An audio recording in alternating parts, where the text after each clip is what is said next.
Annalise. Good morning, Skip. Afternoon, Annalise. Afternoon, Skip. Yes, good morning. Good afternoon, everybody. So I'm surprised. Normally, Reverend James would get in and he has to allow us to join the room, and I didn't see that today. That's because we're taking over. Ah. We are taking over what? Yeah. What do you have? What is this? Right, exactly. Hello, Kaz. Hello, Kaz. I like that. Yes, let us take over this class. Take over. Yeah. Kaz, So- yeah, that was a great picture of Kaz of you and James having coffee. Right, That looked like so much yeah. fun. Yeah, I was so surprised. He was the busiest father of the world, but he gave me like 2 hours. Oh, wow. Ah, Well, just so you know, I'm very convinced, okay, this is a top secret. Don't tell anyone. There is more than one Reverend James. They're all twins. Otherwise, no one person can have so much bandwidth. All of that. He's a multiple incarnations. Hey, Ram, Yes. take a moment and explain this. The Buddhas behind you. There are actually 3 idols there, right? Mhm. The shortest one is my Vedanta scholar, Swami Vivekananda. He lived in the late 19th century. He passed away in early 20th century. He is the biggest ambassador of Swami Ramakrishna mission and the Vedanta mission around that. He's deeply, deeply, deeply influenced. I have a giant poster of him here. And every morning, even when I was studying this, we read this as a prayer, okay? This is what it says. Stand up, be bold, be strong, take the whole responsibility on your own shoulder, and know that you are the creator of your own destiny. That's one. The second one is all power is within you.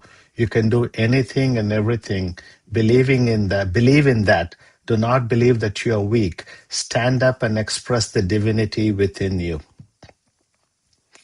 And that's why I revere him as study. The middle one is the Buddha, obviously. On the right, on the other side, the taller one is the Avalokiteshvara. It's a personification of a male version of God of compassion or Lord of compassion. On this side, the picture you see is Tara. Tara is very much the same thing, the female version of the personification of compassion. Both the Avalokiteshvara and Tara stand for boundless compassion that really has fully taps into our capacity and agency. Thank you. Beautiful. Long answer Good to your morning, question. everyone. Morning, David. Good morning, Annalise. Hi. Welcome back. Yeah, it looks like a million years. I see everybody here and The missing. father of the bride. Oh yeah. I didn't cry. I'm thinking why I didn't cry. I'm still thinking. I guess I wasn't too much focused on officiating wedding and greeting all the people.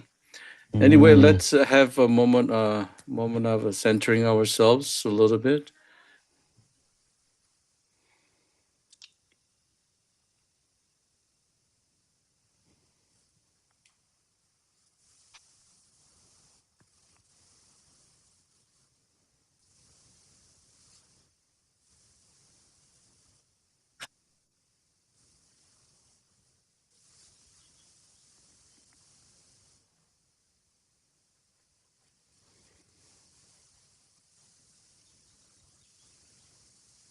Okay.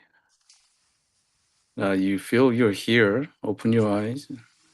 Look at the camera and say, I'm here. I'm here. I'm I'm here. here. Okay. here. I'm here.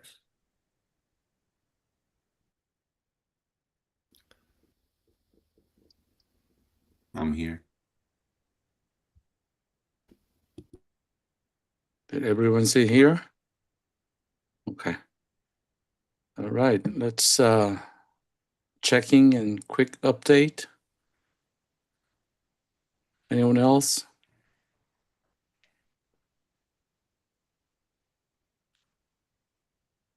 I'm happy to start. I had a kind of disturbing last 24 hours.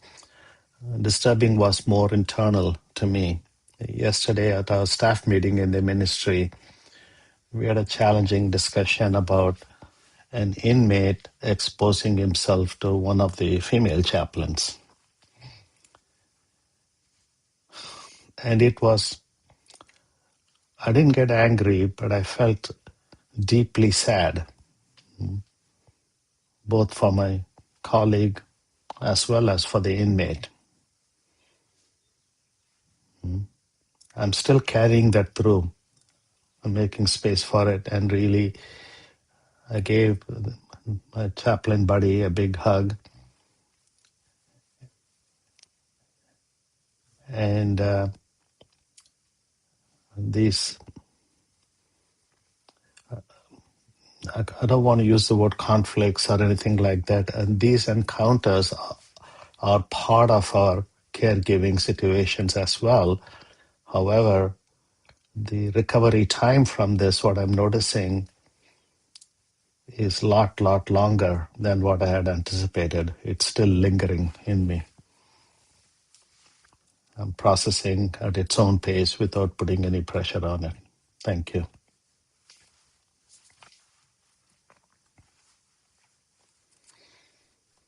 Anyone else?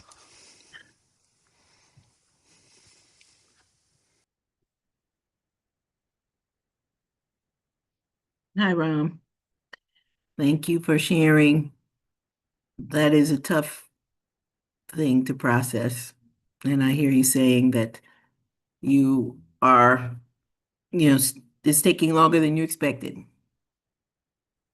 Think about the consequences, implications of that. Did I get that right? Great.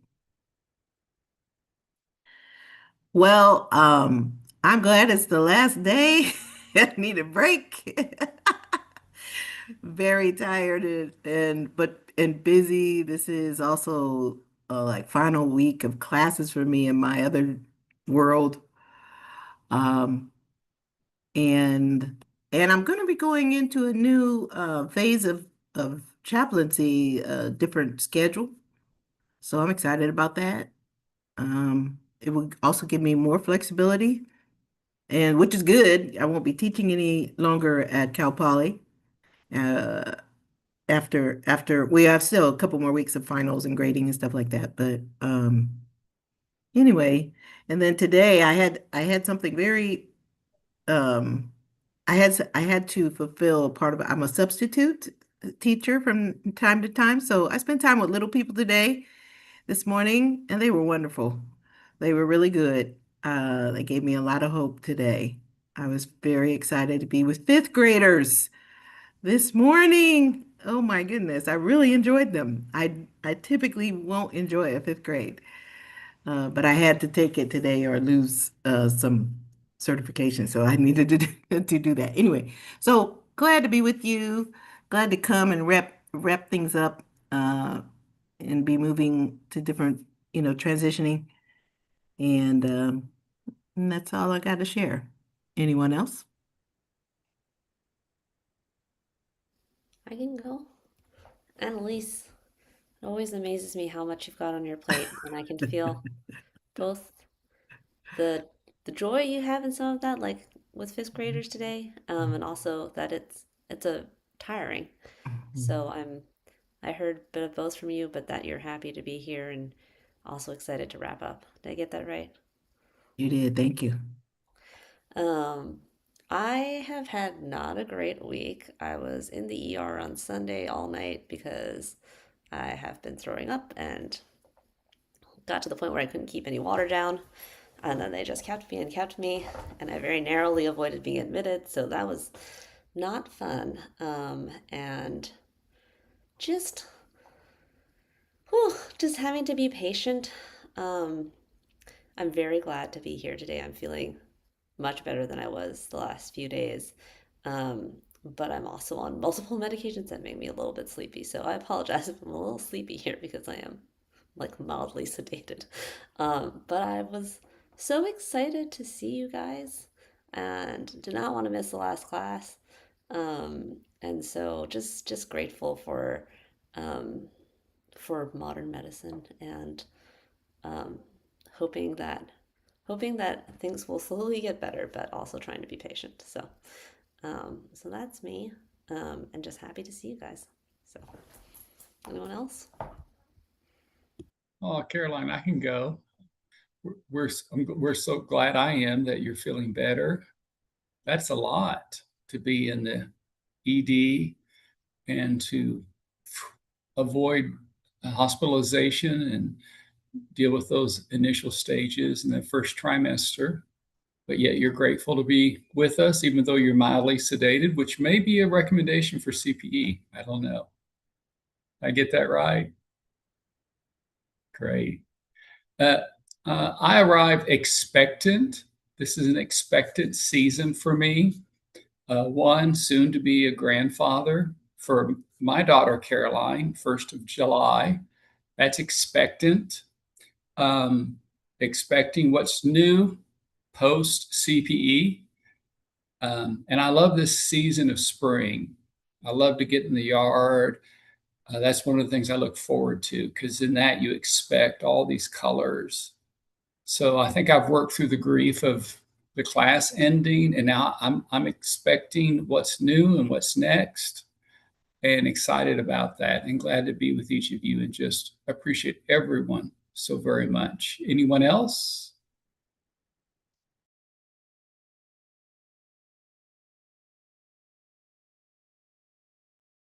Hello, Skip. I heard you said that you are expecting to be a grandfather. You're expecting your grandson, and you are very excited. You're also excited to be with us today. I mean, joining our last class, even though you are grieving on it. Did I get you right? Yes. Thank you. Okay. For me, I will start by saying that I'm quite overwhelmed. Last 2 weeks, I was going back and forth in the hospital. I was in the urgent care. A day later, I was in the emergency room. The last 2 weeks has been a lot to handle. I mean, it has always been a lot since we moved down here in California, but the last 2 weeks has been extremely tough because at the same time while I was struggling with my health, I was trying to catch up with my hours at the clinical site. Family, I mean, we're thinking about moving out of the base because even though the housing looks so beautiful and spacious, seems like these are very old houses with kind of problems. Every day somebody is sick in the house. We don't know what is causing all this problem. We never had that kind of issues when we were in Jersey. So there's a lot going on, personal issues, family, health, CPE, and I keep asking myself if I made the right decision for joining this program. Is it the right time? Should I have waited a little bit? I don't know, but it has been a very, very serious challenge. I have 3 masters. I've never complained about my educational challenges, but this one has been tremendously challenging. Yes, tremendously. Extremely, tremendously challenging. However, I'm glad that the program is getting to the end, and I'm glad and I appreciate everything I've learned through this program from all my peers, Skip, Ram, Caroline, Annalise. Actually, I contacted Annalise this week, for help, because I was a little bit like confused about some of the documentation we need to submit at the end of the program, and she was trying to help me out. But as I said, for me, it has been an overwhelming very challenging journey. But I'm glad that we are getting to coming to an end, and hopefully, God will prevail and show me exactly what He wants me to do. So that's my story. Thank you. Wow, Dave, you have gone through very challenging and overwhelming weeks. And then, but still, in the midst of this, you have come to the end and you're very glad. And you're specifically grateful for your peers. Yes. Yeah, I'm glad. I'm also glad for you too, Dave. You've made it. You're at the last goal line. You're at the goal line. Okay, for me, I just came back from my overseas trip to Japan. I met with the some prospective Japanese CPE students. I gave them 2 CPE mock classes and seemed like they liked them. And about 4 or more students are going to apply. So I'm very glad. Yeah, because I'm talking about my trip to Japan. Yeah, so that's where I am. I'm also very happy for you. Um, almost everybody in this screen have gone through your own unique, overwhelming um, happening circumstances. In spite of that, and thanks to them, you have grown. And thank you so much for sticking to the end. So I'm happy for you. That's where I am right now. Anybody else? Cause? Yes, Joseph, sorry, the beginning half, I didn't hear you, but I can guess it. After travel from Japan and Korea, because of jet lag, you got us tired, but still you had many encounters and it was joyful journey, that's I believe. And also same time here, you're really relieved and you feel with joy because all of the students remain here till the end. You could see the much of growth for each students. So now you feel very content. Am I get right, Joseph? Okay, so let me share about myself briefly. First of all, I was so happy that Joseph traveled back my country, Japan, and met my ex-coworker and classmate to spread the CPE for future Japan. So, and it was great joy, and it was my long-term dream. And also, it was about 10 days ago, I met the Reverend James, his daughter's wedding, and I knew it. He was the busiest moment of the life and a lot of emotion. But he has spent time for me 2 hours, and we laughed a lot and we cried a lot and we shared so many things. And one thing, most of the time when we meet in person, sometimes people are different from the Zoom picture, but James was way better, nicer educator. I promise you. So, and I feel happy today and I'm content. Yeah, I feel peace right now here. Okay, thank you. Thank you, everybody. Okay, guys. Yeah. You too. You're very handsome at real scene. Wow, it's like a movie star. It was a good meeting. The wedding was good. Driving to Minnesota from New York it's challenging. I was passing through Indiana, so I took a picture and sent it to Skip, and it was interesting. Made a couple stops. Wedding was went well, and pictures I have is very limited. Other wedding pictures are coming soon. Hopefully, I will share with you maybe next week or some days. And I didn't cry, as I said. I thought I'm gonna cry, but as I was officiating, I didn't cry, and it was a very meaningful, beautiful moment. And happy to see my daughter's wedding. And officially, I have a son-in-law, and he's good. And very surprised. I didn't expect the wedding was that good. It was really good. I can put some words to describe the wedding. It was really beautiful. Wonder Boy coming back was kind of challenging. I was tired, right? After wedding that we left the next morning. Very sleepy. On the highway, I saw something on the highway. I don't know what it is. I didn't have time to veer my vehicle, so I just boom, and he blew my tire. It's not actually blow at the moment. It was just cut the side. It was bulging out almost. So we stayed in Ohio to find out tire store, and that was another thing. And then came home. Reverend Joseph saw my pen case, which is leather with the strips wrapping up. I had it years. I couldn't find it. I have a fountain pens and all my favorite pens in there. So I was grieving, calling to all the hotels we stayed. They said they don't have it, they didn't find it. But we got a text from Airbnb that we stayed.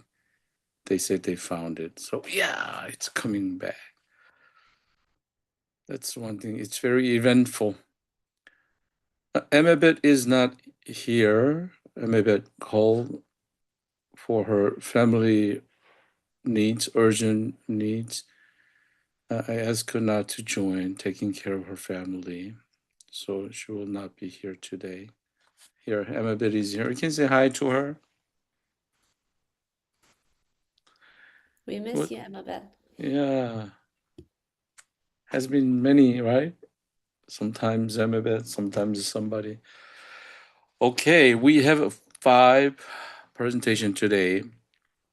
I would like to arrange a 30-minute presentation and maybe 10-minute feedback. So making 40-minute, that would be enough for 5. And also, Caroline, I want you to be not the first, but would it be okay the second one? Okay, that's good. So then let's do anyone else, level 2, go first. Okay, Skip and Caroline.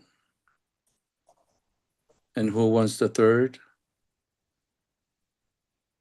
Volunteer, okay. Analyst and Ram. I see analyst first. Analyst and Ram.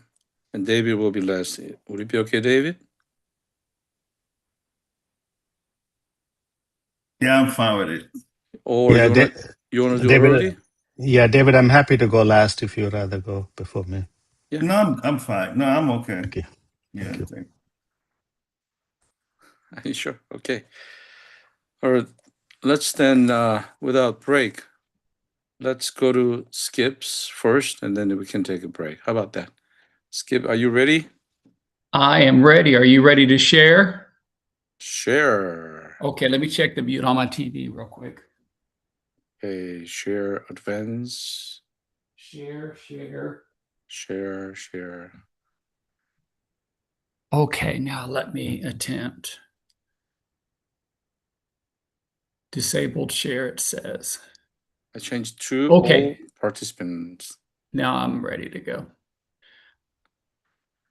Thank you, team. I have enlarged the, so do you want us to be, I'll move through this. We're not doing our level 2, but I'm going to go through and pick out some of the highlights and see where I am with time, if that works out. I am still working at doing this so I can see each of you. For some reason, it creates.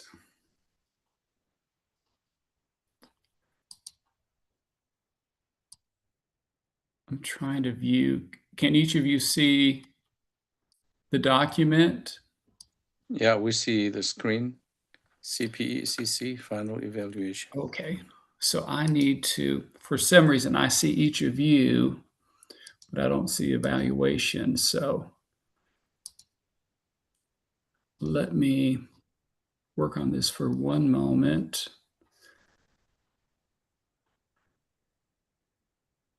You have 2 screens, right? There we go.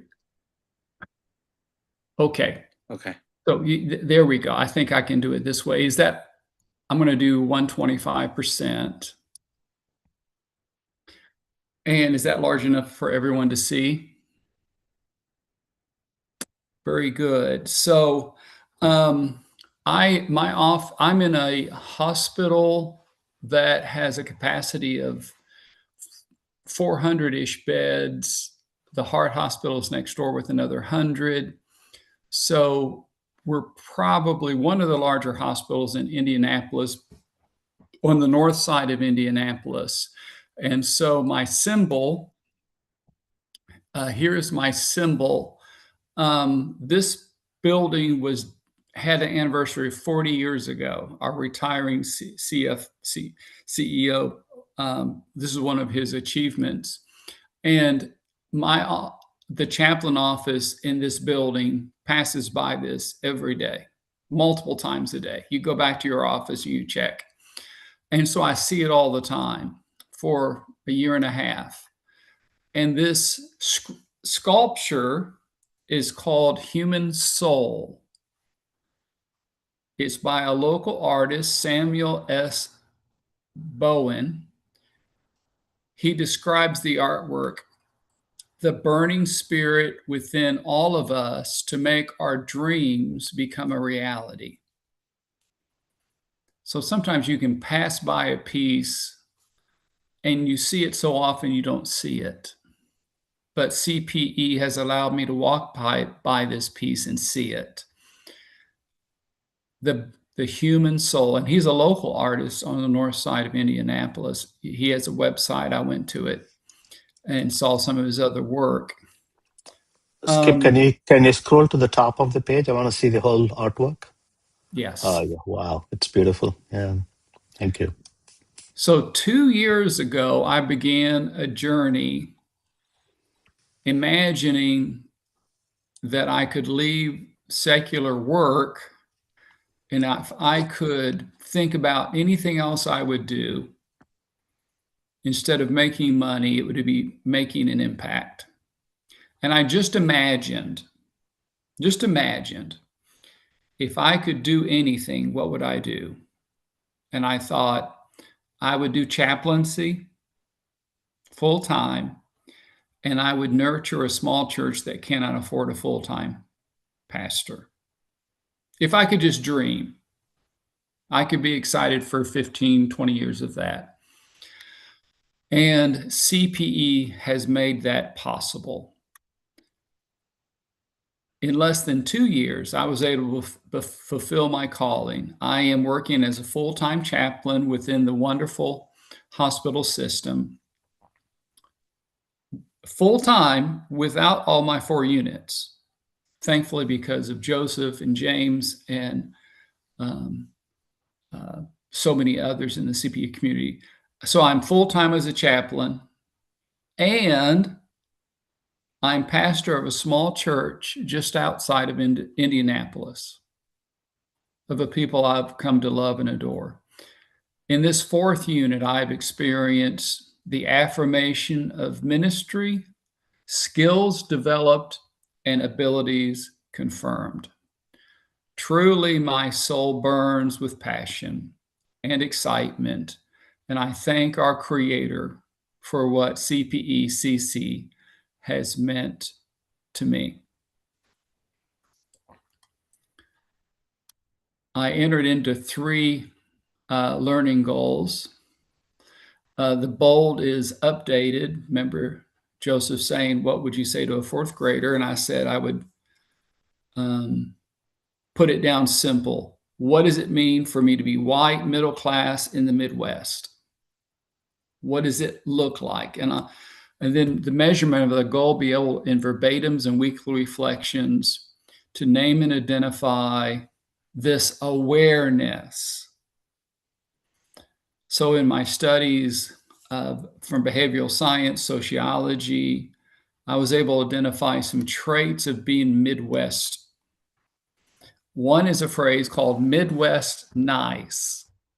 It's a blend of curiosity, politeness, and conformity to fit into the culture. This could also inform my tendency to be nice to everybody and get along. So Midwest nice was an idea. We get along, even if getting along means avoiding conflict. One example is a time as we experienced David attending class in the Uber ride. I noticed my sense of discomfort and unwillingness to address the issue to be Midwest nice. However, when the issue was named by James, we could process our feelings and thoughts and emotions. The result was a healthy example of being Midwest authentic, not necessarily Midwest nice. Another example I've found was the white racial construct in the Midwest. There are many others. Predominantly white, and there's a racial construct in our communities, in our churches, our jobs is so predominantly white. I was raised in this type of environment, so I had suspect of otherness. Was not a common experience. So this was all true. So true for not only for race, but also queer individuals. There was in the Midwest, there's a suspicion of anybody different. And one example of many was an encounter with the surgical tech on the hospital unit who saw my rainbow flag on my name tag and asked me about, really, is this Midwest nice or is there true acceptance? So time and time again, I thought this would be interesting, but I realized how helpful it was for me to know my similarities and my differences. The second goal was about understanding group dynamics, not just forming, storming, and norming, but also CTS, and measure my progress. We experienced some storming moments with interventions and differences. Some CTS theory in our group. Peer time was evident when a subgroup emerged with our more experienced students with our less experience in the quiet group. And I was able to name that in weekly reflections to explain and explore. So this really emerged as an affirmation that I have an ability to identify dynamics within groups, grouping and subgrouping. And I have another example later in my verbatims. The third was perhaps the lasting benefit. I had bumped along through CPE with really believing in God, believing that what we do is spiritual, but not naming what is my working theological practice of ministry, of spiritual care. And I came down with the words compassion, justice, and curiosity. And that was to be measured at the end here. My measurement was, excuse me for jumping ahead, was an attachment at the end, was to identify a theological theory in one page. So I was able to identify compassion as a central core of Christianity, my chosen faith, but also compassion in the area of spiritual care, especially with those who are queer and queer identified. Compassion was central. Another was justice, care for others. Micah 6:8, do justice, do the right thing was a central verse. Whether systemic injustice, advocacy for someone who is underserved, minorities, systemic about someone who is transgender, and then a curiosity. Boysen reminds us to see and read the human document as a key to remain engaged in spiritual care with a sense of curiosity. If we lose that curiosity, we lose a point of who we are. So those were my three goals. Those are the measurements.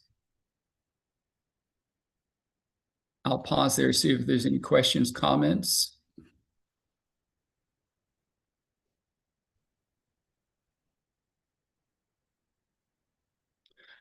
So I'll go through a couple highlights. I'll just pick one example out of each of my outcomes and indicators. Use knowledge to behavioral science to understand how one's narrative history informs one's values and beliefs.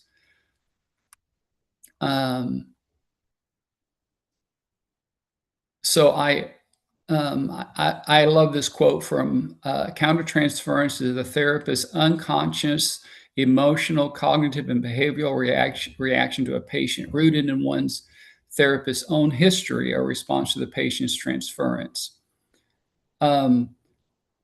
Verbatim 2 was a goal with future spiritual care encounters to recognize the connection sooner and allow to be formed and shaped in my career.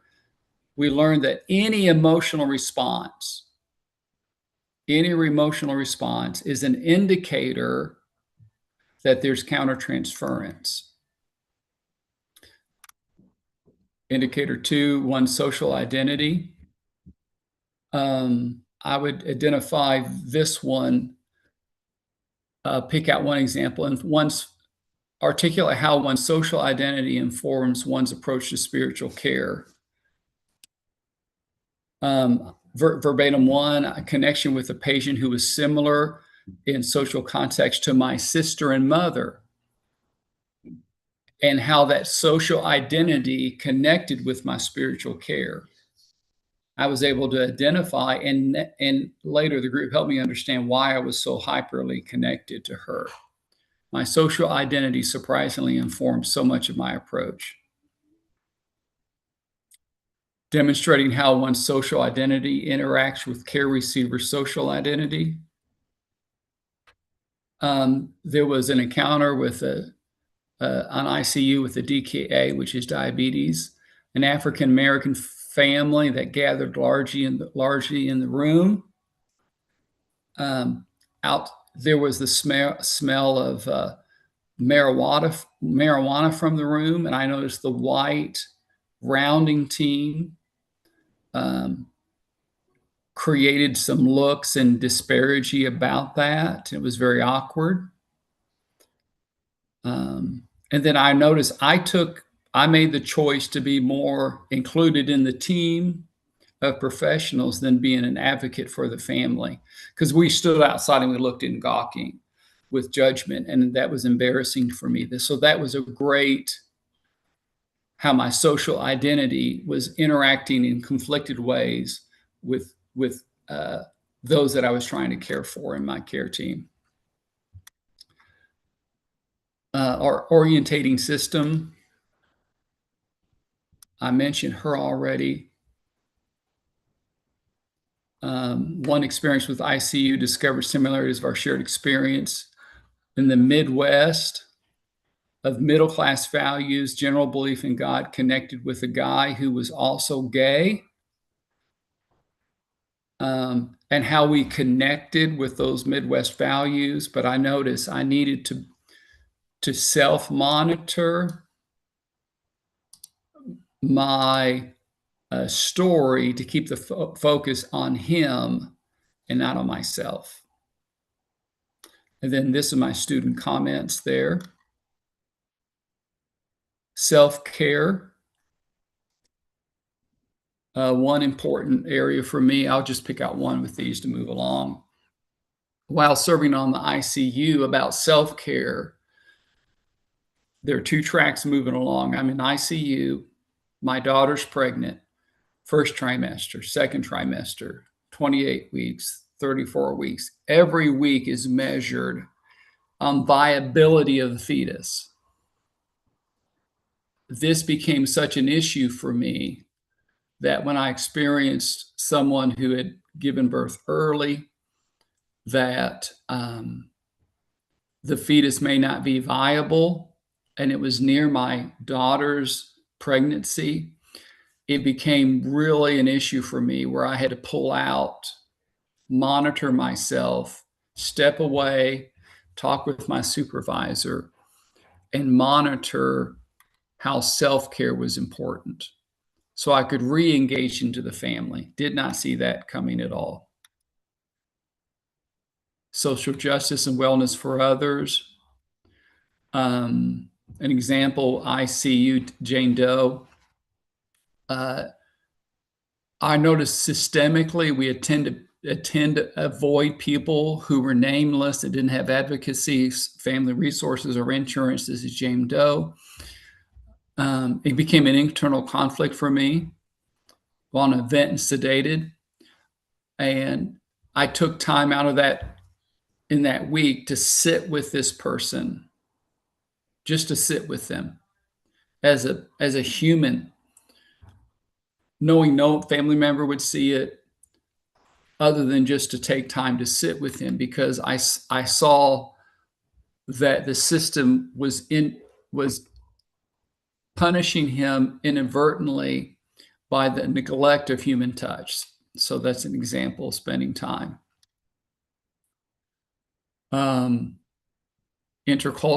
interreligious humility rather. A Puerto Rican family I assumed was Catholic. I assumed, because they were Puerto Rican and multilingual. When I delved in, I realized they were Puerto Rican in heritage, but he was a fellow chaplain at another hospital in our city and a member of my same denomination. So my assumptions were he was other. Then I found out that not only are we co-spiritual caregivers, but we're members of the same denomination. And that was a huge turning point for me. Empathy and providing spiritual care. I think you all remember my experience with MM in there, connecting with her through the use of song and music. Relational boundaries.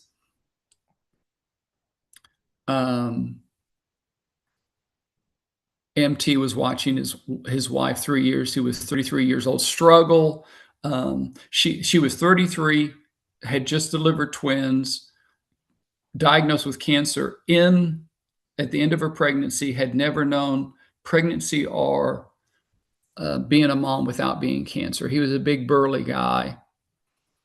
And I'm not a hugger, but he specifically asked me when he was coming to grips with that his wife would soon die. He said, can I hug? Can you hug me? I'm a hugger. And that was a boundary I was holding up because I assumed that's not what he would need. And that was a beautiful moment. So many with group dynamics, so many. Let me pick one. I'm going to pick out, oh, this is interesting. I made an observation in our group dynamics that Joseph seemed to appear almost like the Wizard of Oz. Is he there? Is he not there? When do we know he appears? How his appearance affects the group? Because his words were so welcomed.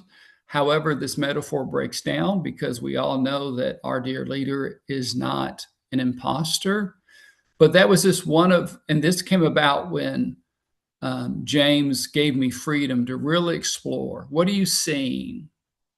Who is cause? Who is Joseph in this group? And how is the group affected when they show up? And I so appreciate, none of this is critical, of course, all of these are observations, but one of my great takeaways is the liberty and the freedom that James say, explore, voice it, just voice it. And that was really life-changing for this whole area of group dynamics. I have no idea that would be as interesting to me as it has become, of how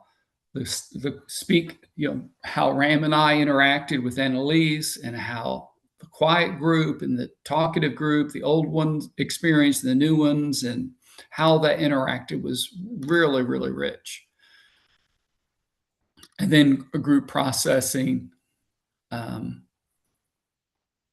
we, in my presenting level 2, how there was a little hiccup there when Caroline asked a question, and then how I asked for any other comments, and I think it was David that jumped in and wanted to comment on my presentation.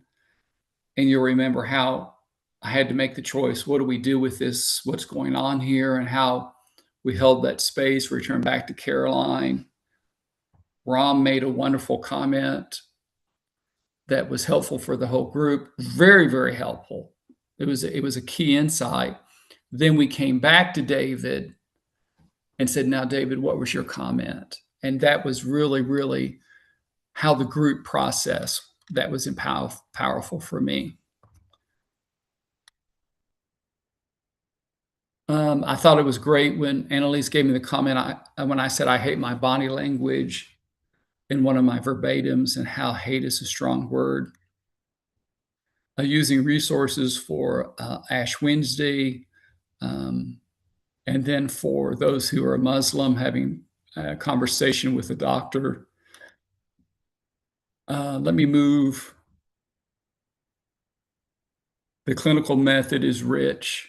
And for me, probably the one that was most impactful was how countertransference is the beast. I thought I had figured it out in almost every verbatim, and that there was another angle that I didn't imagine. How I needed to name, identify, put it in position. I underestimated the importance of countertransference, and how I would act, think, and then act. In fact, this week I was sitting outside of ICU yesterday. I heard a voice of an older man in a room that connected with my biological father. It sounded like him. And I because of CPE, I was like, okay, what's going on right here? You've not seen him, and you need to go see him. So I had a feeling, and then I had to reflect. This is not your father. What your feeling's real, put that aside and go in. That action, reflection, action has been life-changing. Of course, I picked on, for me, it was ACPE's history of identifying that at one time they were predominantly white, affluent male, and how they modernized to embrace queer identity, not even moving to advocacy, but programs, leadership who embrace that. So much with consultation and feedback, teamwork and collaboration, one's ability to function as part of a larger team member.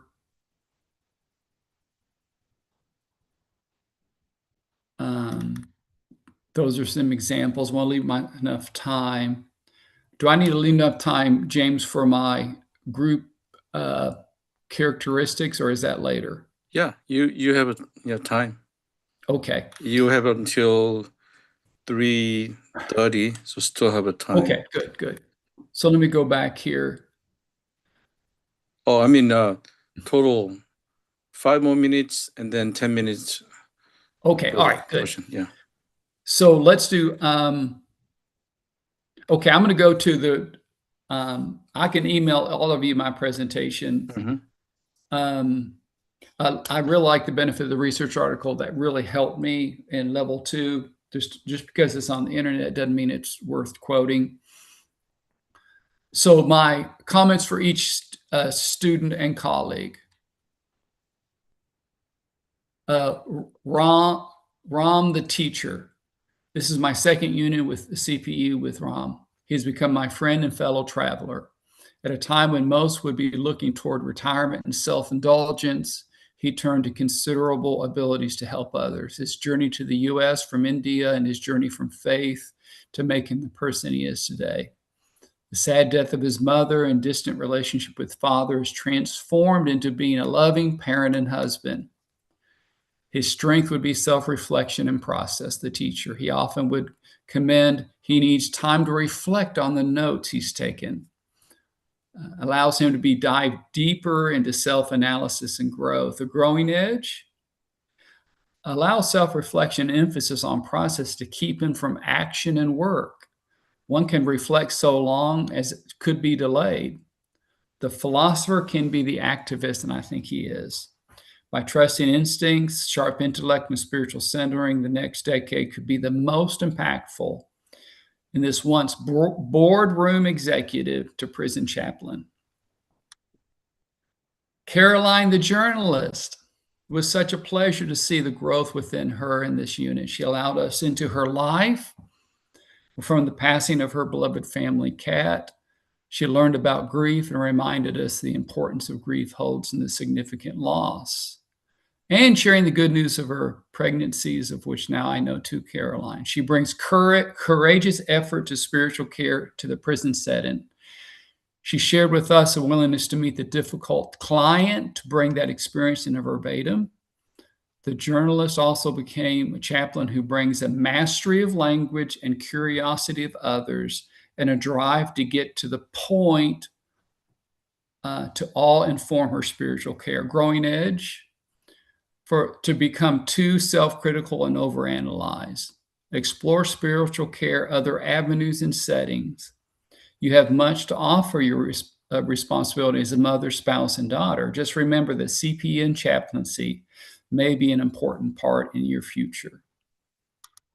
Annalise, the professor, you bring a wealth of knowledge and life experience to this unit. The mastery of subject matter is important in curiosity of human behavior. Also, an ability and authority to hold others and systems accountable for their stated purpose. Growing edge, continue to embrace your identity as a humanist chaplain with confidence and output without apology, because you will blaze the way for others to follow. Continue to allow the professor to become the student and to continue the process of growth. David the adventurer, from countries and continents you have found new languages and studies, the spirit of the adventurer who embraces new ways. CPE was another adventure for you. You face these challenges of this whole unit, technology and location and placement. Even the adventurer must face their challenges and limitations. Some reflection may be beneficial as to the role spiritual care develops in your life. Listen to your voice of your mother and follow her example to care for others and care for yourself. We'll see Emma Betts there that's listed. And then James the doula. The doula is someone who helps bring a child into the world. You're specially trained and gifted to provide continuous emotional and informational support to those in your care for the CPE birth, to new life and understanding. Ram and I sat with you for a second unit, and you continue to bring new insights and deeper meaning to CPE principles. Thank you for sharing both your mind and your heart. You are used to bring new life to individuals within CPE experience and to open up the world of chaplaincy for so many. As with doulas, may you collect the pictures of the many individuals you have helped birth to this new world.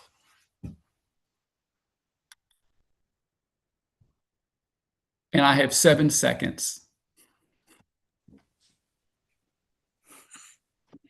You're done? Yes. Oh, thank you. Thank you for setting up like a good standard as to how final evaluation would be. And now let's have a 10 minutes, giving him mostly his goal has met already. But if you have any question or comments, you can ask. But mostly feedback on his ACP indicators and also his comments on your for your CPE process. So anybody has some questions or encouragements, words, and I'll go first. When you say the beast, cultural transference has been a big deal in CPE, and never use anybody said the beast. So I think the beast is Skip's language. Whenever you said beast, always comes with beauty, and then what's the beauty then? So maybe that will be our journey finding beauty, the beast. So I really appreciate your deep, thoughtful, and engagement with the CPE. Yeah, very proud of you. So proud of you, Skip. Anyone else?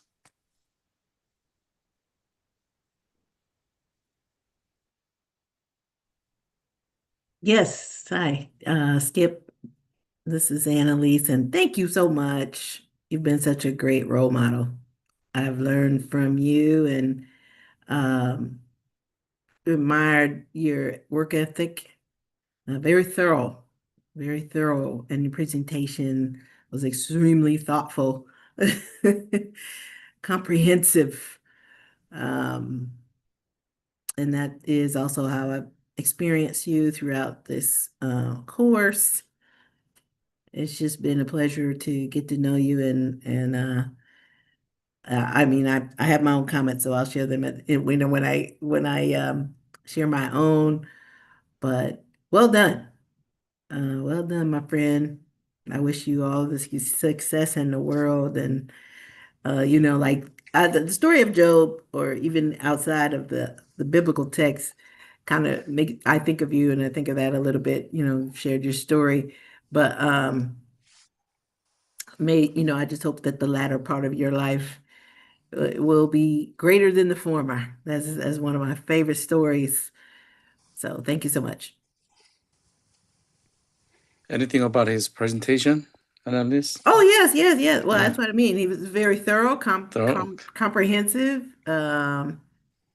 Yeah, I mean, I liked how you were able to weave in all the different verbatims, reflections, and just bring us back to everything we learned everything we learned together. I could really follow it. I love it. It was great. By listening to your sharing, I hear from you saying that Skip has been a good senior CPE mentor to you. Oh, All absolutely. right. Okay. Mm-hmm. Yes. Thank you. Okay, Caroline. This is gonna sound funny, but you know how, like, I don't know if you know this, in the corporate world, they always say, like, you should not be surprised by your performance review. Like, if your manager's doing a good job, they should have been talking to you all along. And I was like, I felt this way about your final evaluation. It's like very consistent with what you've shared with us so far. And I just feel like that reflects how authentically you've been sharing and reflecting this whole time through. And there's a thread in it that just is like, yes, this is Skip. Like, he knows where he is. And so I think the other thing that you had told us all the way through was like, be thinking about these the whole time. Don't save it to the end. I remember you giving us that advice like on the first day. And I just see that work, Skip, in all that you've shared with us. And so I'm just very grateful, also for you being a role model for us, but also just how much intention you've brought to this whole process, which is something that I aspire to do, seeing how you have done it. So thank you. Great. Anyone else? I'll go. Okay. Skip. There's so many things I can say. How much I admire about you. I'll try to group them in three, all of them. And right from last unit in this unit, how meticulous you are about guiding the conversation very specifically around indicators. When you are presenting verbatim, or even today as you are summarizing it, that showed both the confidence and the depth you have in this CPE growth process. Okay, I admire that, not just the commitment, how you walk that walk. I learned a lot from you in your presentations, how you brought that up. The second element is you have a very beautiful sense of self-awareness that even reflected in how we shared about what did you where did the blossoming of skip happen over the last 2 units? And I can sense it as much as in the earlier work. I was really noticing it, not so much with the content of the conversation, or content of what you're presenting alone, but how it's been transforming you, your identity issues, your connection issues, your frustration with the systems issues. And there's a human side of Skip that is so beautiful and tender, and you brought it out. I really admire that, right? And the third one is just my best, okay?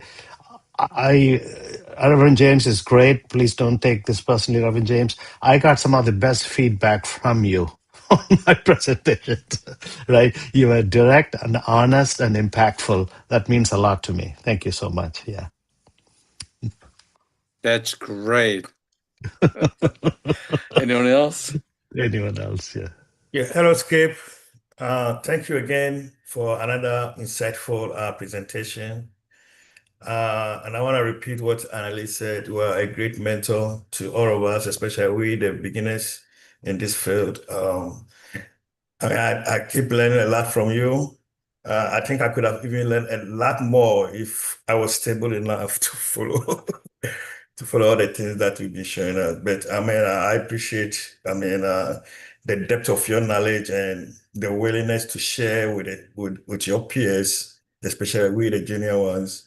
One thing I also want to appreciate you is the fact that you understand your social identity very well, and at the same time, understand and appreciate other people's social identity. And through your work, you make sure that you are very conscious of how we deal with people's social identity. And you are great on that. And I appreciate that and continue doing that great thing, because a lot of people don't understand why some people behave the way they behave, you know, and they become very judgmental and create assumptions that are often not true.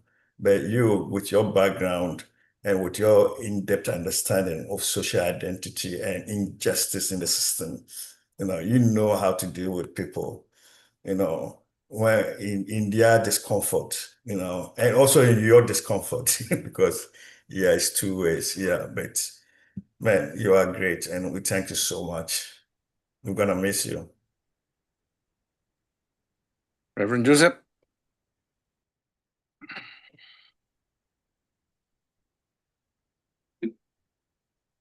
Well, yeah. Wizard of Oz.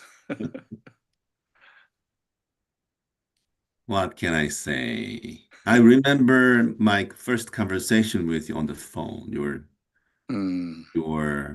You were seeking ways to continue CP training, and you were so happy to meet with us.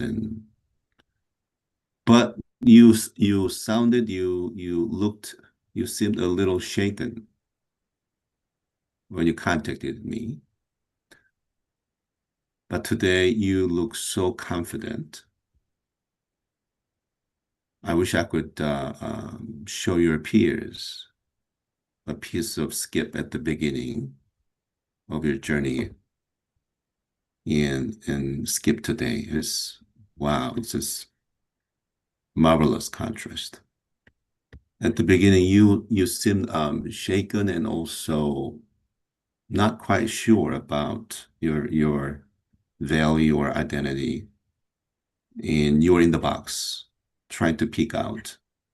Today, as you mentioned, you give yourself, it was you who gave yourself freedom to walk outside the box and start checking the interpersonal dynamics in the group. So now I observe you that your interest before was about yourself. What is my identity? Where am I standing? What's my value?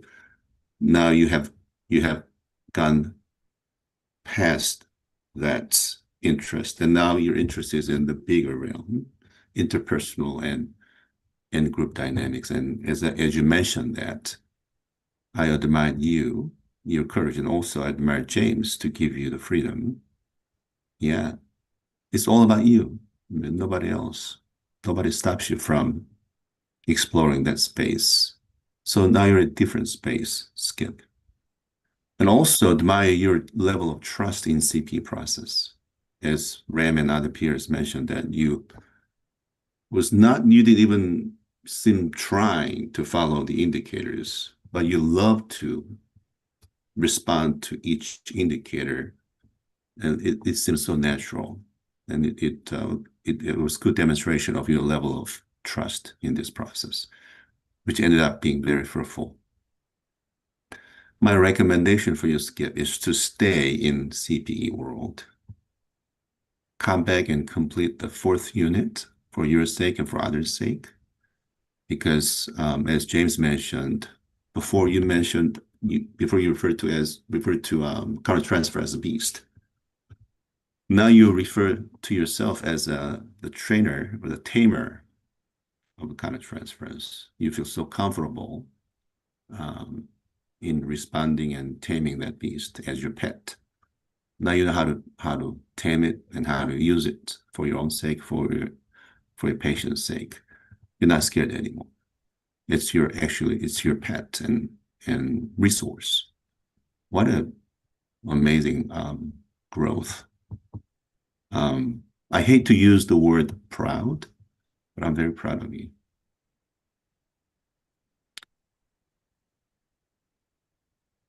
Okay, thank you. There's a movie titled How to Train a Beast. No, Dragon, children's movie. As Joseph is saying, I'm thinking, yeah, How to Train the Beast. Yeah. I'm curious about cars. I skipped. Thank you for your presentation. I think you used the word, the otherness. So I think otherness has been your key word. So I truly remember the day first you shared your personal story, and I felt the pain which you all have been holding even today.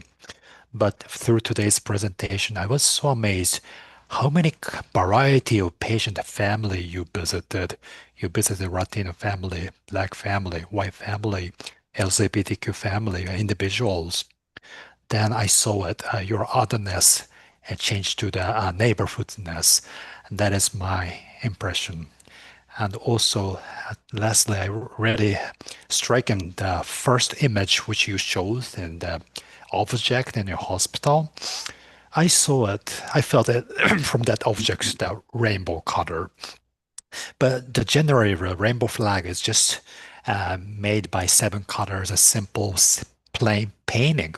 But I just found that each stick has a gradation, and I just thought that, oh, that's what Skip worked.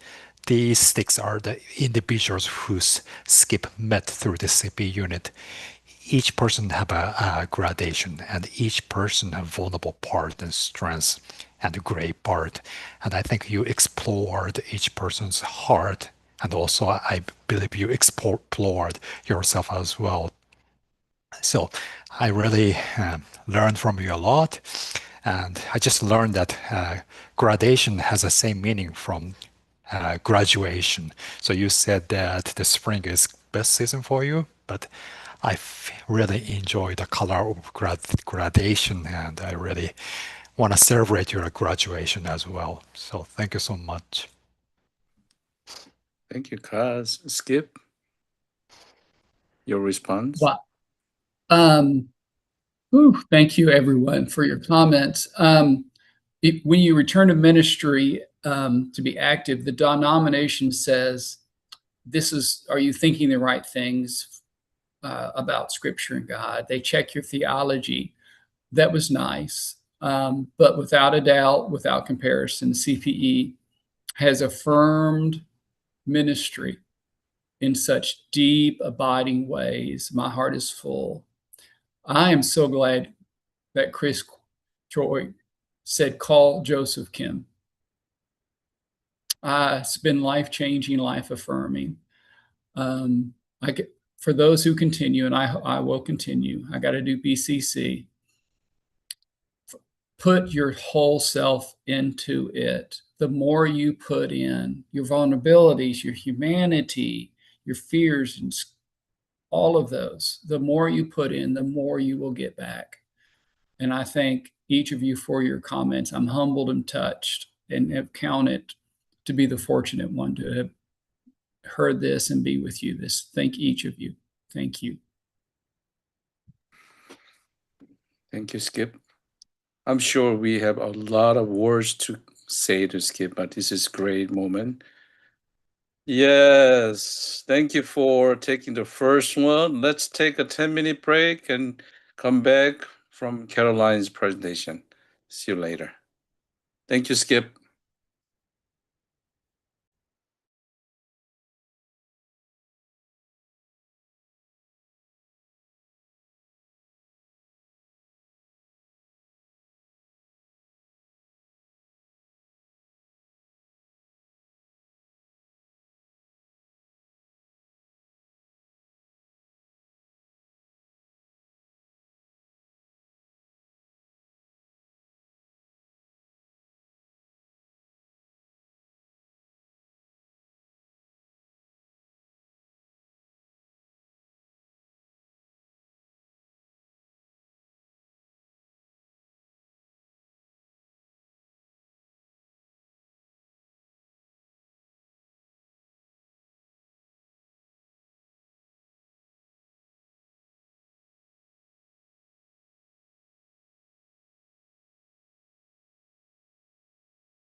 Amabel, I see you.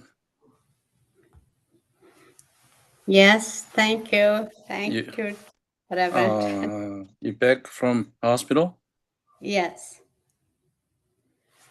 So I missed this class and I wanted to join so much, and I was so, because you know how much eager I was to complete this course, and it happened together all the time, you know, sometimes, well, not all the time, sometimes. Yeah. Since So- you joined, I guess everybody's coming back. If you so feel comfortable, can you share what happened? yeah, I can share just a little bit because I don't know the whole point. All I know is that my son had a business, and it didn't go well as he wanted. So it was all of a sudden kind of information for him, and he just broke down. So we were not thinking like he would be upset, but evidently he's upset. Good thing he was willing to go to see a doctor, and the doctor suggested, well, he evaluated him, and his thought process is perfect, and nothing that we can be worried about.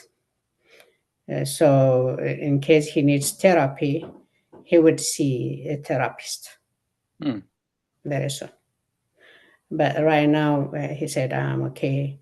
He told him that it's putting financial constraints on him.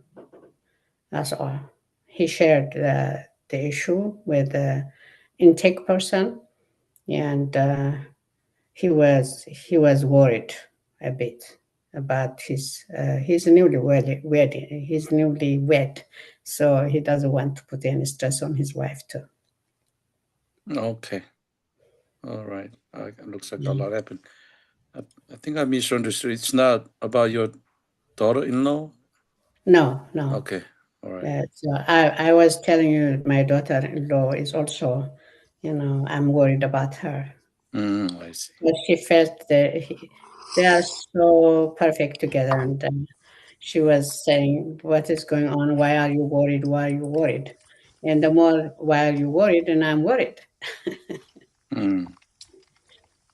For mom, he's very, very, I don't know how to say, hardworking. And he has his mind, his knowledge is versatile. He has a master's degree in economics, and that's why he went to business. He was teacher. He was AP, teacher, calculus, stats, and physics. That's what he was to teach. So because of the business, he stopped teaching and he went this way. And when you start business, it doesn't go the way you thought sometimes. And I was telling them that, do you have a capital? Because sometime it will take some time to pick up. So it might go the same level as you started. But if you rush it, business may not rush as you think. So these are young, he's 34, so he's like go kind of person. Yeah, so it's kind of hard. I understand him. But the good thing, his faith is strong, so he's praying. He was praying for me to, Mom, don't worry, I will be okay. Well, so why are you quiet? Why are you withdrawing? So, these things. I think the family make him more anxious than he is himself. I am anxious, his father is anxious. So I think the anxiety is the one he tried to respond to us, and we don't understand. We don't understand how to respond to him, actually. So now, good thing this class, you might think it is the simple class. No, it helped me to listen and to validate what he is saying. when others say, no, that's not the case, where I say I try to calm the family as well. So that's the thing.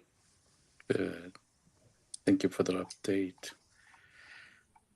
Okay, let's change our gear to Caroline. Thank you, Amabeth. You're welcome.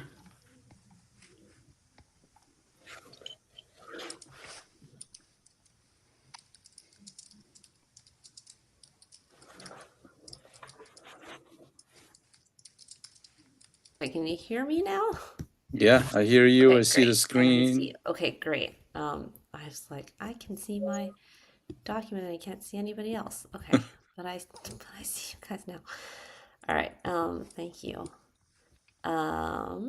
Okay.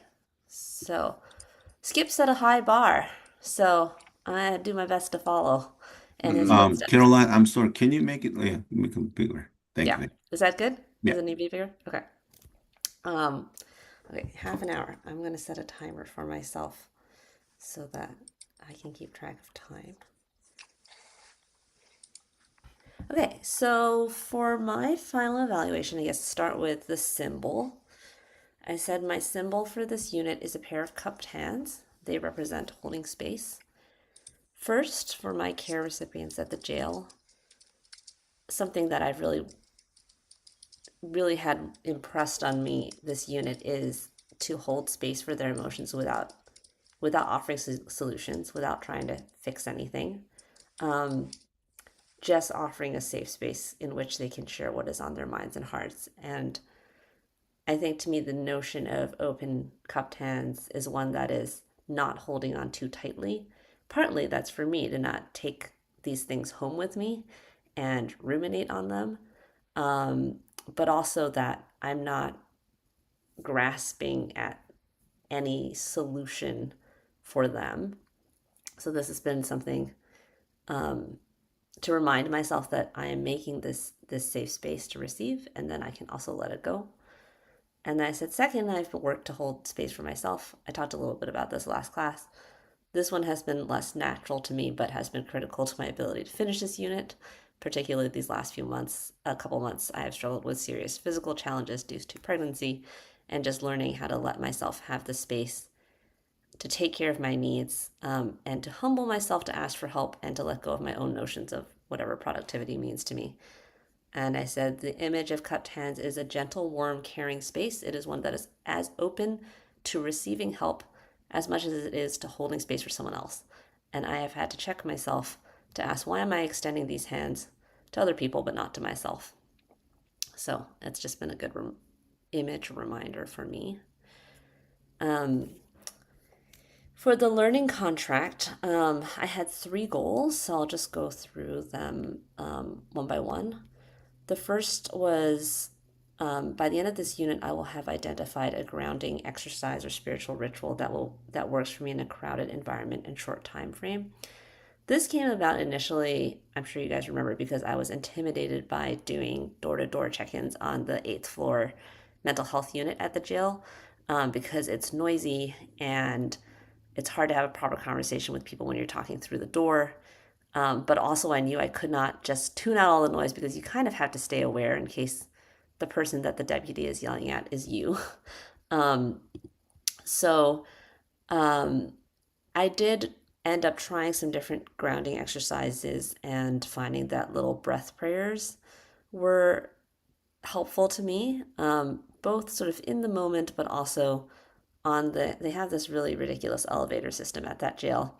And just and using that time though in the elevator, instead of being really frustrated because it's taking forever and the floors are not lighting up, but using that time to also prepare myself. But actually what I found is that over time I needed this exercise less often than I initially thought. I came to look forward to this assignment and found that my energy walking into the unit was already calm and purposeful. And the key to this for me was actually giving myself enough time to be ready. And it sounds a little bit ridiculous, I know, but I had discussed with James in one timed weekly reflection that just being organized coming in helped me be calm. And one of the things that, we give them literature, so I might carry some Bibles or daily breads or even some magazines on me. And at one point I was like standing there with these things in my bag, and I would like take notes on who wanted what, because the deputies have to check every material before we can give it to them. And then I had this insight of, why don't I just ask the deputies to pre-approve everything I have in my bag? And so then I can just give them directly, and I don't have to keep track of, I was always like, where's my pencil in this bag? I'm like standing there, fumbling, and just and for me, all of that was like, don't rush in there. They're gonna be there waiting for you. I'll be there when I'm ready to be there. And just giving myself that time was sort of the biggest actual piece, as opposed to a ritual that ended up helping me. My second goal was, by the end of this unit, I'll understand my communication style and skills and have awareness of how I'm using them in care encounters. I said I started out here by observing. I was really grateful to get to shadow a number of staff at the jail, including Ram, and to see how they all had their own ways of communicating. I observed in myself that I was uncomfortable with how to respond to extended silence. I think we talked about this in one of my verbatims. But over time, I learned how to meet my care recipients, not only in their emotions, but also to observe their energy and pace and respond appropriately. For example, one inmate I meet regularly, I know I have to go slow and join him in his silence. I cannot rush him. But if I wait, he will share more that's on his mind. In fact, I found that when he comes in with a lot to talk about, it usually means he has something he really wants to talk about, but he's not ready to talk about it. So I just have to let him start with, the random questions, and then get to the point where he's silent. And then when he falls silent, that is when I wait. And now I'll give him time, and then I'll say, like, hey, Randy, what's on your mind? And then he really has something to share, and just sort of learning his rhythms and matching those has been really helpful, I think, for both of us. I said for others, particularly those who are very anxious, which happens a lot in the jail, I have found that slowing down my pace of speech and using a gentle tone also helps them to calm down. I've also come to really value nonverbal speech, like smiling or not smiling, or even tears, which is something I hadn't really considered at the beginning, particularly on the mental health unit. Sometimes people are not capable of having coherent conversations at all.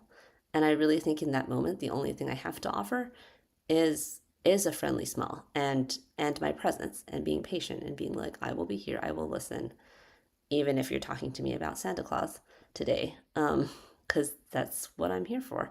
And I have to hope that that makes a difference. And finally, I said I found that humor can be a wonderful facet of communication, even slash especially in the grim setting of a jail. And obviously, don't use humor for the sake of making someone laugh, because the goal is not to make someone happy. But it can help to diffuse tension or help someone relax. And I do think that genuine laughter is a gift, particularly in the jail setting, because it can be hard to come by. My third goal was, by the end of this unit, I'll be able to articulate what kind of feedback I'm comfortable and comfortable receiving, and begin to understand why. And I said, I really feel like I lucked out on this, because you guys are all such great peers at giving feedback. I said feedback was so warmly delivered every time, with the clear intentions of caring for me or helping me be a better chaplain. I never felt like I was being chastised or being made to feel small. So I was comfortable receiving all the feedback that I got during this unit. And I'm really grateful for this class's atmosphere, which made that possible. And I said, while I was comfortable, I was also frequently challenged. I was challenged by my peers to reframe some situations where I saw the conversation one way and they saw it another. My educators also challenged me to reflect on questions like, why do I find it so hard to hold space for myself? What is my definition of productivity, and where does that come from?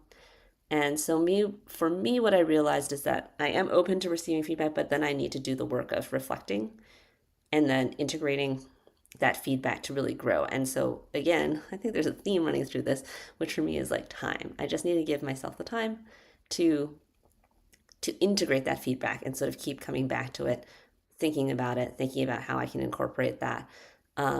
and so it becomes something that stays with me instead of being something that I hear in class. So, for my outcomes, I don't know if I did this correctly, so I apologize if I didn't. I didn't do sub points under each one. I just did sort of a summary comment under each section. So I'm sorry if that is, James, please tell me if I need to redo this in any way, but I'm going to give you what I have.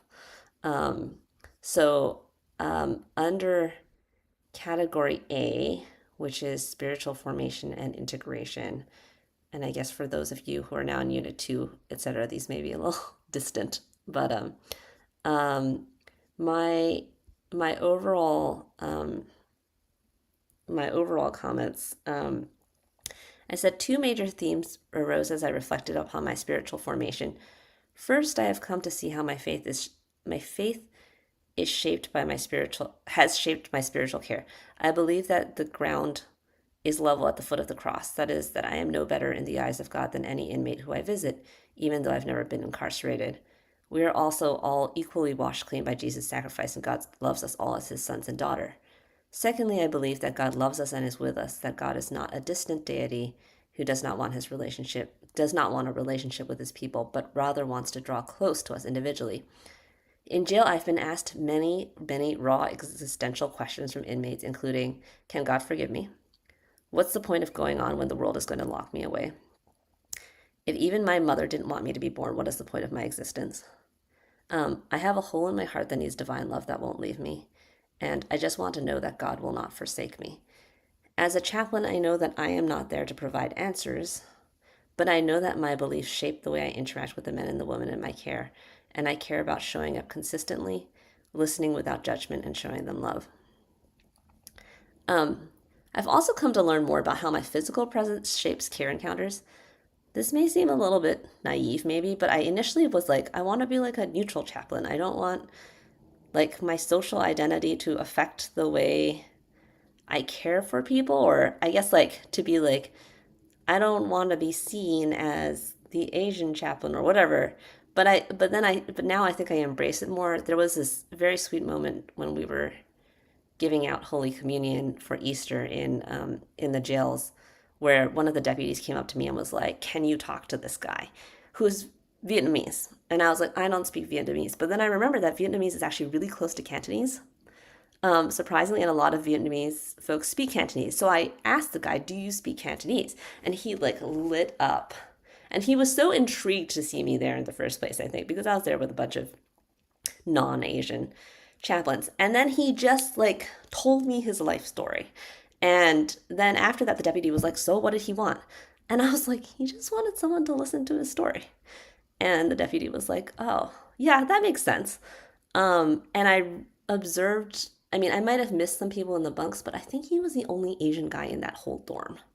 So, like, in that moment, I was like, wow, I am glad that I am an Asian presenting person who could have this conversation with him. And it made me feel like this value in my social identity that I hadn't really experienced before. And similarly, I think when I started on the men's side, I was like, oh, I don't want them to see me as a female chaplain. That we've talked about has come with some challenges sometimes, but I think it also has led some guys to open up with me in ways that they may not have with male chaplains. So I think overall for me, it's been a process of just being like, this, my social identity is my social identity. How can I use that to connect with people as opposed to trying to be like, that doesn't really exist. And then I think the last thing I just touched on here is that I think this unit has helped me reflect on how my upbringing as a achiever can really warp my work as a chaplain. Like success in chaplaincy is not defined by countable metrics most of the time. It's about connection, trust, love, and space. Progress can be very slow. I have been very frustrated with myself on days where I've been physically unwell and unable to meet as many people as I meant to. And I've also been frustrated when I felt like an encounter didn't really quote unquote help an inmate that much. But I've also had moments where I've been reminded that I do not know what is happening in my care recipient's heart and head. There was one inmate who went out of her way to tell a deputy how much my visit had helped her, and then that deputy went out of her way to tell my supervisor about this. And like I was like, that was like a totally anodyne, non-remarkable visit to me. So I was like, I don't know. I don't know anything here. Like I'm not the one, like, obviously I need to reflect on myself so I can keep learning. But at the end of the day, like, I think my notion of what's successful and not is one that may or may not, I don't know what's going on in their heads. And so like I just have to keep showing up. So I said I have to be humble to know that I cannot always see the fruit of my work, especially instantly, and I need to let go of some of the ways I've been raised in order to be more present and more patient. Okay, just trying to keep an eye on time here. Okay. The second category of awareness of self and others. I think this first point is basically learning self-care. I've talked about this a little bit, so I'm not going to go into this in great detail. I think, okay, so when it comes to awareness of others, I said I have had a lot of opportunities to reflect on the biases surrounding people who are incarcerated. I hear many offhanded comments from my friends that reflect that they think that people in jail are dangerous. Like a lot of people who I've talked to who have learned that I'm doing this, their first question is, "Are you safe?" Which says a lot about what they expect. I think even inmates judge other inmates on their appearance. Tattoos, in particular, carry a lot of stigma. And I've heard that both in inmates talking about other inmates and inmates talking about themselves, who like will say to me, like, I know I've got a lot of tattoos, but I'm like, that is carrying so much weight on yourself. I will always remember how one of the most heavily tattooed women I met was also one of the most responsible, diligent, and thoughtful women I've met in jails to date.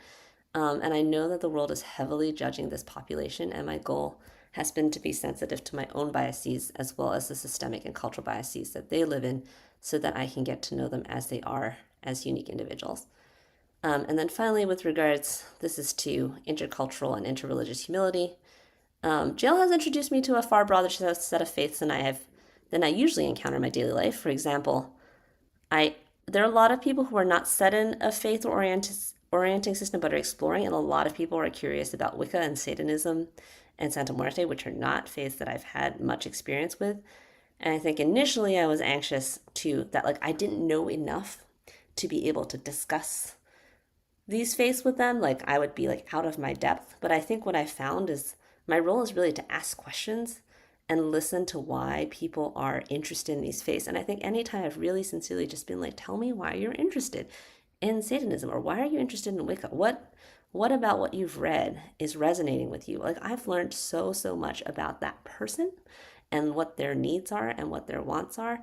And so that's something that's been very valuable to me, that particularly when someone is exploring, there's a lot for me to explore with them. And I think this goes back, I didn't write this here, but something that Reverend James said to me really early was explore, don't explain.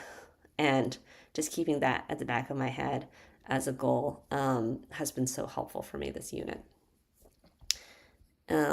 For C, this is relational dynamics, outcomes and indicators. So empathy, relational boundaries, group dynamics. I said I'm grateful that CPE has helped me hone my innate empathy. I do think I have a naturally empathetic nature, but I didn't really know how to express that or how to really join a care recipient.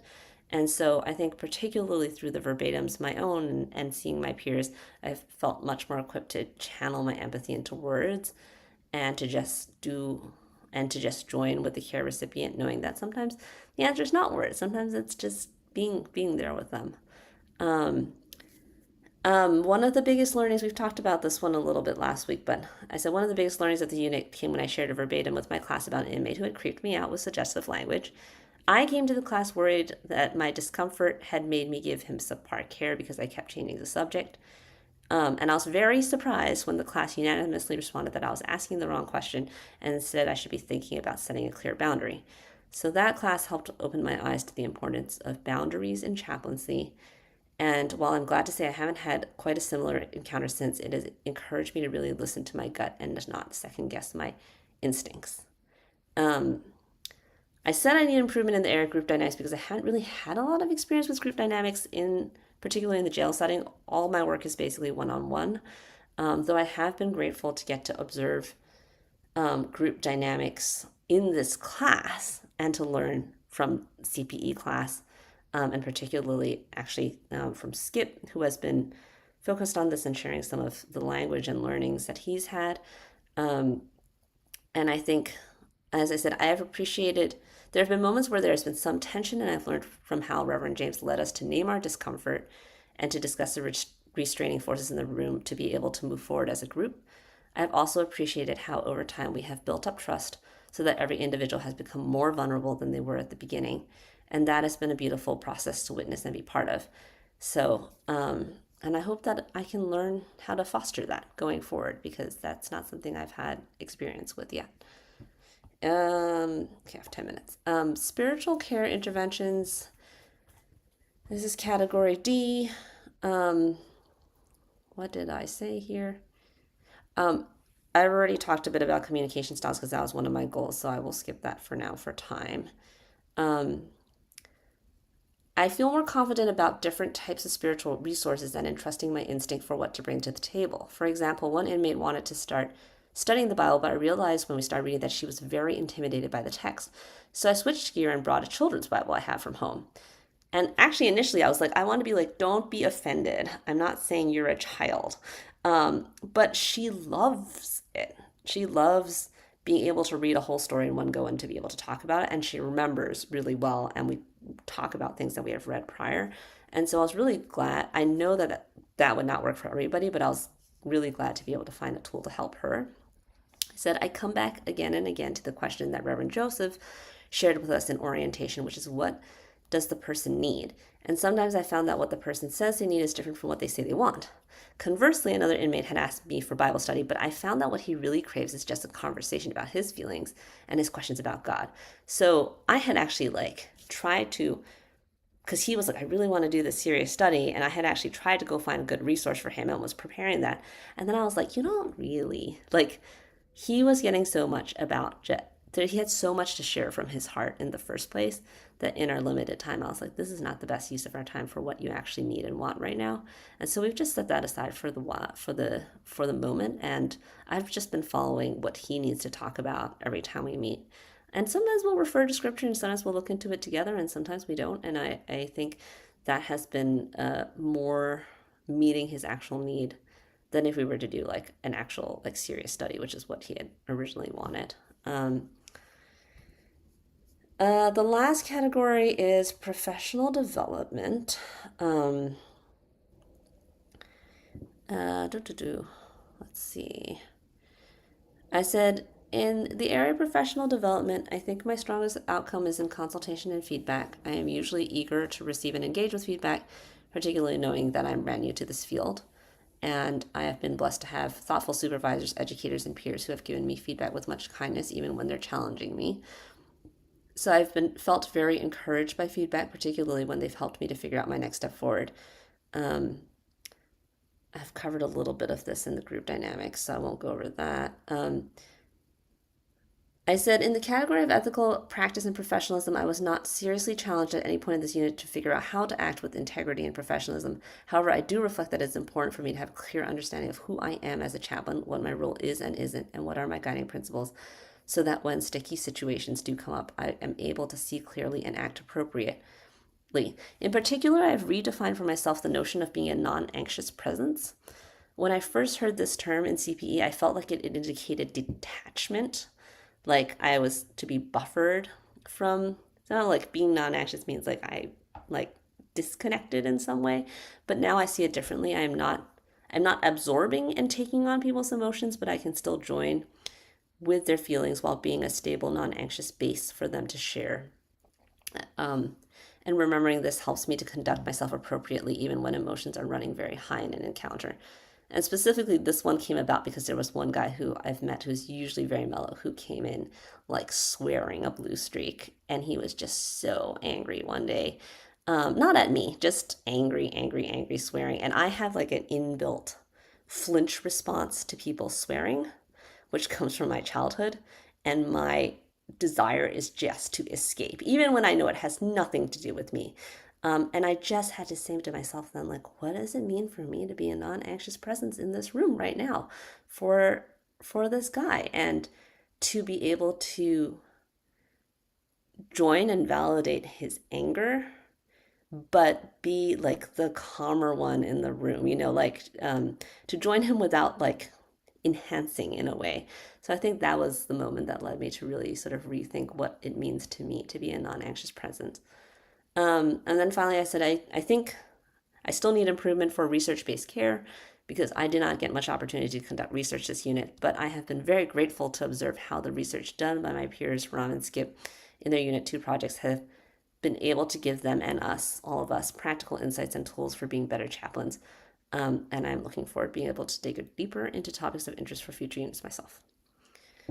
Okay, I have 5 minutes. I'm going to run through these relationships. So this said to assess my role in the peer group as well. So I just said I hope I was a good classmate to everyone. I care a lot about every member in this group and have tried to always participate to help everyone out, whether by raising my hand to read for part of a verbatim or to give feedback on a peer's question. I tried to pay attention to the greatest needs of my peers in any moment and to address that first. Emma Bet. I said, Emma Bet has been such a lovely classmate. She has great empathy, which has come through in every verbatim she shares, and an ability to cry with those in her care and to really feel them. I think that's one of your greatest strengths, Emma Bet. I would say your growing edge is to not doubt yourself, because Emma Bet was worried that her empathy was too much at one point, and also worried about her ability to care for someone who was a pastor who felt very senior to her. I think in every case you have been able to care for your congregation well, and so I hope you keep building confidence going forward. I said, Skip has been a wonderful role model. I admire so many things, but particularly that he is able to share his heart vulnerably and simultaneously ground that in thoughtful reflection. Head and heart and soul are working together, and admirably not just within him, but that he is also able to express it to share with us so we can learn. Growing Edge, I said, I think Skip is to still some degree daunted by the beast. Even the name makes it sound scary, and I wonder when countertransference will become something that he can see, name, and respond to in a totally non-anxious way. I have been so grateful for Ram. Like, Ram is really special to me because he has been a role model in this class and also a mentor at the jail, which I'm just like doubly lucky here. One of his greatest strengths is his patience, both with those who receive his care and with himself. I got to observe him do a meditation class with a group of inmates in a dorm, in a noisy dorm. And I admired how like precisely he was able to craft the class for the inmates, taking time for a slow meditation until everyone was in a non-anxious space. He also gives himself time to reflect and process, which I greatly admire. It is that space that gives a fertile soil for real growth. I said, possible growing edge. I don't entirely know. Ram may have this under control already. It sounds like Ram takes on a lot of care recipients with deep trauma. Not only does he work in the jail, but also cares for people who are devastated by the loss of environmental care and he cares for folks in homeless shelters. I'm curious how Ram finds lightness and ease amid so much grief and trauma. I hope he can give himself space, not just for processing, but also for joy. David, I said, David has a unique passion for care and for justice that I have admired since our first meeting together. One of his greatest strengths to me is how quickly he takes on feedback. The difference from his first to second verbatim was incredible. He put into action so much we had talked about, being a good listener, trying not to fix or provide answers, and joining the patient where they were, and I was so encouraged to see how he was integrating and incorporating all he had learned. I said, David has been challenged by so much this unit, his own health, care for his family, and move to California and more. For so growing edge, I wonder if it is okay to stop, if it is too much. Sometimes I think he may have been pushing himself to keep going, even if it might not have been good for himself. So I hope for you, David, that you can make space to really rest and recover so that you can go on to care for whomever God entrusts to your care. Annalise has made me laugh more than anybody else in this group. And I think humor is an underappreciated facet of chaplaincy. So thank you, Annalise. One of your greatest strengths, I think, is your candor. When Annalise says, I am here, she is here. She is willing to be vulnerable, to share her feelings and her state of being, open with her thoughts and opinions. She has faced some challenges at her workplace, but I think her authenticity will carry her a long way. Growing Edge, I said, there's so much on Annalise's plate. I'm hoping she can take some things off in the coming months, which you just said that you would, so hooray, as she goes forward with CPE so she can give more time to the process in a way that doesn't burn herself out.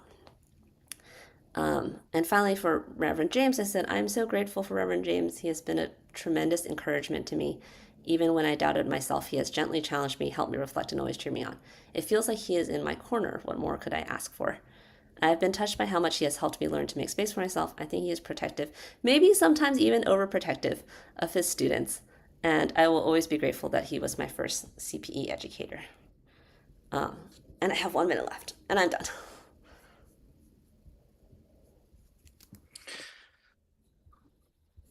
Hey, you done? Yes, I'm done. Okay. Ooh, let's breathe. Ooh, so. Ooh. Sorry, that was a lot. Yeah, I know it's a lot. Let's do the same thing. I see that you're very happy when you are sharing your presentation. Very excited. I feel energy is coming back from your face and body. And I see that from your presentation, you start with a big curiosity. With that curiosity demonstrating how to explore in you or how to explore with patients. So that's kind of my observation by reading your final evaluation. Great job. Anyone else? I'm happy to go. Carolyn, the three words come to my mind. You're confident, you're committed, and you're deep into learning. I notice this in every class. And your confidence shows about bringing your vulnerabilities and putting it out there. And how well you listen is just remarkable, and how you really meticulously reframe it and ask. And I still use your didactic on open-ended questions. It's they have migrated to my Apple Notes, which means I can scroll and look at them anytime I want. Right? That's a place of honor to be in your Apple Notes. And I tell you, the thing I really loved is I brought a lot of volunteers into the jail about the ramp up in the jail environment. Okay, when you walk into the building, there is sadness at so many levels, whether we expect or not. Even a joyful moment ends with a sense of sadness. But I watch you both at the staff meetings and visits and hallways and walking together. You have that capacity. I'm amazed at the capacity you have, that you really want to care for yourself, and more importantly, care for others. There is a deep connection there. Right. And as I was listening to your how well you prepared for this presentation and what you're going through, so a thought quickly crossed my mind. In a few years, you could be teaching this program. Right? I feel that you have that in you. You have a passion for I don't know if I want to call it a structured learning, but how do you build structure into something that's not structurable? Like chaplaincy, caregiving, and there's so much of sadness, and how to package a compassion, how to stay with it, and really break it down into 20 plus indicators and be able to really watch ourselves and watch others. And all this came to my mind and say, yeah, she got it. She got it. She knows what to do. Anyway, I was grateful to be in the cohort with you, this particular unit, and we'll continue to see each other. Thank you. Thank you. That's a great comment. Anyone else?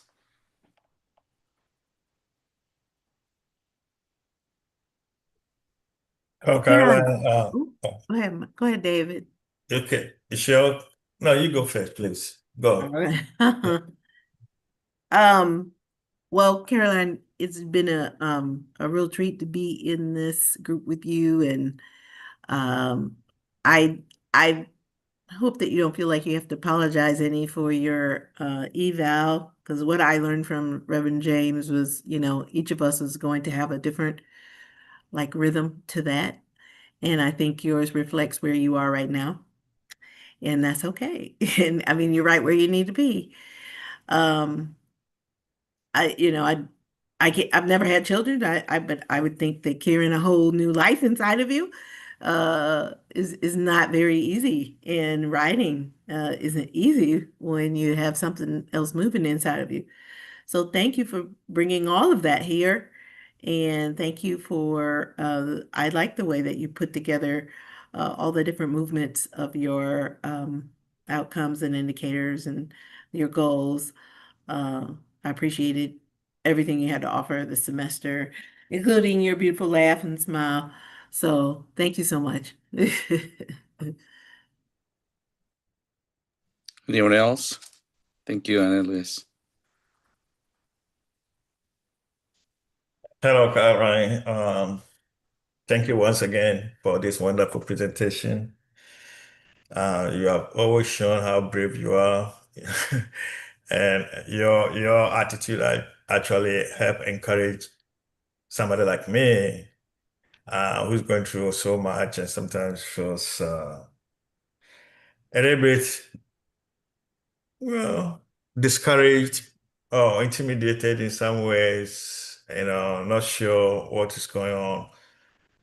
But seeing you being that kind of, courageous in how you even present your uh, verbatims and presentations and talking about your work environment and the challenges, especially being a female in such an environment, it's all very stressful to some extent, if I may use the right term. But in the midst of all these things, in the midst of all this stressful environment, you still have that braveness and the courage to, to do whatever you want to do, because I think you have that passion for working for humanity, working for people, helping people. You have that emotional feeling that if you have your own way, I think you could do even more than what you are doing in the prisons. Anyway, to make it short, I just want to thank you for all the things that you shared with us during this process. And I think a lot of us have also learned from you. No, thank you so much, man. Thank you, David. Thank you. Good comment. Anyone else? Caroline, thank you for all that you brought to our cohort. You began this journey with a search for who am I, my identity. And when you ask the question, what does it mean for me? I believe it's being formed. When you gave the image of cupped hand, I was confused because you did this, cupped hands. But then I realized, no, a cupped hand is here. And what a great image for you, because when you cup your hand, you keep what is essential and what you don't need goes past. Such a great image, I think, is to keep what is essential for you to form your identity. You've been a gift to my life and to all of us. Thank you for the good work you've done. Thank you. Yeah. Thank you, Skip. Okay, Amabeth? Yeah. Carolyn, you have been an asset for us and this group. The more you smile when you were sharing with us, that was transferable in a good way. Like when you are smiling, we smile. And when you share openly about what is happening in your house, this is openness that we share also.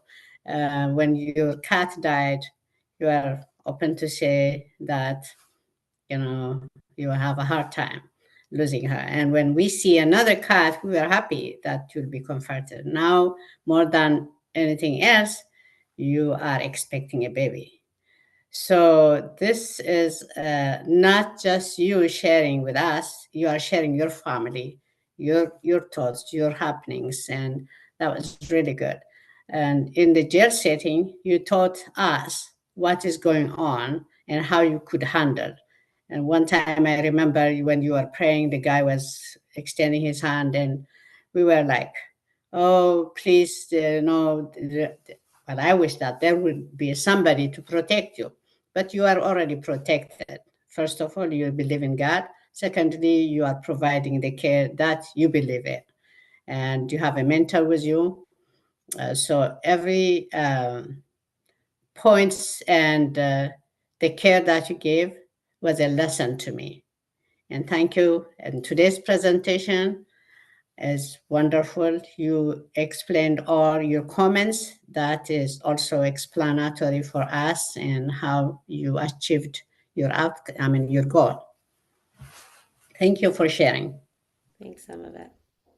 Yeah, that's a good comment. Reverend Joseph. I think we made our comments, right?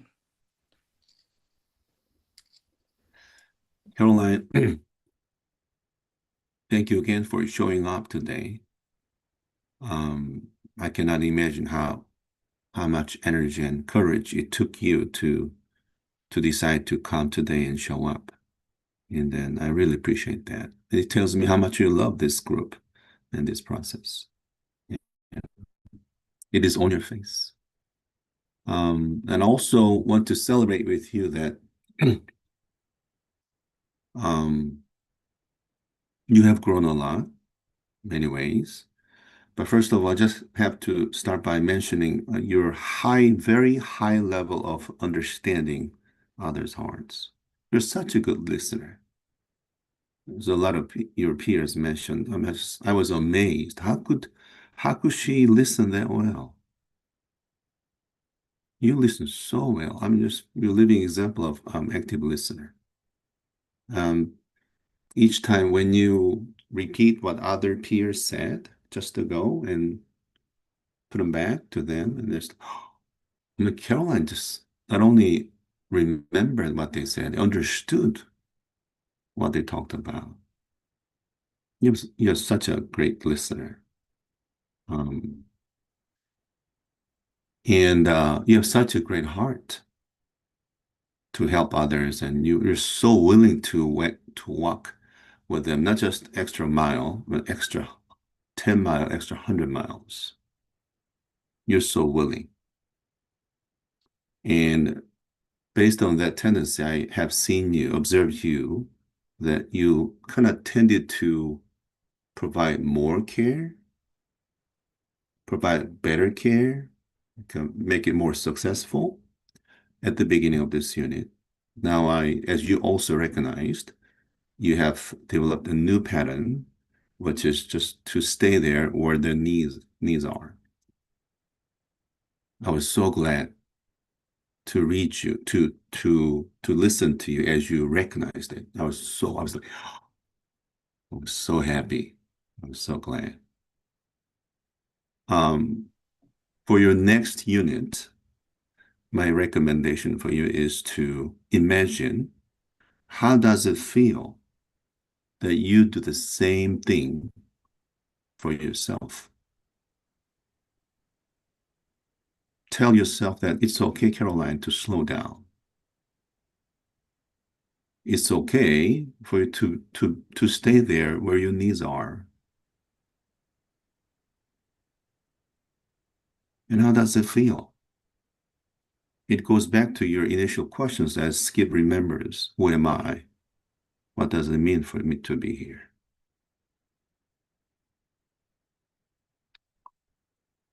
And I bet that you also make another leap of growth with that question.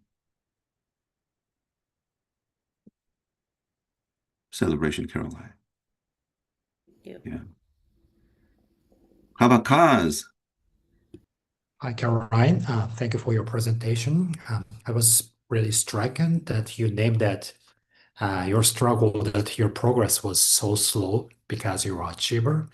And also you mentioned as your CP progressed after your pregnancy, you started to lose control over your body as well.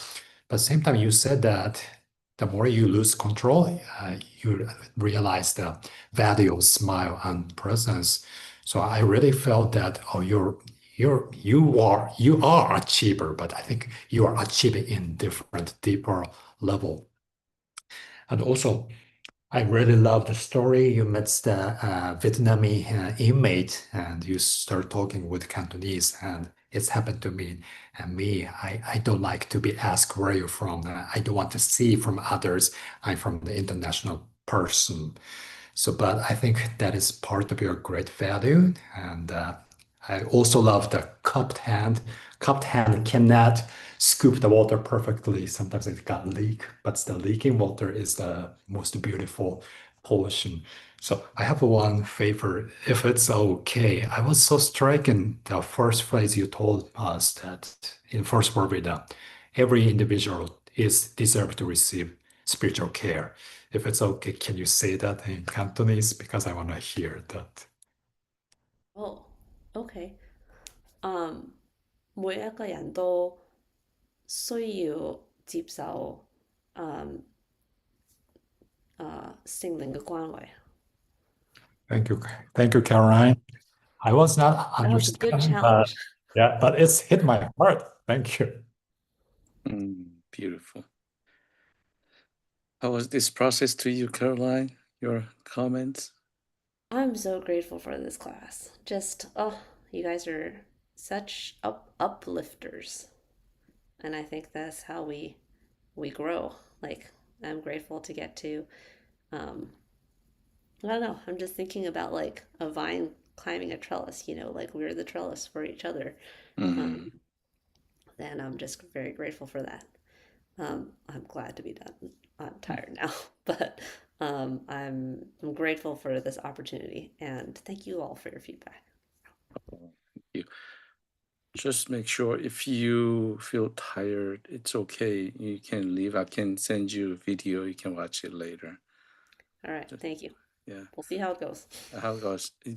Group, let's take a 5-minute break. Is it okay? 5 minutes short break. We can come back. Thank you, Caroline. Thanks, Caroline.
Okay, it's 5 minutes yet?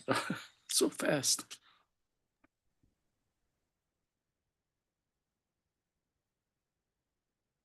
Okay. Caroline will turn off her camera a little bit, but she will be listening. And Mom is here. David here. Okay, Amabet, you're here? Okay. Analyst, your turn. You have also 40 minutes plus Okay. and yeah, plus Yeah, minus. let me put my timer on. It's a good idea. Yes. Dr. Yay! Yeah. Franza. Oh, goodness. Finally, right? I made it, I think. Almost made it. Okay, everyone. Let me see. Let me share first.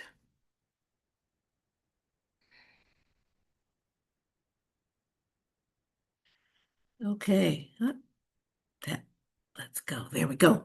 Can you see what I have here? Yep. All right. And I can see you all. Got all my little gadgets here. Okay.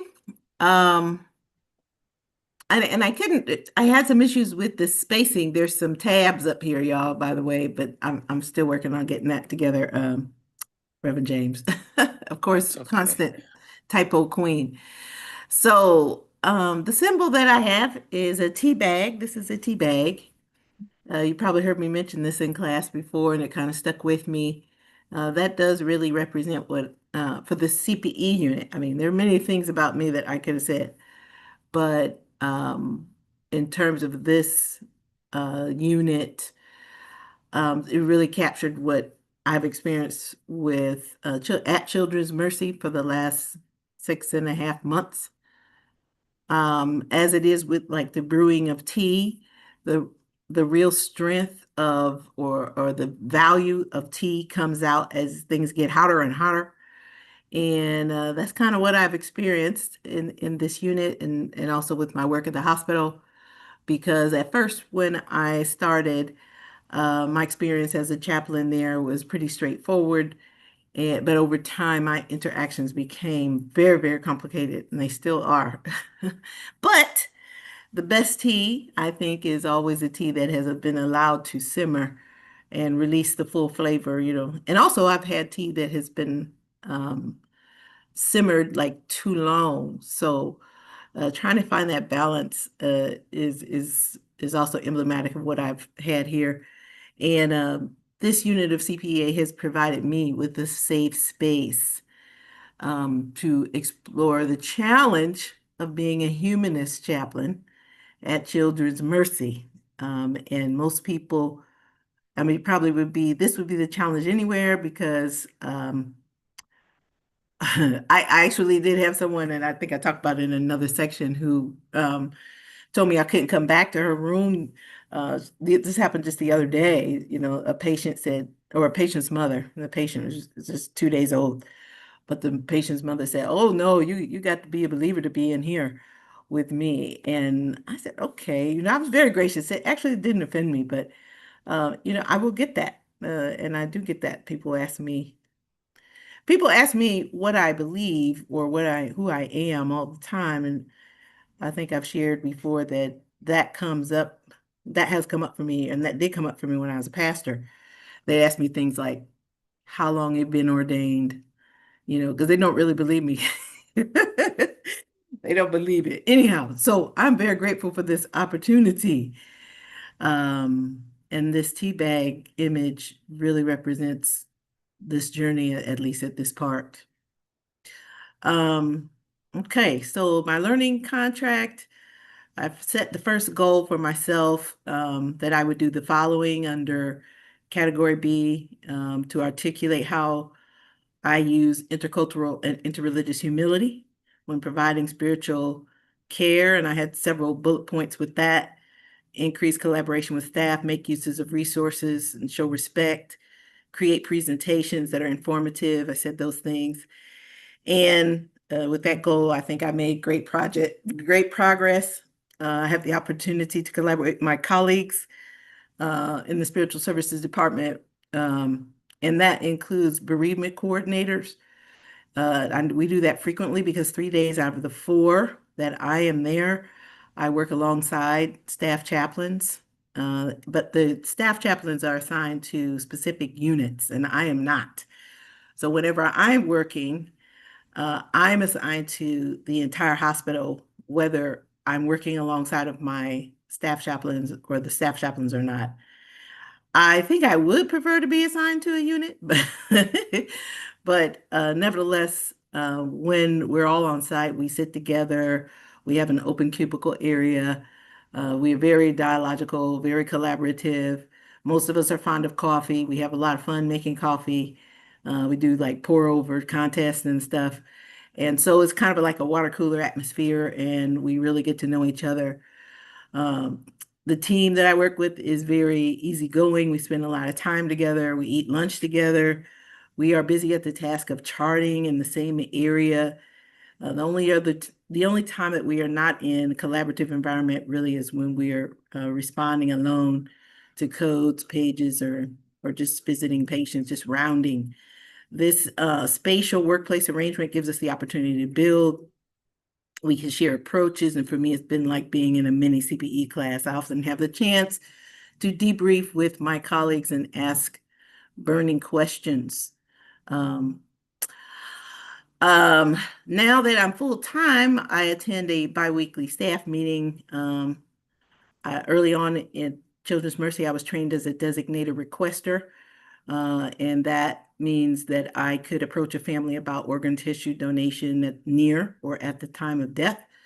And that has changed. So um, we don't have to engage in that task. Just the organization has made that change, and they had claimed it was nothing that we did, but they just wanted to do that. But I was really uncomfortable with doing that. But being with my colleagues helped me to feel more confident. We did role playing together and so forth. So in terms of programs, projects, I volunteered to develop an interfaith service on Easter Sunday, which surprised me. And nobody came, but I mean, no one in the whole hospital. Um, I also offered to transcribe written prayer requests and that have been placed into this wall and this panels. And I was thinking of this when I was writing. I said, I can't recall what motivated me to think of this activity, but one day I was just visiting the chapel. And I visit the chapel every time that I am on my shift, and just thought of the Wailing Wall in Jerusalem. And so I just started transcribing, and it's become a project. So I really do feel like I met that goal. My colleagues, they know I don't pray. I mean, I think that's why they were really, really surprised, but it's that academic part of me that envisioned this project as a way to learn more about the spiritual lives of those who live in the chapel. So I've started that. And then also I was invited to give a presentation overall in the hospital, Accelerating Respect, Community, and Connection Program. In reality, it's probably what people would call DEI. We don't care. So anyway, we're just doing DEI. So the name of my presentation was The Power of Storytelling, Understanding the Present, Shaping the Future. And this came about because of my mentor, Tracy Woods. She's from California. She's also a senior staff chaplain. She's been at Children's Mercy for 22 years, and she's my precept mentor. I just said that. Her support is monumental to me. She's the one who engaged me to return to CPE, and she's also African American and chaplain. And she has experienced a lot of the same resistance and discrimination that I've encountered from white nurses, medical staff at the hospital, who are recently have really been questioning a lot of my ability, my pastoral authority. So I'm really, really grateful that Tracy is there. On site, I've had to lean on I've had to I have what I think I missed a word. I have had to lean on her, or I lean on all my colleagues, but Tracy particularly has been just monumental for me. The presentation itself that I gave was just well attended, and it was a way for me to claim pastoral authority and share my vision of spiritual caretaking from the standpoint as a humanist. This has been something I've been encouraged to do by our director, Rachel Rigdon, She's been super supportive of me and impressed with that presentation again. So I think I really was able to meet that goal. Goal 2 was articulate how one uses empathy when providing spiritual care. Oh, goodness. Good progress on this. My ability to be empathetic has expanded and deepened. And it often comes out when I do feel like a patient is being mistreated or misrepresented. And this happens a lot more than I care to remember at this hospital. I put down here an example from my spreadsheet. For example, on February 1st, 2026, rather, which was a Sunday, I received a trauma page in the ED. By the time I got there, the patient had died. Due to her facial features, I assumed that the patient was African, and that was confirmed. Um, I am a little squeamish about death, but I was there. I've even witnessed, I stood in the room, I was with her, but really quickly saw that the nursing staff were really disparaging her family.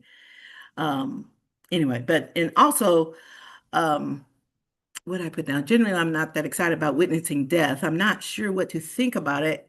And recently I wrote in one of my weekly reflections that this discomfort is because I know very little about what happens at the time of death or after, for that matter. I mean, I don't think anybody could, but you know, that may sound a little bit strange from someone who is an ex-United Methodist minister. I perform many funerals, but death still is a huge mystery to me. It's one also that I respect. It's a great equalizer, something that each of us will experience in life. And when I arrived in the ED and I witnessed this deceased patient with a big needle like protruding out of her neck, and it was literally straight up in the air. I didn't fear for her, but I was really at a loss of words. Was the needle supposed to be there? I've never seen nursing leave a needle sticking out of the neck of a deceased patient.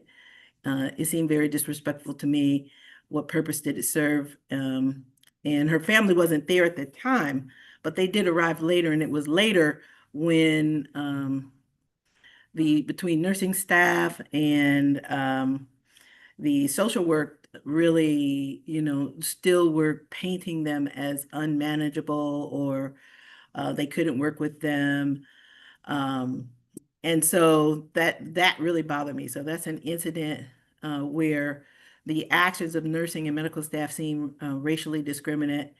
And when her family arrived, I had already kind of generated a massive amount of empathy for them and for the patient. And so when the social work staff said that they weren't going to go in to talk to them, I pretty much I volunteered. I said I would like to talk to them, but these were her uncles. They were the patient's uncles.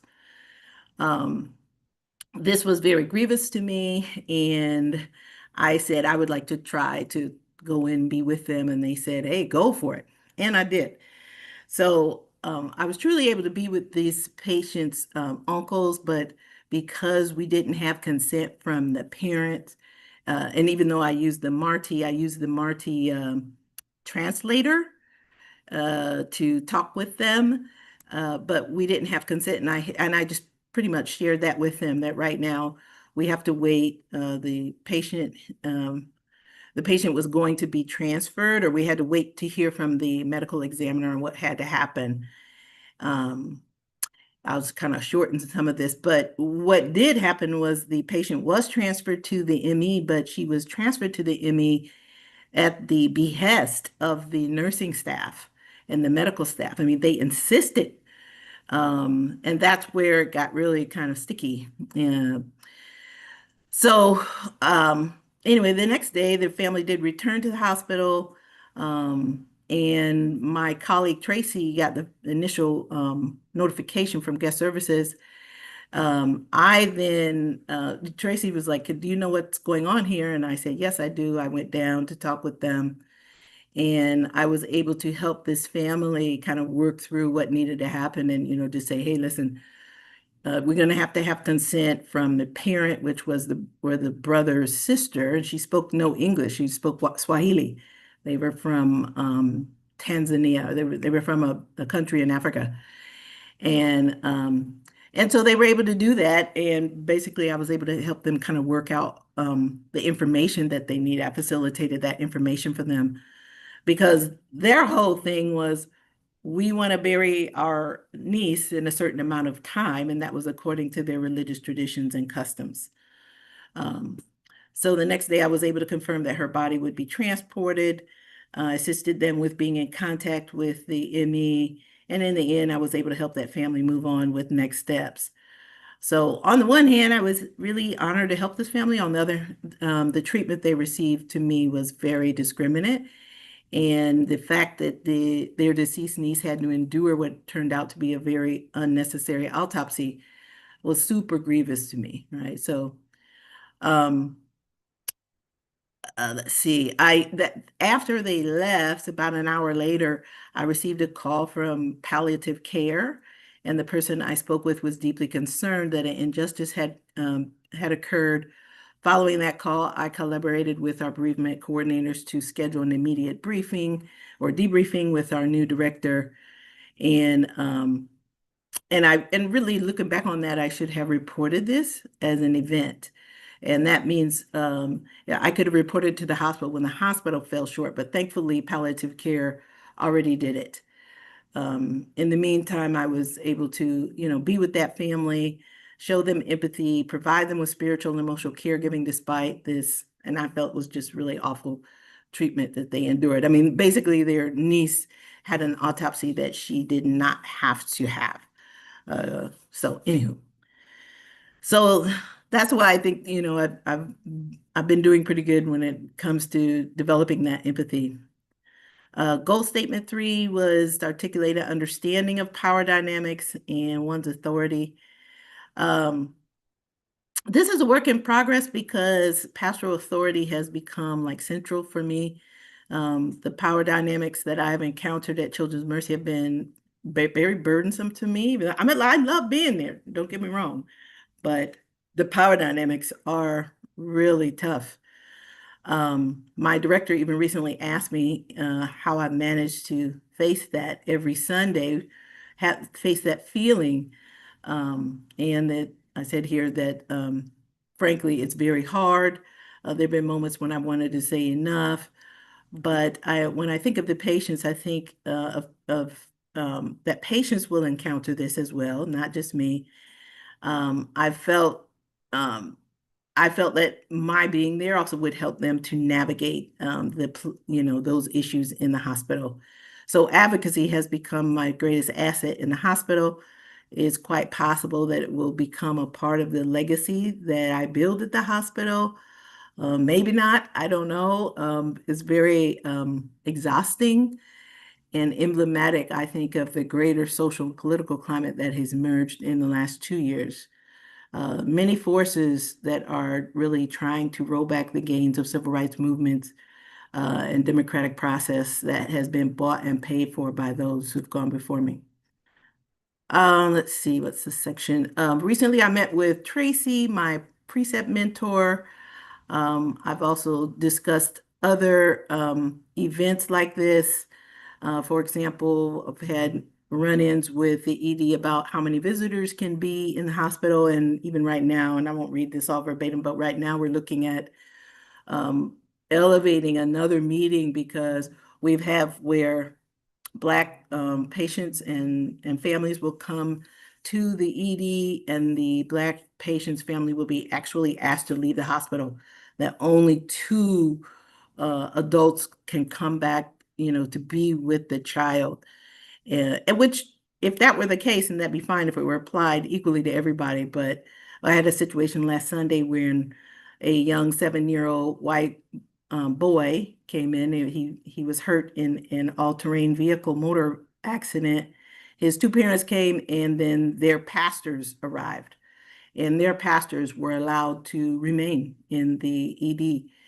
While again, the couple weeks prior, the family of a Black patient was not. So that opens up the door for an opportunity to be an advocate again for this, well, and advocate again. So there's that. I have found it easier to speak up for the people that I'm serving. That was kind of one of my goals. or sub goals. But it has come with a heavy price. My mentor, again, Tracy, she's been a great resource. I've really appreciated all the meetings or the conversations I've had also with Reverend James. Um, but Tracy has really commended me for providing care for all the patients and families who come to the ED. She's admonished me to bring my experience in the ED to the light of day. She's kind of for such a time as this, if I can use a biblical saying, thankfully I'm willing to bring it. I am willing to bring it up because I have been consistently reporting similar issues at the hospital. I also believe my director is very supportive of me, and she knows firsthand of what I've been going through, as well as Tracy, my mentor there. Um, so this kind of mistreatment that I feel like either Black people or poor people are getting in the ED, which is what, where I'm often called to every Sunday, is not a new thing. I mean, it's something that's been happening, but now it's me, right, who's in the position to witness that injustice and do something, help the people, or even just be a voice. They're not going to be involved in this next meeting, but it's a meeting that we will be having soon. So I did my outcomes and indicators similar to the way that Caroline did. I'm looking at my time again. I went ahead and just said, see the spreadsheet for specifics. In this first category, spiritual formation and integration outcomes, I pretty much put down that I'll just read the comment. This is my strongest outcome and indicators category. I've been called on multiple times to be present to families because of who I am, meaning at times they want me to be in the room because the mother or the patient is Black, or even humanist. They will actually ask me to come. I had mentioned earlier, I was recently asked to leave a patient's room by the patient's mother who wanted a chaplain who was theist. And I took no offense to that request. So I really think that I have been able uh, to do this in light of my own narrative, and also how my orientating systems helps me to be present to people in the hospital. This is my strongest, this is where I'm strongest in all of the outcomes and indicators. Let's see. I'm very capable, confident with articulating how those narratives and beliefs systems intersect. I'm usually not offended if someone doesn't want me in the room, although it's difficult when a parent might react to me negatively or when their curiosity about who I am just kind of goes south, because the visit isn't about me. If I'm there to see about them. But most patients and families do not ask me, or interrogate me with questions about my personal beliefs or what humanism is. It does come up. I don't shy away from it, but there's a lot that I have to learn. Even in here, Ram has been very helpful when I've asked about, how do you answer certain questions, and it's been very helpful to me. Awareness of self and other self-care, articulate how self-care practices, including trauma-informed approaches, support well-being and spiritual care. How I practice that. Generally, I'm very good at creating self-care opportunities, but it took the care of my father to help me see that I tend to put my own self-care last. I finally figured out near the end of the semester that I needed to put more effort into the care of myself first before I jump in to help others, especially when those others are my immediate family. When I do this, I take care of my business and myself, and I have much more energy, more of a satisfied approach in caregiving. And this kind of came about, I guess Reverend James asked me probably at least 3 or 4 different times, what are you doing? How are you taking care of yourself? And I would say all these things. I would say, oh, I go get my nails done, or I get a massage, I do all those things. But what I was missing was that I was just putting everything, in front of my own my needs, things I needed to do for myself. So I didn't do as good. I think I just put meets expectations. I probably could have put needs improvement. for the care of self because my time management was really, really off toward the end. I just had so much going on, especially with the care of my father. On this next section, category C, articulate how one uses empathy when providing spiritual care, articulate an understanding of healthy relational boundaries, and then identify group dynamics. I had meets expectations. And I said, I'm heading in the right direction with this set of outcomes, but in the words of, and in the book written by the Right Reverend Bishop Vashti McKenzie, it's not without a struggle. And Bishop McKenzie is the national chaplain of Delta Sigma Theta Sorority Incorporated, which I am a member of as well. It's an amazing sisterhood.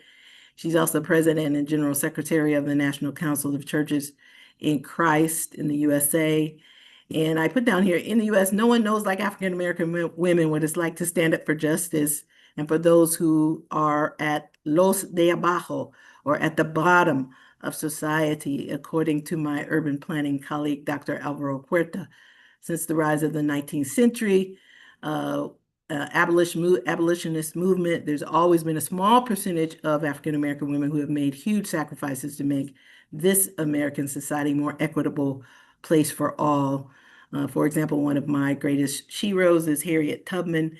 And in the words of Langston Hughes, I too sing America. So I'm no stranger to what it means to be an advocate for others. I've done this for for a big part of my life, and being there for those who are vulnerable is a big part of how I see my vision for chaplaincy. It's a big part of what I do at Children's Mercy. It's part of my, if you will, philosophy of spiritual care.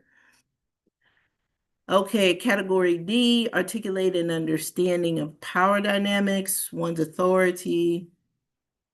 This one I did put exceeds for some of them, but then just meets for articulate how one uses spiritual resources when providing spiritual care. Articulate how one uses spiritual assessments. I put meets. Articulate how one uses documentation. And that's because we have just started to use Epic at Children's Mercy, and my skills are improving.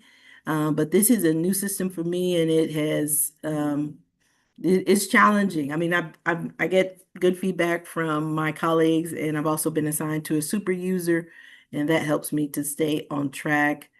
But it takes a tremendous amount of time for me to chart, especially when it's after a death. And I am responsive to a death at least once a week. The Department of Spiritual Services is the administrative lead on death in the hospital, and therefore we have a lot of ground to cover. I did recently receive a special mention on the hospital's main page, and this was recognition from a family of a patient who recently died, and I was present to the grandmother.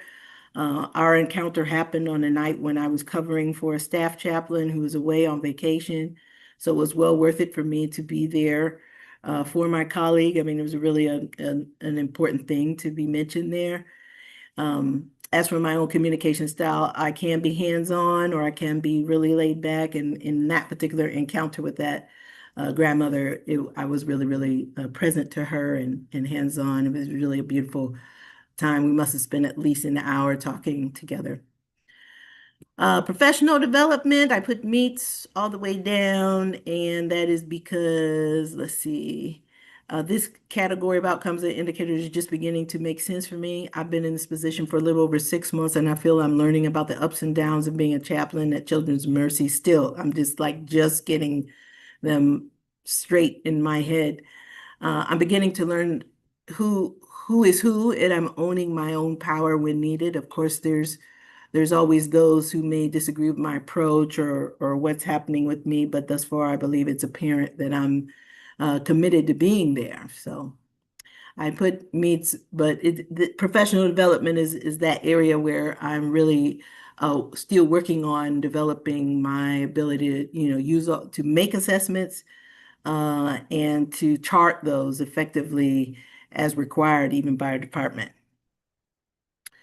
So then finally getting down to the relationships, Reverend Kim, Reverend James. I thoroughly enjoy meeting biweekly with Reverend James. I perceive him as an ethical CPE educator. It has been a pleasure to work with him in class. He's a patient teacher. I also celebrate the fact that Asian American educators are taking the lead in this program. Thank you for this gift. Thank you. I also have a profound respect for the work that Reverend James does in his own practice. And I know he tells me that the work that I'm doing is very significant, but I really am in awe of the contribution of prison chaplains. I said, thank you for giving me the opportunity to work with Reverend James. It was an honor. Let's see, my peers. In this group, I perceive my own role as a trusted collaborator. I'm always prone to teach. It is in my bones, yet I'd say my most dominant expression in our group meetings is working alongside of my peers. It was a relief for me throughout this process with you all that I was not um, responsible for anyone except myself.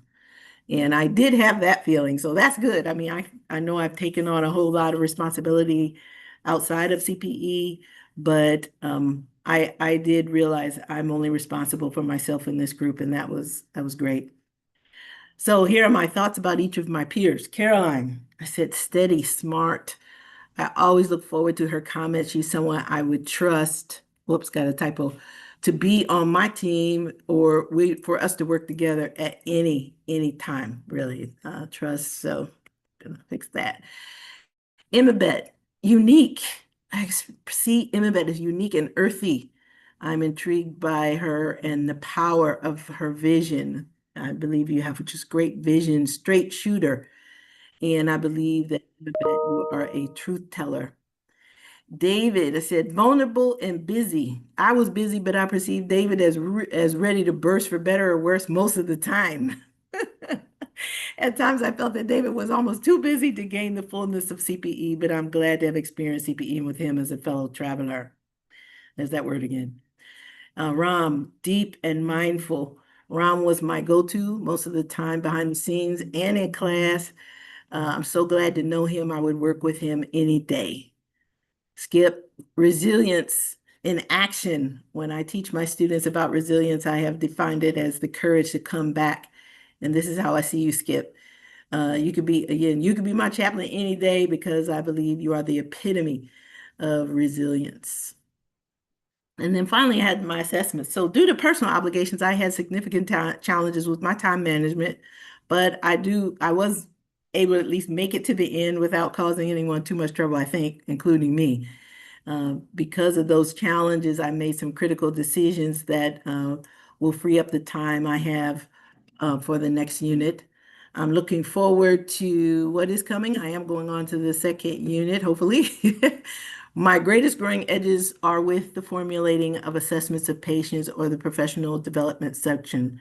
I would rather not assess people nor their spiritual needs because I really don't see a distinction between what's human and what's spiritual.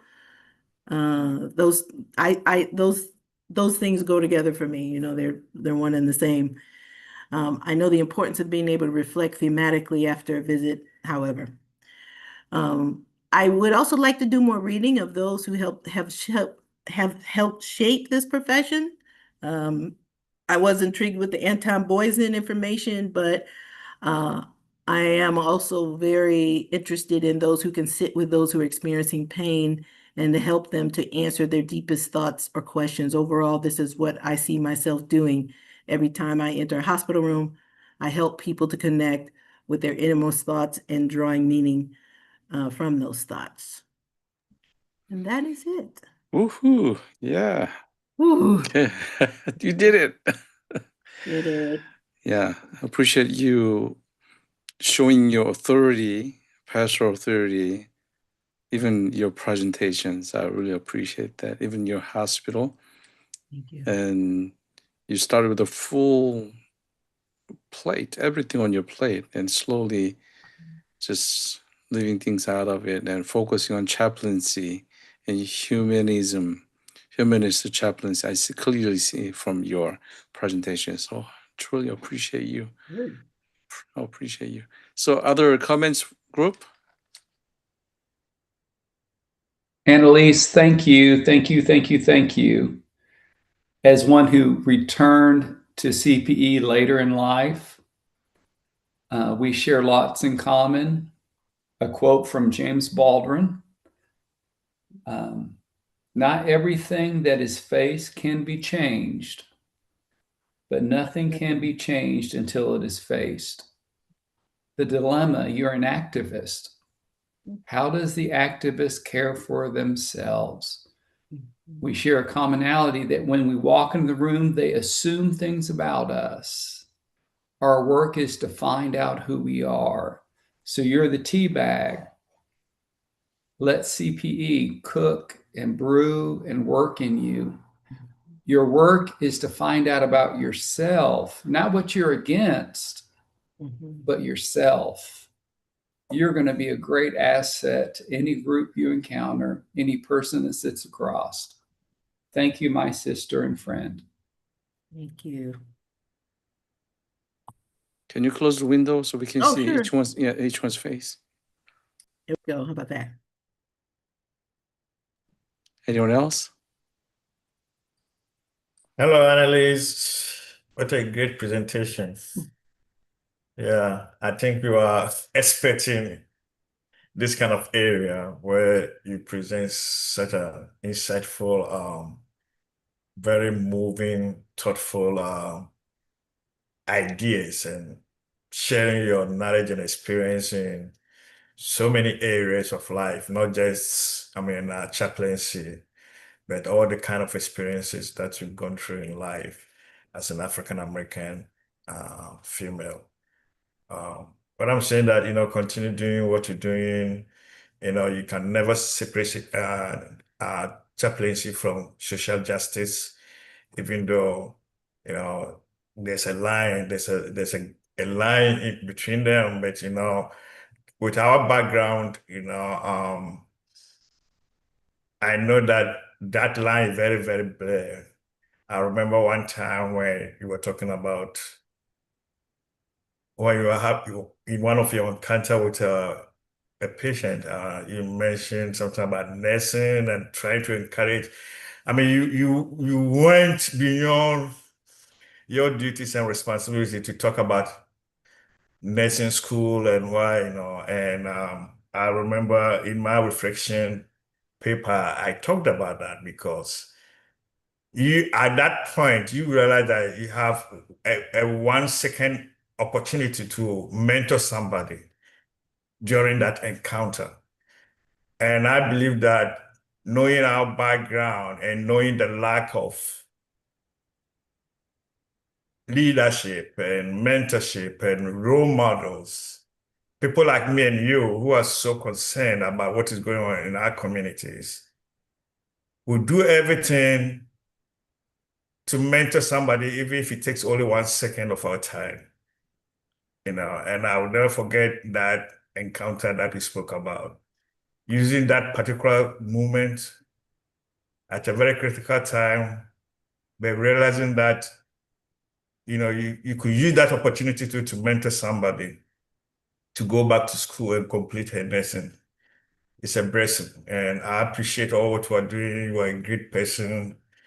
And I hope I can learn a lot from you. You are truly a role model. Okay, thank you so much. Thanks, David. Anyone else? I can go. Annalise, thank you for sharing. When you were talking about your goal of developing empathy, I kept thinking, wow, your empathy is driven by your sense of justice.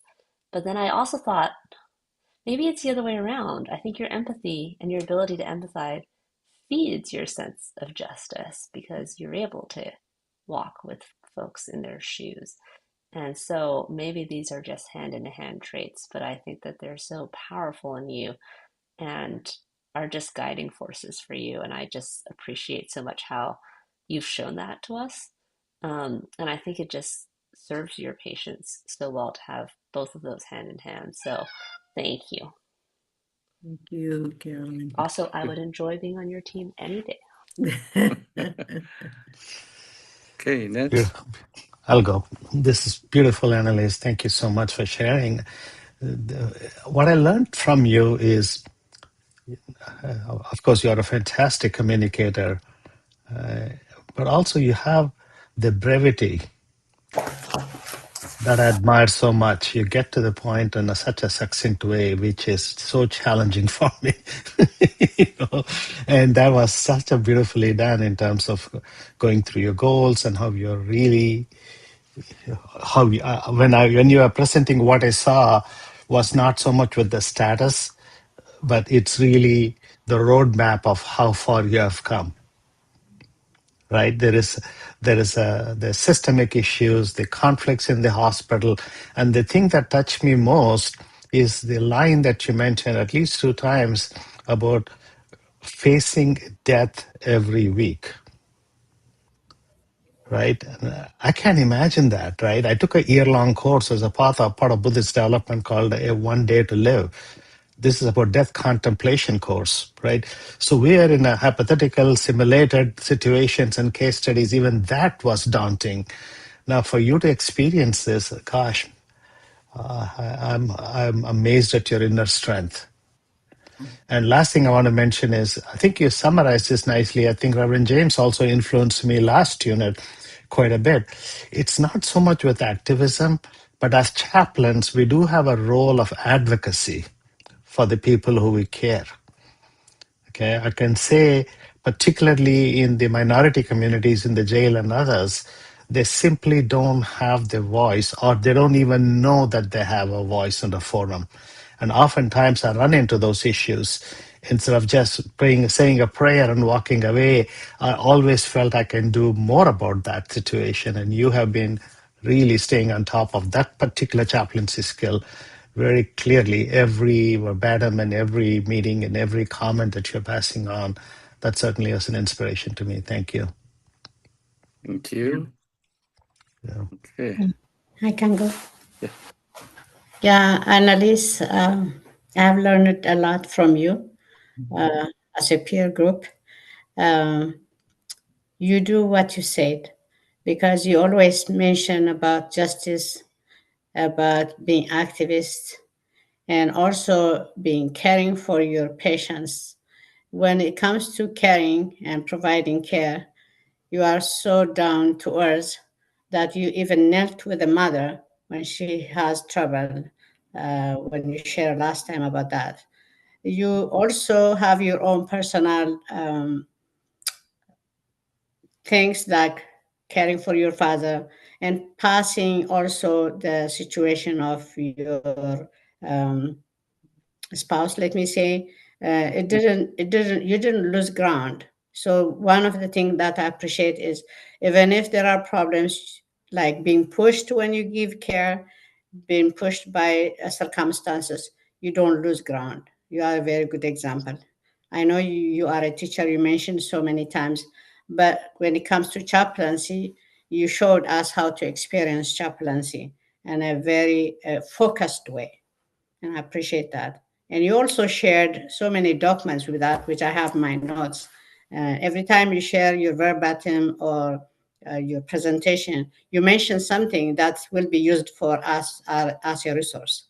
So I kept that in my own notes too. Thank you for that. Thank you. Thank you, Reverend Joseph.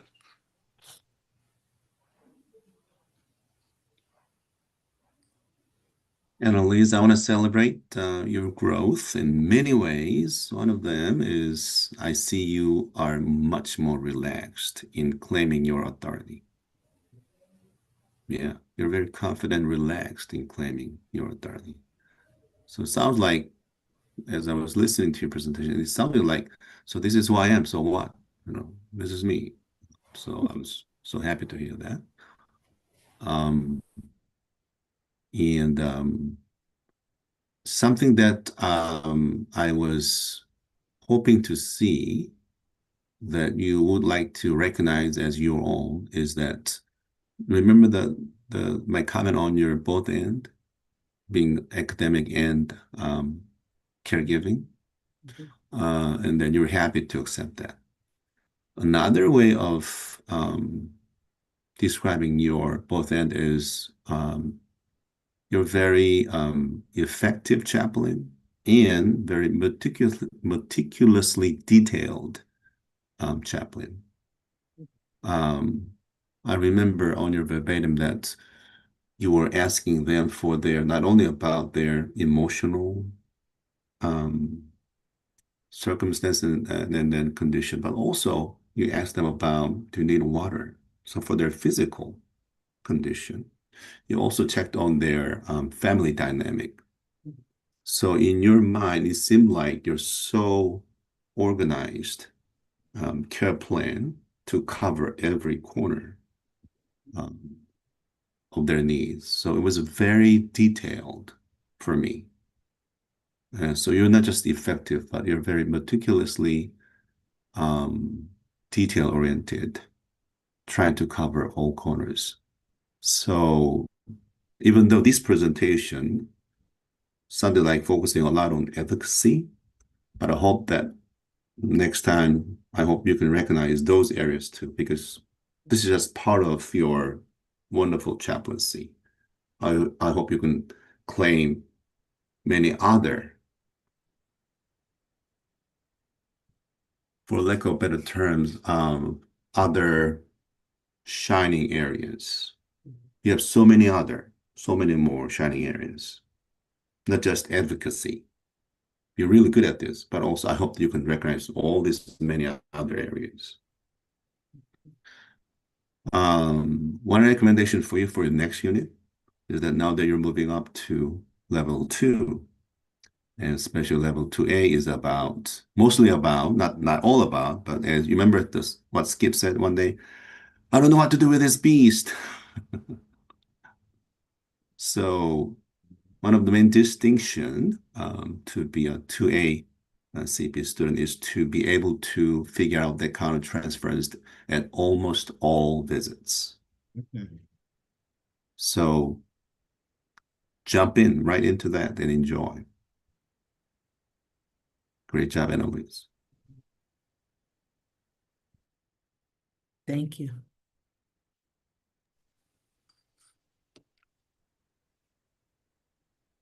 So it's time to Kaz speaking, Joseph? Yes, go ahead, Kaz. Okay. Annalise, thank you very much. First of all, you saved me from past trauma because in my country, Japan, the professor is always high. They have authority and they can't be your students. So I was wondering how analysts will be in this place. But as you told, you're a really great, beautiful collaborator. And I learned from your attitude, not in the classroom. I can imagine how you collaborate with medical staff and families. And also, I really appreciate today's presentation. You really advocated the justice and equality. But my impression from you is your way of advocating is based on love and mercy. It's not sharp. I feel really warmth from your advocacy. I think that might be the talent and also might be your pastoral authority. And I felt that it's really connected with the symbol, the tea bag. It's really contagious. The taste of justice will contagious, and smell and color of love and justice is spreading in the room. So I think you being in the classroom and the patient room, that it'll be changed so many things. So thank you, analyst. Thank you for your presentation and thank you for saving me from trauma.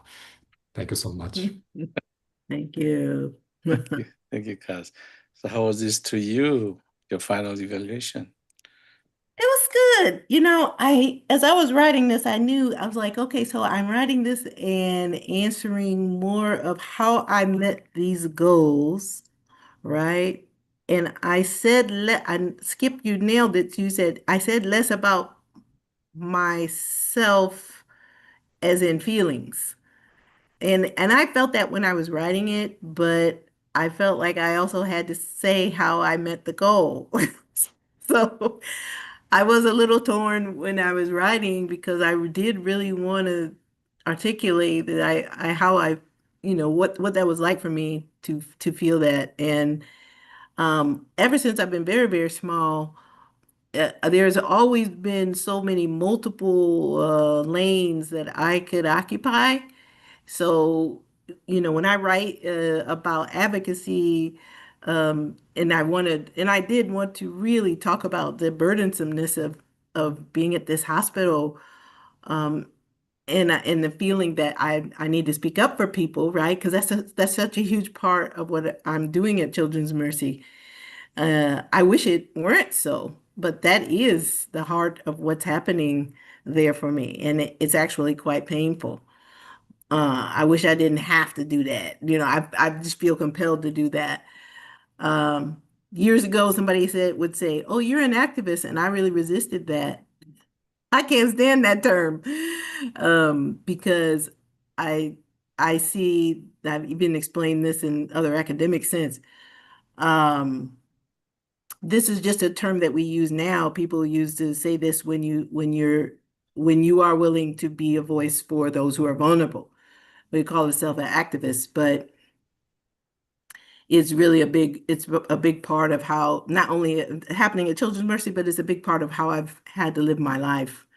I feel like I've been in many situations where I had to either stand up for myself or others, or sometimes I didn't stand up for myself.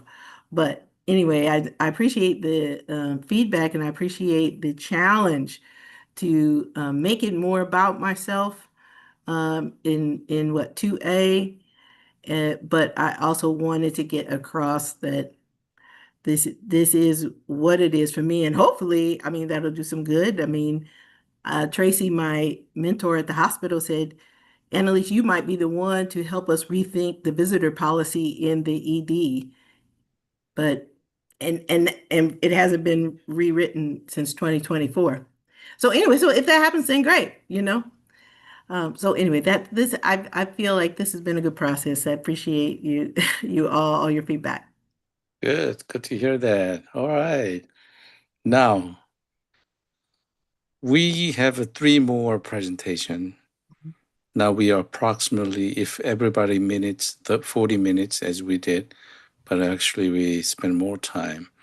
So with the 3 presenters, it's kind of a tough situation. So this is my offer. Would you like to take a 5-minute break and all 3 go together and we end it? Or we hear Ram, then we can take another 5 minutes, and then we have David and Amabet. What is your choice? Anyway, both are tight. Want to take a break now, or you want to go with Ram? I'm ready to go. I don't need a break right now. You don't need a break? Go with Rom. Okay. We're ready. Let's go. go, Rom. Let's go. Rom. Yay. Go, Rom. I think Skip needs a break. I will after yours. Okay, let's go, Ram. You have 40 minutes. Yeah, 40 minutes. What a delight, guys. I'm enjoying this, listening to each and every one of you, and I've taken some notes, and there's so much joy in these things, and it's just humbling opportunity to be here. So I want to basically 2:35 my time. Okay. So start with saying there was a big hole in my heart in fall 2023. More exactly, maybe end of October, early November timeframe. I called Joseph. I sent an email to him and followed up with a phone call. That was exactly about 3.5 months after my mom passed away. July 9th, 2023 is my mother passed away. And my job as a chaplain in the jail, and I don't like the word call it job, I call it more my service opportunity at the jail, felt there is a lot I have to learn about ourselves, right? And certainly there were some, I call it heaviness that came with it during the encounters. And I talked to my boss, Liz Milner. Liz gave me Joseph's email and phone number. And what a connection that has been. What a beautiful journey it has been, right? And And I'm so grateful. I'm going to send an email to you, Reverend Joseph, and copy Reverend James about I owed so much to the CPE of Central California. I'm not done yet with you guys. I want to know what I can offer to you guys in return for what you've offered me. Okay. That's a preamble for what I'm trying to say. And my symbol I chose for my journey of this unit, in fact, it connects with the previous units as well. I wanted to build a sense of a dynamism or a continuity to this symbol. I'm using carefully. My symbol is becoming a compassionate living bridge builder. Okay, and what I mean by that is, and I want to emphasize how I came to this. My journey has been 400 times, 4 units of CPE, learning and clinical hours. And over this time, especially last 2 units plus, I accumulated over 125 certified continuing education units on various behavioral sciences, trauma, grief, addiction, internal family systems. I really needed all of it to truly connect with the people I serve. And the indicators provided me the framework and how I go deeper into it. When the indicator basically said, how are you going to connect your spiritual growth with your behavioral health? That's an umbrella that gave me, and I wanted to go deeper into that. That opened up tremendous amount of opportunity for me to come back to a deeper learning mode. And I'm so grateful for some of the references Reverend James gave me and on where I can pursue this education. And they proved to be deeply meaningful and very useful for my work. Okay. So my symbol is this living bridge, right? And I'm my role, my calling, my particular persona that is called a chaplain is to be engaging in this process. And there are 4 elements to it: being situational, so that I'm fully aware, present, connect in real time, understanding as many of the dynamics, if not all, as possible. And then, of course, it is spiritual, not from my terms, but in terms of the people I'm serving. And there is a behavioral science aspect of it, not just see at the first layer and how can I understand the situation, understand the human at a somewhat behavioral level. When I put that lens on, it's not static anymore. I'm seeing their past. I'm seeing in a window of time that I'm present that for that experience. And of course, it's healing. Okay. So I kind of put together like an each one of these elements. I won't go into a lot of detail. I'm going to mail you this. It's really representing here and now of a crisis or a life event, right? And that to me is extremely important. And at the same time, what we call spiritual is connection to the transcendent, right? It's really linked between human and divine, whatever that may be. One of the projects I did was with the nuns, NONES, about a fast-growing segment in our demographics, particularly in the jail setting, in the age groups of late teens and 20s. It fits that profile, and particularly in this cohort, Annalise, my sister Annalise, brought in the notion of humanism that deeply resonated with me, that connected me very well, and that actually, when I was working on the nuns project, this was the Annalise's work was deeply inspiring for me, right? And of course, all of this can only make sense in the context of understanding the structure of resilience through the lens of behavioral health, right? The coping mechanisms, the cognitive frameworks.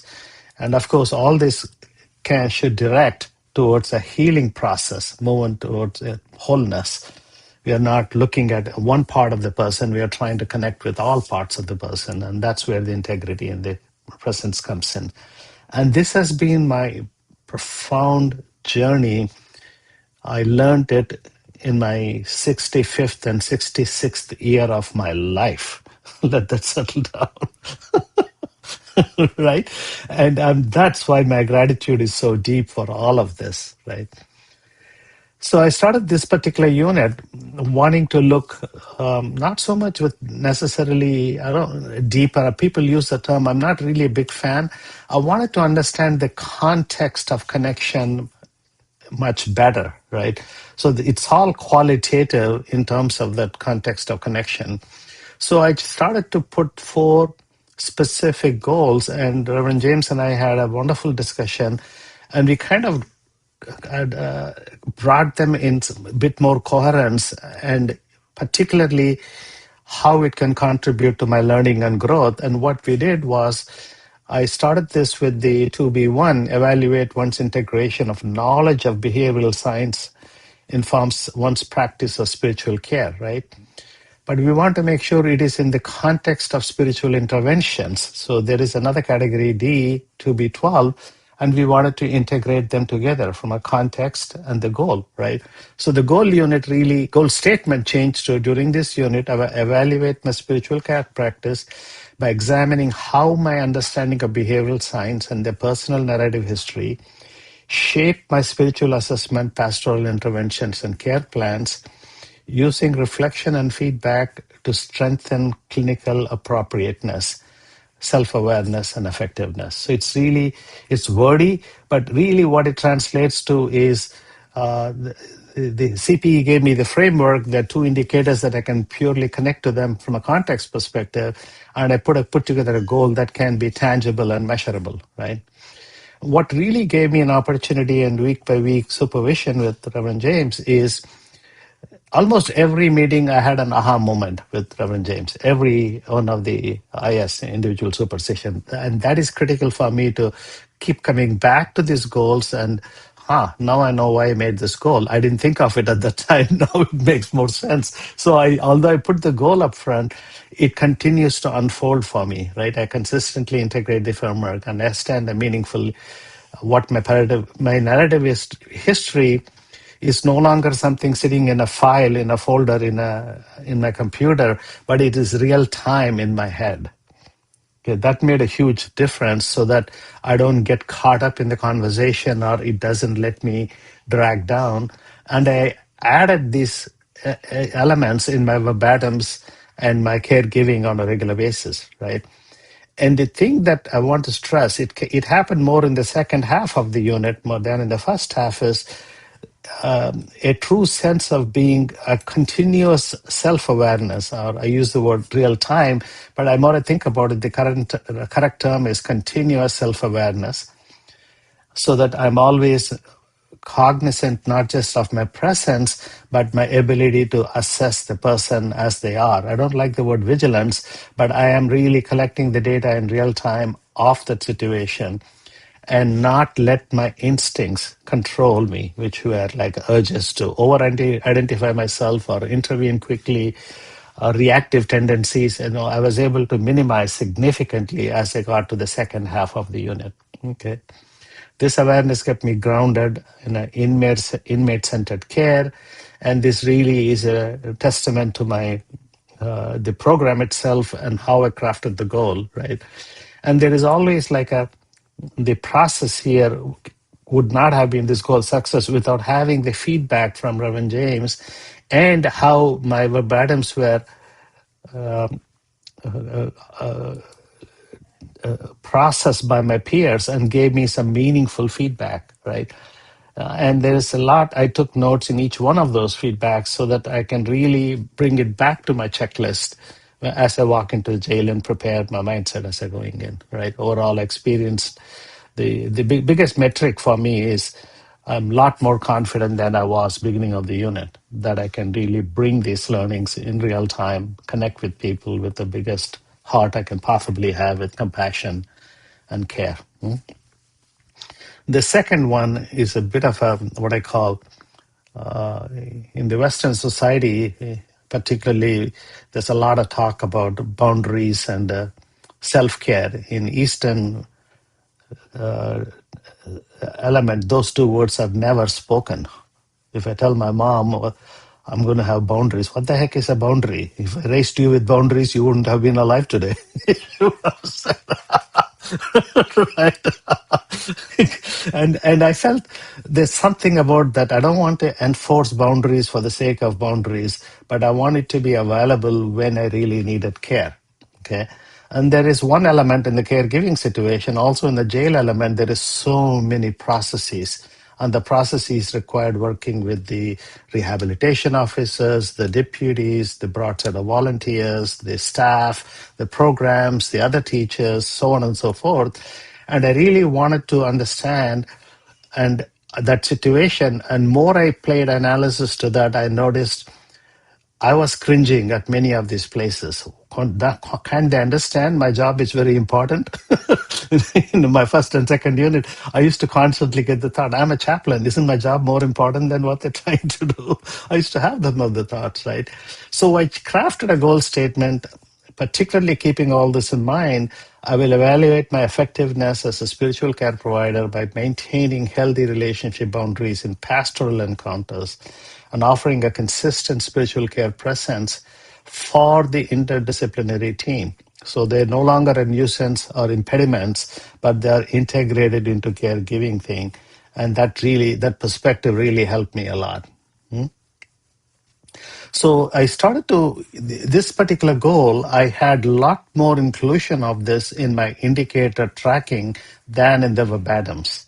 I brought a lot of scenarios about the conflicts with possible perceived conflicts with the volunteers, positive perceived conflicts with the deputies.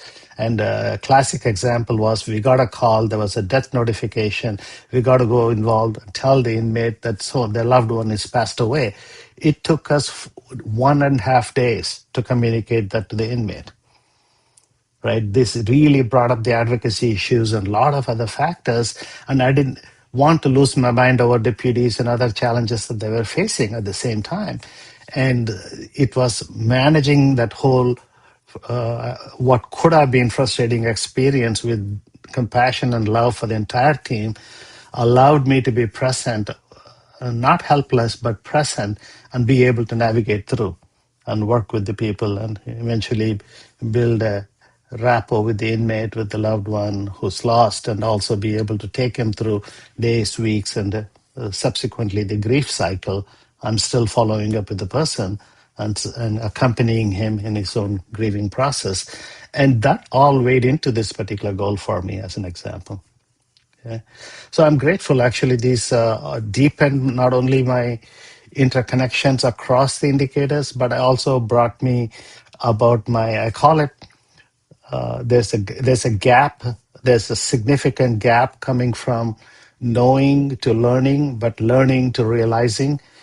And these indicators particularly gave me from not just knowing, but realizing through actual applied experience. And that's what I'm taking with me at the end of this unit. And this work will continue on. By no means it's going to end after this unit. Okay. So I'll summarize quickly my indicators and where I am with these. So on the first one, basically the spiritual formation and integration outcomes. My summary is it really came down to understanding the awareness of self and others in real time and really bringing in a perception that's based on history and other aspects of proven experience and having I call it active reflection on my emotional responses, right? Or their assumptions behind my responses. What are the relational dynamics? And these are all in my checklist right now. And especially as I'm caring for the person or preparing as I give my name, a name of the inmate to the deputy and I go wait in the room, there's a good 5 minutes, if not longer, before the inmate comes into the room. That time is a beautiful time to orient my mind and prepare for bringing the pastoral care. And that's really what came out in this way. Who am I? What part of Ram is present for this experience? And really be able to connect with the person better, right? The category B is category C is the relational dynamics. And I had challenge with this in the first 2 units. In a sense, I was extremely self-critical, first of all. Okay, I screwed up. If anything goes wrong, I screwed up was my default reaction, right? It comes with the childhood narrative from my upbringing. I think I shared the story many times. If I come 95 out of 100 in math, it's a failure, and I screwed up was what I have to admit. that I didn't get perfect score. And I really made a lot of progress in this area, particularly in the relational dynamics, because my self-esteem and my self-confidence significantly improved at this age thanks to this process, right? Because in the relational environment, when I am presenting myself, this is again comes in with my identity and some of the racial issues I faced when I was first earlier in the country, about wanting to be subservient in many ways. And it helped me in some settings. It didn't help me in many settings, but that became a central to how I use it in this context. And that's very, very powerful for me.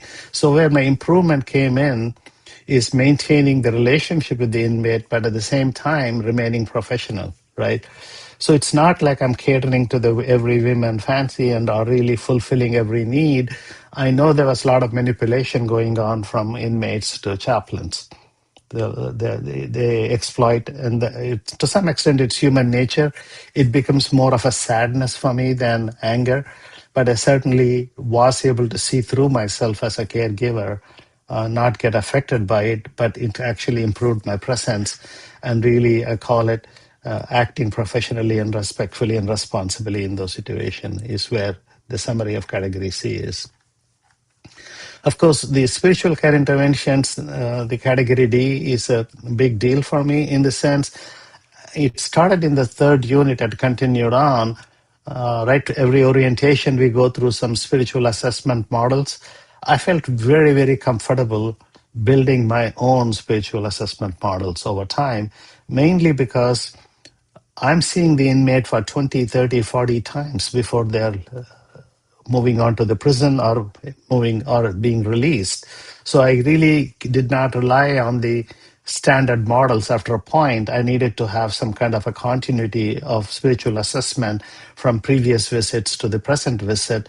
So I developed significant confidence, particularly in this category, to be able to show, yes, I can still have a structured method for spiritual assessment, and really add to that, combine the theory of self-awareness and judgment and behavioral science. I didn't put it here. I did actually, and grounded in behavioral science. And that became my new spiritual frameworks that I was using. So as I'm seeing a guy before in my preparation work, I'm actually having some framework for how would I want to assess him where the person is right now, right? So this whole category allowed me to orient myself, to prepare myself so that I don't go with a back pocket solution. I bring in more about personalized or localized solution.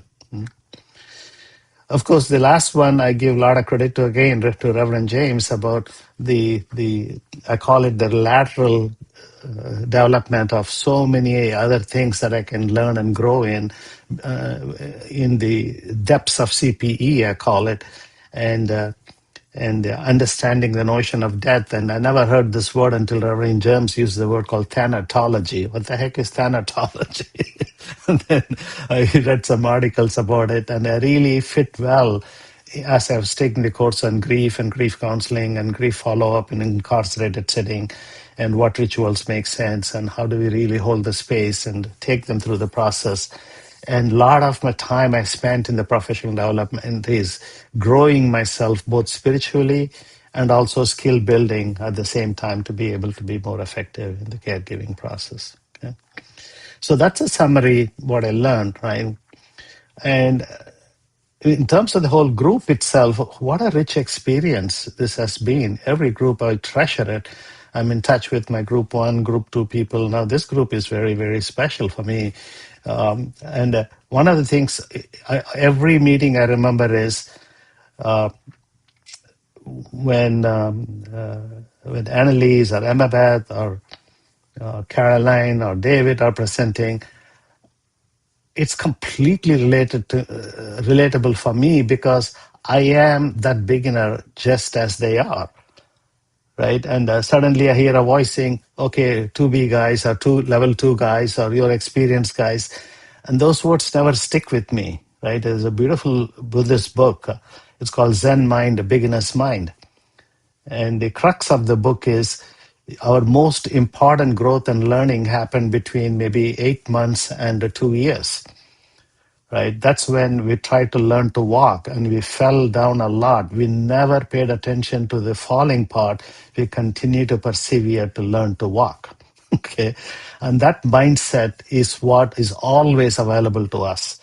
And if I think I'm a specialist, I'm a 2B unit, I'm an experienced guy, I'm a 65-year-old guy, I am not going to have the beginner's mind. Very simply that, right? And it's not just humility for the sake of humility, but wanting to be in that learner mode, right? And that was very rich. And having this cohort with that experience allowed me to constantly tell myself, I'm a beginner too, right? So with respect to everyone in the team, I won't read through the whole thing, but I will mail it to you. My heart wrote these things. It was not a cerebral by any means. I want you guys to know that. And Annabeth, you brought a very steady, grounded presence, right? There is so much experience and wisdom and how you bring care, your attentiveness, how you engage, how we ask questions, how we even push us sometimes your questions is best. Much, much, much admired and deeply appreciated, right? And I felt I can pause when the question time comes. I know you're going to ask. You're so reliable and thoughtful that you are going to ask a right question or give me a right comment, right? And all of this based on your faith in God that really shines, and you really are what I call a gift to the community you serve because you have so much confidence in yourself and your faith in God. And that's a spiritual depth. And I really appreciate and admire in that, right? The only, if there is a growth area I call is a lot of us as immigrants in this country, we hold back until we are very confident before giving a feedback. That's been my DNA. I noticed that as well. And what I learned is we don't need to be that way. It's okay to make a half-hearted feedback in terms of a question. You don't need to hold back until you fully understand. You can ask a question and it'll help you in your own growth, not just in CPE other ways. That's how this world is run. I want to pass on my experience with that. Okay. Thank you. David, you're a delight. I mean, there's some parallels to your life and my life in many ways. You know, I have 3 master's degree too. I put them all, dug a hole and buried it. And basically, I come from tech industry like yourself. And I traveled, I relocated from East Coast to West Coast in 1997, 1998 with a newborn baby. And West Coast is different. When you come here, you have a brand new set of allergies you need to get used to, which you never had in the East Coast, right? And life is more complex here and very, very, very expensive compared to some areas where I was in. But what you showed me, David, is remarkable tenacity, right? The challenges, you had real challenges, and you really faced them while still riding the CPE wave. That's amazing for me, right? I don't know where you got the courage and strength from, as against possibly maybe dropping out and picking it up later. All those thoughts would have crossed my mind, right? And I did that in early 2025 after I did my 2 units. I was working on a nonprofit. I couldn't make it all happen. I took a unit off. I took a break for the whole unit because the transition was too much for me to handle, and I rejoined in the fall of 2025, right? But you didn't do that. You just are enduring this process, going with the pain, going with the transition, still caring for the people that you're responsible and accountable for. And what a change I've seen in you from the first verbatim to subsequent verbatims, not just in the quality of engagement, but the depth of the engagement, each one of them, right? I admire that a lot. And your growing edge, nothing particular on the CPE side, but certainly that it could help you in any setting is to be more intentional in your engagement, right? I think either in the contribution to the group or in any discussion, and that intentionality adds to brevity quite a bit. And that makes it carry your value a lot more, and that you can benefit from. Again, I'm so grateful to be with you in this unit. Analyst, the analyzer. Right. And it's such a warmth I have for analysts. We met 1 or 2 times on the Zoom. And the rich experience of all the things that she faced in her life and going against all of that, the academic strength that and the rigor she went through to pursue and earn the credentials and to be teaching in a very complex environment remotely on Zoom. And it just, my heart's always going to be with you, analysts, wherever, whatever you do, wherever you go. I understand those challenges directly based on my experiences, right? And there's an authority component to it. There's a racial component to it, and it's difficult to earn that authority because of who we are. It's not always an even playing field. Okay, there is no one size fits all when it comes to people and acceptance, and that's where my heart's with you. And you brought that care. And every time I hear you about this child, this parents, and like Reverend Joseph picked up, would you like some water? What an amazing question that was at that moment.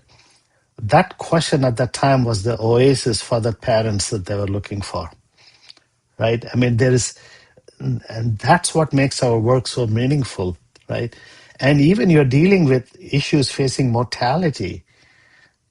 And I'm watching you, you are going through these case studies and verbatims, and I'm thinking, gosh, do I have that strength? Where did that resilience come from, right?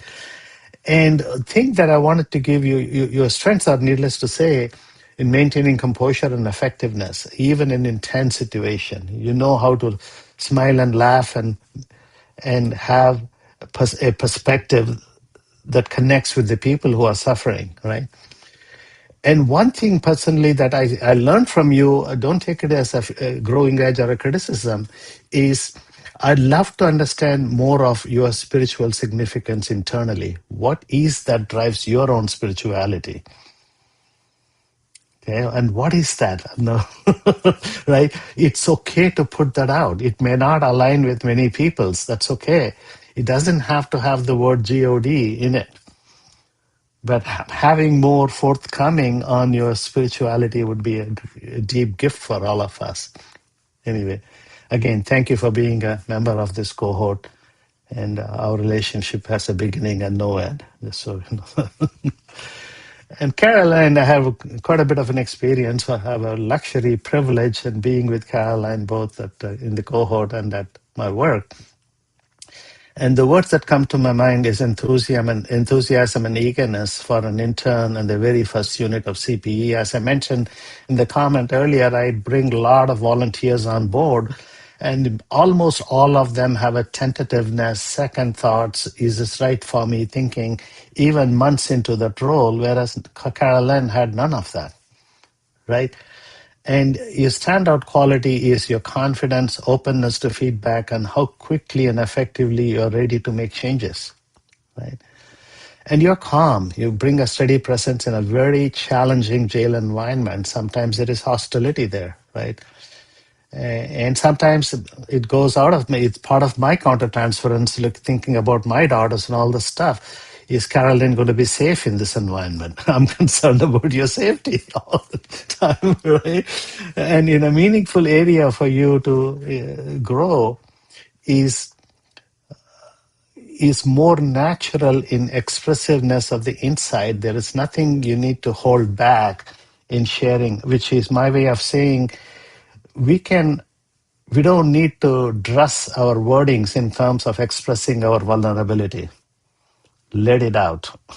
This is a beautiful forum for it that perhaps holds for all of us, right? And I learned it in my second unit more so. It's okay to cry in the CPE meetings, right? And there's something rich learning comes out of that experience. Okay? And my final member of the cohort, which is also, again, Carolyn, it's such a delight to have you in the team. Thank you for being who you are and being part of the team. I'm continuing to be inspired by your work, Okay. And Skip, my two-term buddy, and you bring so much value to the cohort. Your warm, grounded presence, and how you frame your questions says all about you. There is a term in Buddhism called right speech, and the right speech really comes down to saying what is appropriate in a kind way, in a succinct way. It really makes the conversation go beneficial without making it sound like an interrogation.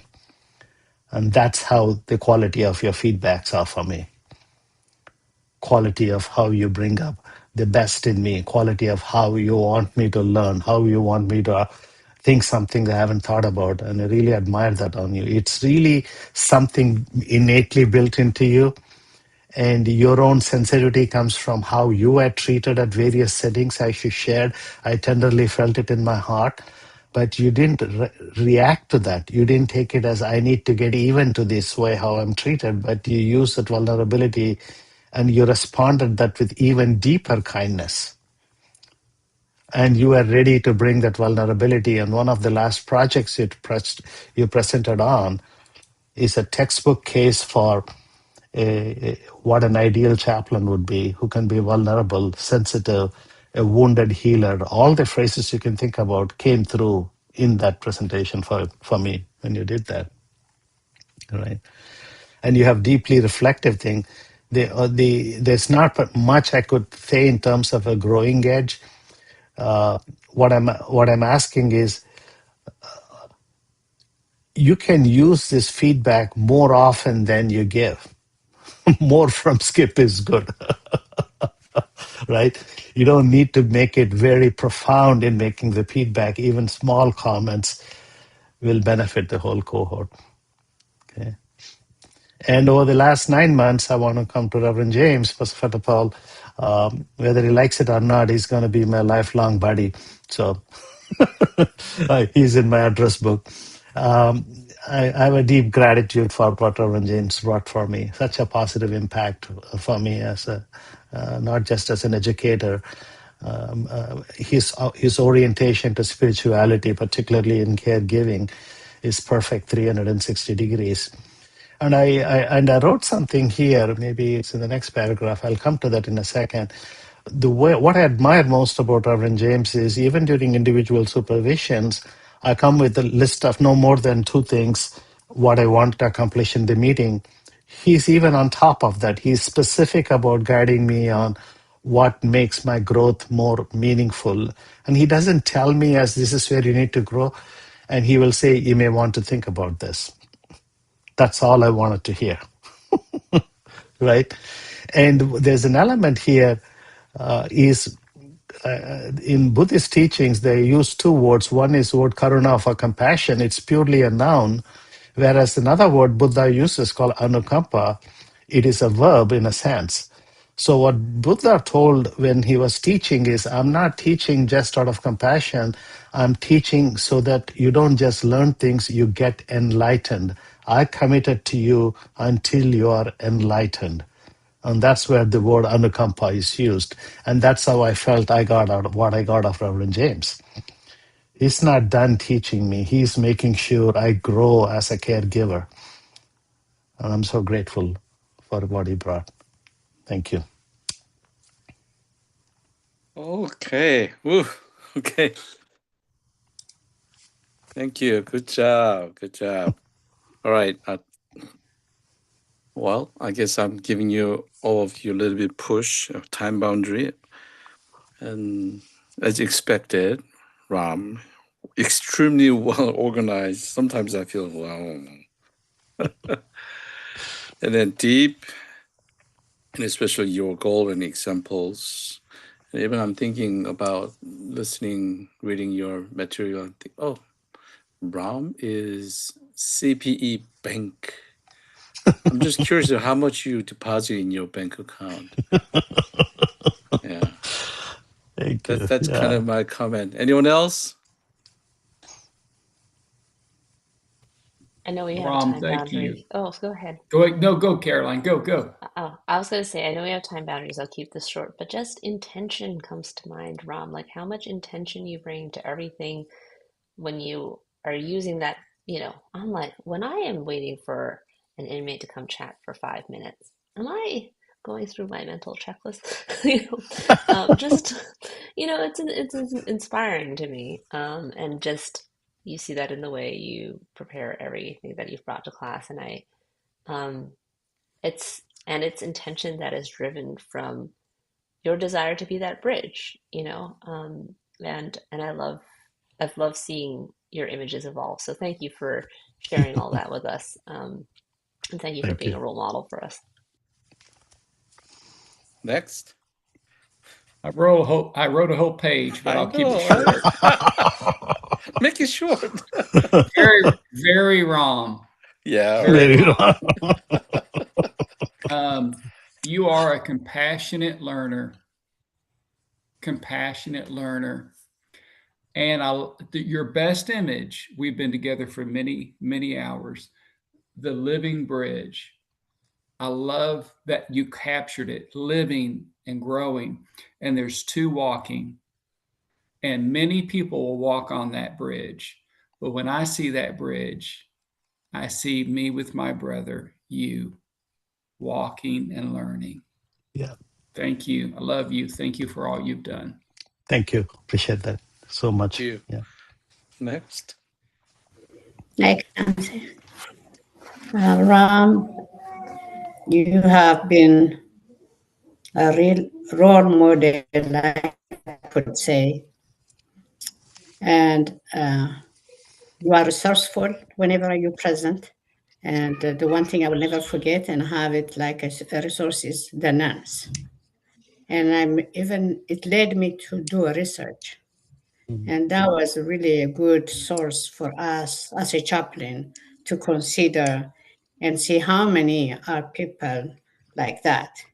And we're overlooking them. We are, especially me, going from a spiritual perspective and being a missionary, being a teacher, being in a science field. That was out of my framework. But you brought that in, so I'm thankful. And the word that you always mentioned is also be intentional. I will never forget that. Intentional. And Thank you. I don't have to fix problems for patients. That's also the word you use. And my educator also used that we don't have to fix problems, but to be present for the patients. Thank you. Next comment. Okay. Hello, Ram. Once again, you made it, showing your the passion that you have for this group and the willingness to share your knowledge, idea, your research work. You made me to start reading about the nuns. I have so much things going on in my life, and now Ram is making me to do something.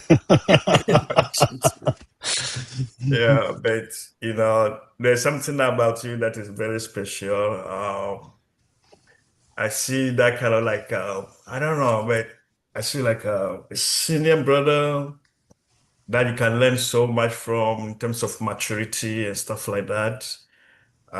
Your religious, maturity is so high, and I admire that. Um, you've contributed so much for this group, and we appreciate your leadership in terms of the willingness to contribute, the willingness to share your knowledge, and to give constructive, feedbacks, and sometimes ask complex questions. But it has helped every one of us in this group to learn a lot, and we appreciate your contributions to the group. Thank you so much. Thank you. Thank you. Beautiful. So good to hear that. Yeah. Appreciate it. Okay. Everybody covered? Analysts? Well, I didn't go, but I'll Okay. just briefly say, yes, Ram, thank you so much. Great presentation. The word that I use is reservoir.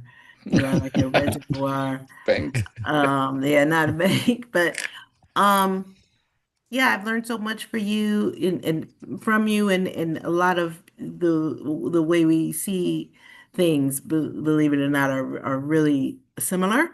So I've always appreciate what you have to say, because you helped me a great deal. I think of you a lot when I'm sitting with patients. Uh, so thank you so much. Take care. Thank you so much. Yeah. Mhm. Yeah. Okay. I'm sure Reverend Joseph has a lot because since you knew 1, 2, 3, 4. So Reverend Joseph. This is a little emotional, Ram, to see Yeah. you completing your journey, Yes. your 4 units, Ram. And I still remember our first contact, and you have been very steady and faithful. And this final evaluation was a good demonstration of who you are. Each sentence was full of genuine love and curiosity. Those two words kept coming up to me while listening to you. Genuine love and curiosity for people. Yeah, when you write about somebody, you just could not help chuckle out of your love and curiosity for the person. It's so genuine. It's so genuine, and that's who you are, Ram. Thank And you. people can smell it as soon as you walk into their room. Yeah. Mhm. And that's it. Just celebration, Ram. Thank you. And I hope you can stay. Okay. You can do another 5 units if you want. You will receive an email from me. Trust me. Like I did. Yeah. Thank you so much, Ram. Kaz? Yes, thank you, Ram. And I just only to realize that most of us have the Christian background. You come from the Buddhist background, but I just only realized that because you have been already the living bridge, more than living bridge. I think your stay here as a living safe basement. That's my impression. Also, I'm so fascinated your story that you are not allowed to stay 95 score for exam. I live in that environment, and I just challenge you. I want to challenge you. So that's the outcome score. You score yourself all 3, range 1 to 4. But I'm just wondering, why don't you give you 5 or 6 or that's my thank you for being my Thank you. Buddhist master. Thank you so much. No, appreciate that. Thank you so much, everyone. Okay, Ram, before you say that, one more, I just forgot to mention this. One of the biggest difference that I recognize out of this paper in comparison with your previous papers is that now you demonstrated your interest in looking at the context much more than before. Correct. Yeah. It's a sign of your growth. Yeah, before, a lot of comments of yours in the area of context. Yeah, so I see you have broadened, expanded your view and interest. So that's a great sign of growth. Thank you. Sounds like a Rob. You cannot leave CPECC. No, first of all, guys, thank you so much. It's such a heartwarming experience for me, and I definitely will continue the relationship with CPECC. How I don't know in what form, but we will work on it because I'm so grateful. I just want to do my service to this organization, what it meant to me. Thank you. Thank you. Thank you. It was great. Yeah, your last final presentation. Appreciate you. Oh, great. In depth. Very, very grateful. Okay. Yes. Become emotional, but I think I need to process it. So now, group, we're dealing with a time boundary. So would you like to take a 5 minutes and then David and Amabet, you just go through together and we finish it. Sounds good? You need 5 minutes or 10 minutes? 5 minutes. All right. Let's see you.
Okay. David, you ready?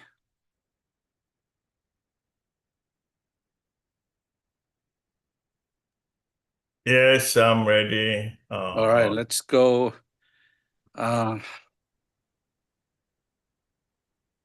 right, yeah, you have 40 minutes.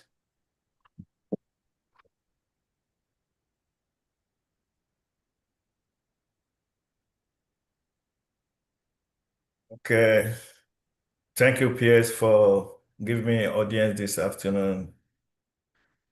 I know that we are all quite exhausted at this moment, but I guess it's my time to do my presentation, and I thank you for your time. First of all, my journey has been a very difficult one, challenging journey that I'm taking right now. I never expected that I was going to go through this kind of challenges when I decided to go the direction that I'm going right now, which is becoming a chaplain. It's been about almost a year now when I decided to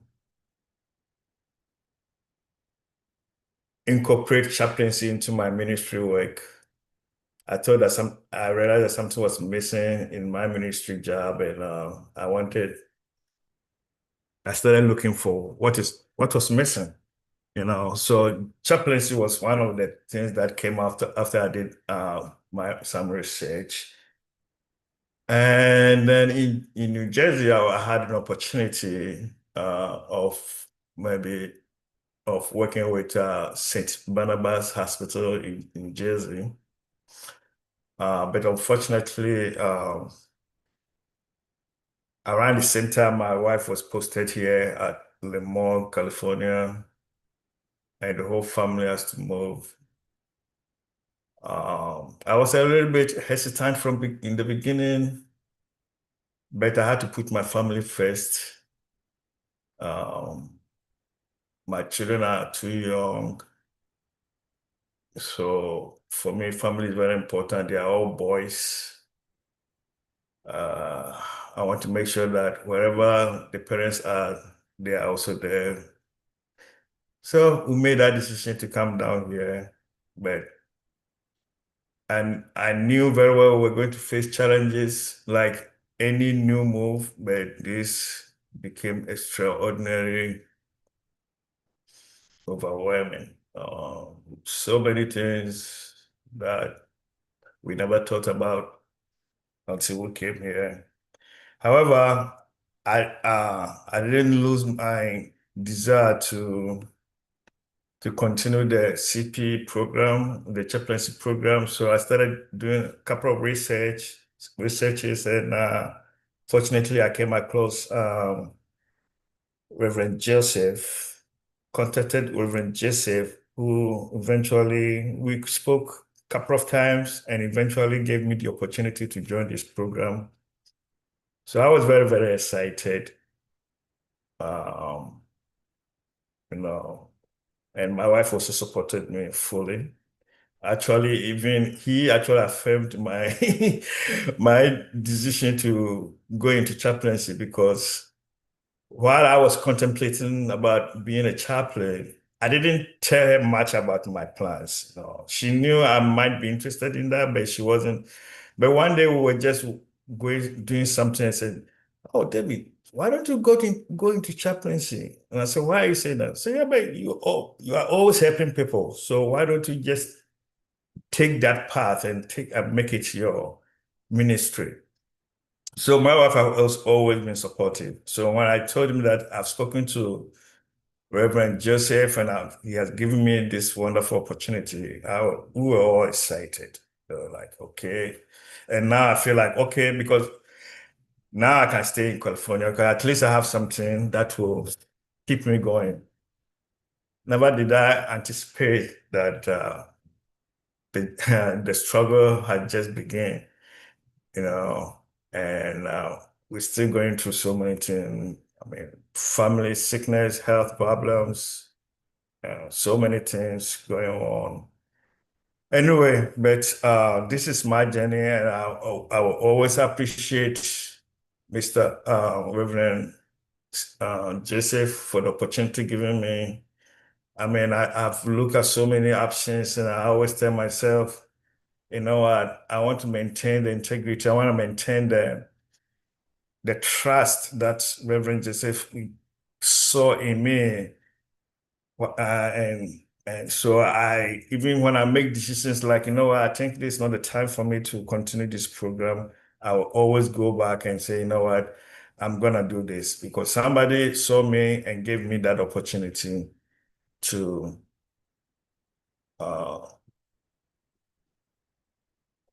I've lost my sorry.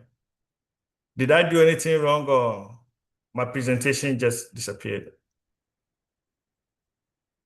Still here. We see your screen. Okay, hold on.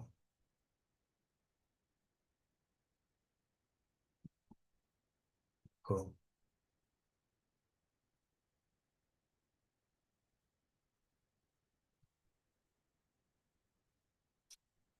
Okay.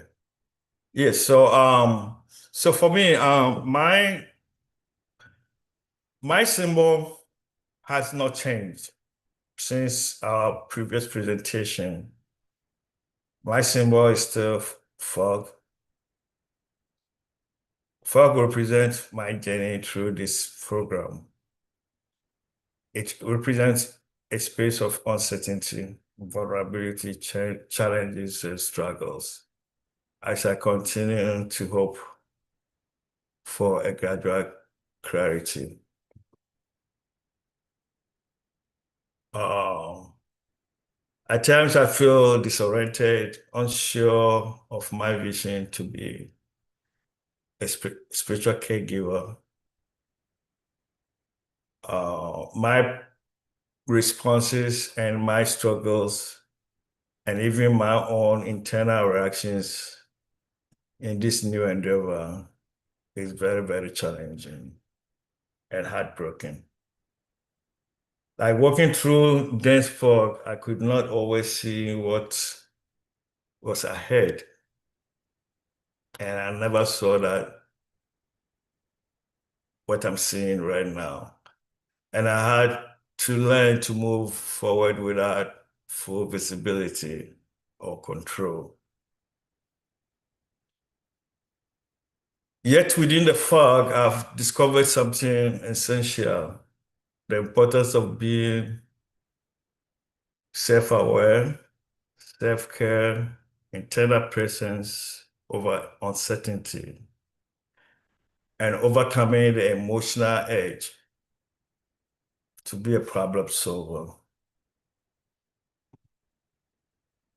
There was a moment during a visit with a patient who was visibly anxious and withdrawn following a difficult conversation with a doctor. I sat in silence with him, uncertain if my presence mattered or if I should give assurances or if I should try to find the right way to say it. As the silence continued, the patient finally said, "Thank you for just being here. I don't feel so alone." And that made me to learn to slow down, to listen more deeply, and to reflect and trust the process of reflection. Over time, the fog did not completely disappear. Nonetheless, I've learned to accept ambiguity as a place of growth. I've learned to become more confident navigating within it. I guess I'm trying to gain confidence in my ability to remain grounded, attentive, and open, even when the path is unclear. For me, the fog, therefore, is not a symbol of confusion, but a transformation process where insight merges gradually and where I continue learning to walk by awareness, humility, and trust. So that's what I've my symbol. And I think many of you are aware of what I'm going through. I hardly share my story, but through this program, I've learned to be confident in sharing my story, especially in this, safe space. But I keep, as a person, I keep a lot to myself. And that's how I was brought up. You don't complain, you just do what you can to succeed. And that was what I was brought up with. Anyway, my learning, when I started this program, my learning goals, I had a lot of learning goals, but I think the three major ones was the awareness of my narrative history or my backstory and how it will impact my work and my responsibility as a chaplain or spiritual caregiver. At the beginning of the unit, my goal was to become more aware of how my personal narrative, my history, and especially experience of loss, faith development, leadership shapes my response in care encounter. Over time, I've made significant progress through this program, identifying both my formative and transformative experiences, and recognizing when these experiences intersect with patient's narrative. One particular encounter, and I just recently started my clinical, but I've encountered many situations where my backstory really encounter or conflicts or in some ways intersect with the experiences of the patients that I've met recently. And one of them in particular stood out to me when I visited a patient who had recently lost a close family member. As I listened to the story of the grief, I've heard echoes of my own past losses arise within me. Instead of immediately sharing my experience or offering solutions, I've learned to pause and reflect on what was coming up for me at that moment. In situations like that, I choose to focus on being present, offering silent solutions, being silent and support, and allowing the patient to fully express their emotions. Usually the patients express appreciation for the space to share openly and for the feeling of truly being accompanied. Through the verbatim reflection that I received and feedback that I received from my peers, I've become more attentive to my internal reactions, particularly in encounters involving grief and uncertainty. I've learned to pause and reflect rather than react instinctively. This has allowed me to differentiate between my story and the story of the patients, while still using my experiences as a source of empathy rather than prognosis.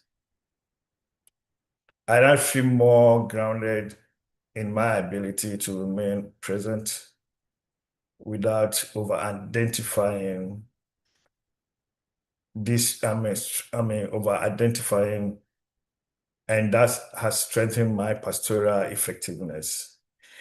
Before joining this program, I had always thought, and I think that also comes from my ministerial experience, where as a leader in the church, you were seen as somebody who is a problem solver. Members of the congregation always come to you trying to get a solution from you, you know. So with this program, and this is just the first unit, I have been transformed to be more intentional, and not only intentional, also to be more effective in how I provide emotional care to to people that I minister, or even to the patients that I work with at my clinical facility. Another area that I've developed is my second goal, which is development of empathy and communication skills. One of the primary goals was to improve my ability to sit with patients in difficult emotional and spiritual spaces without rushing to solution. I've made significant progress in this area through some of the presentations that were offered during this program, through feedback from my peers, and also, instructions from Reverend Kim. It has helped me to be to use more active listening, reflective responses, and silent to provide for more to help my patients at the clinical side. Patients have always responded positively because of my ability to give them that secured, safe space for them to tell their stories. And they have always expressed that they feel heard, understood after every encounter. For example, after one particular emotional visit where I provided quiet presence, as the patient shared deep feelings of loss, the patient told me, "Thank you for just listening. I haven't felt this being understood in a long time." And this is a patient that was going through a lot, and other chaplains have visited her, but I don't know why she told me that.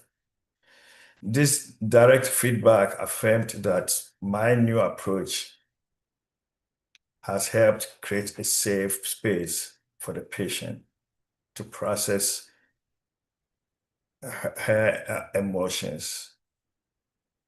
This growth has also required me to become more aware of my nonverbal communication and emotional presence. I'm more comfortable now allowing this space for grief, anger, uncertainty, while deepening the quality of my care encounter. This is also helping me within my ministry contexts, where I now know that I don't have to be a problem solver, but I have to provide safe space and be intentional in listening to their stories. So, David, you spent 20 times. Can you moving forward? Okay. This is beginning. I'm afraid that you will not finish. No, I will. So my third goal is group dynamics. And I think I've also learned so much in this unit. When I started, I was seeking to become more engaged in group process and to be better understood, to better understand my role within the interdisciplinary team. I've grown to be able to, because I cannot capture all these things into my mind because of my neurological issues and after effect of my stroke. So sometimes I have to write things down to be able to present my point of view. And I'm sorry for that. So there have been improvement in my dealing with group dynamics. And one thing I've actually acquired is the ability to provide constructive feedback and also to receive feedback. And this group has been an excellent example, especially through the presentations and also through the verbatims. I have received a lot of excellent feedback from all my peers, and that has helped me a lot in what I'm doing in the hospital right now. When it comes to the outcomes, I selected where my area of improvement and where I meet expectations. But because I wasn't sure what information needed to be put in that section, I left it on, but I can talk about each individual if Reverend Ken wants me to talk about it. I can talk about the individual ones, or I can just talk about the areas that I meet expectations and stuff like that. As at now, I think when it comes to the spiritual formation and integration, I think I meet the expectation because I've come to realize the implications of being very how do you call it? Creating boundaries, healthy boundaries between your experience, my history, life experiences, and that of patients that I deal with on an everyday basis. I also think that I have the ability to articulate awareness upon reflection when the care encounters intersects with elements of one's narrative history, social, cultural identity. I think right now I've improved in understanding other people's social and cultural identity, and I'm very aware of how I'm very aware of counter transference and how I should make sure that it doesn't interfere with providing care to the patients. All these areas I just left because I wasn't very sure exactly how I needed to formulate it.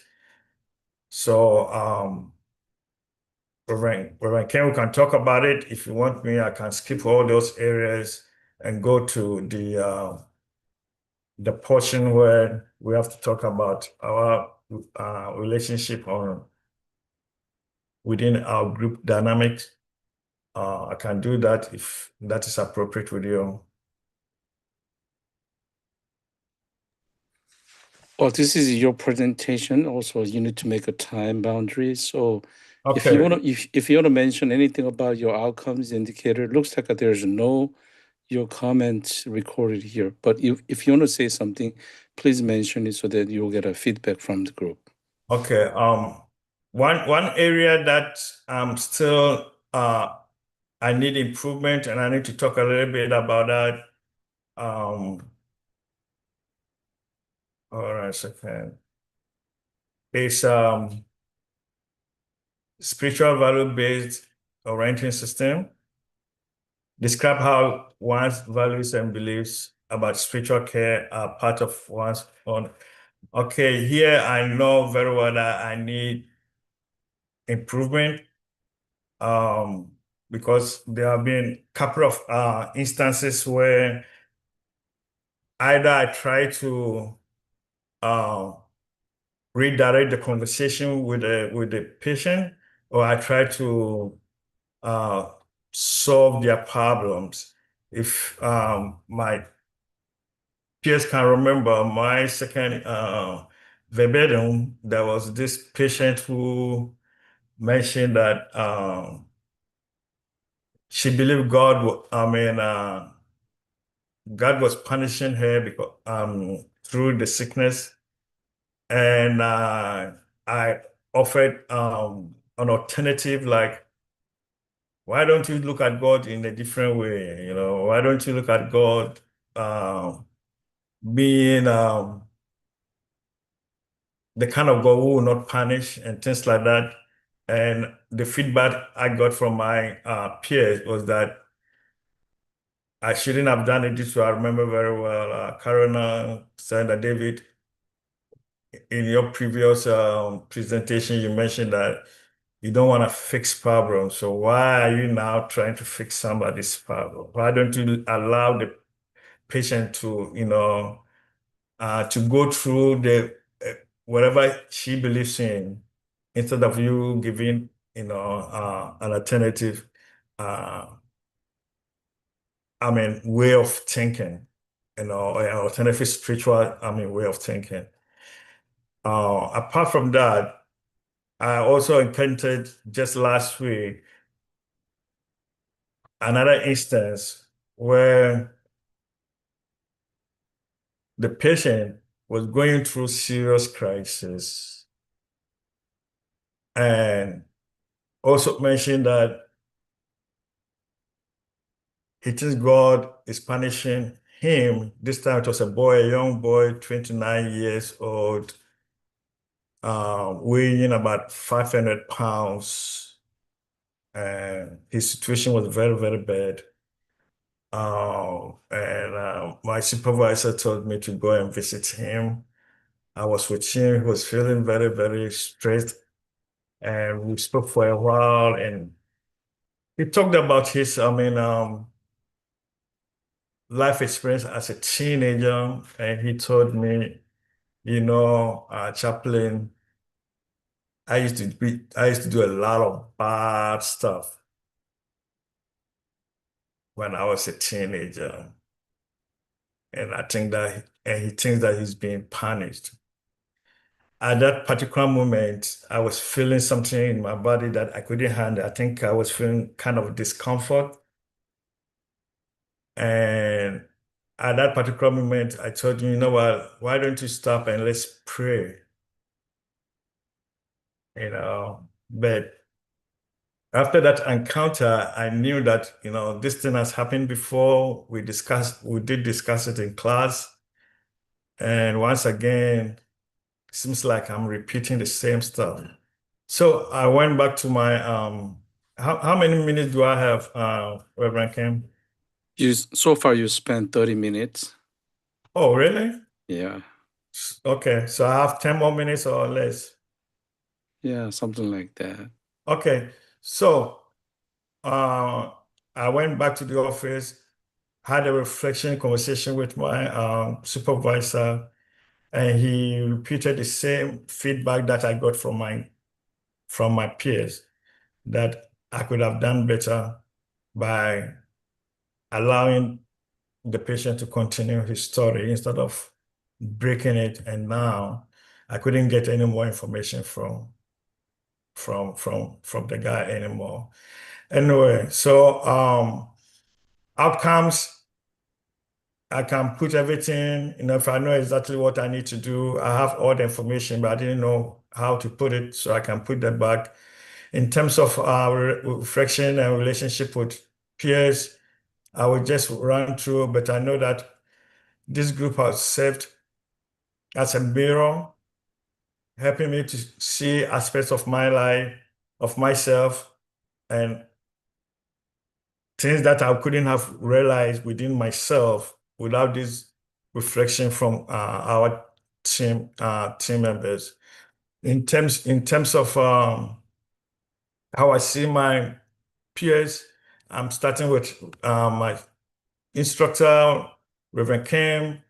Reverend Kim has always demonstrated thoughtful, consistent strength in encouraging his students to succeed throughout this unit. He has created a learning environment that balances challenge with support, helping us to feel both comfortable, accountable, and valued in the learning process. I especially appreciate Reverend Kim's ability to recognize individual strengths while also identifying areas of growth in a very constructive and compassionate way. His feedback has thoughtful, reflective, and encouraging, often helping us to see possibilities for growth that we could not have recognized ourselves.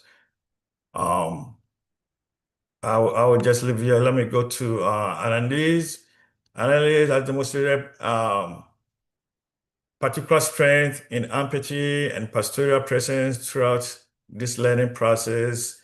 During verbatim presentation and group discussion, she constantly showed the ability to listen attentively and respond in ways that helped patients feel emotionally safe and understood.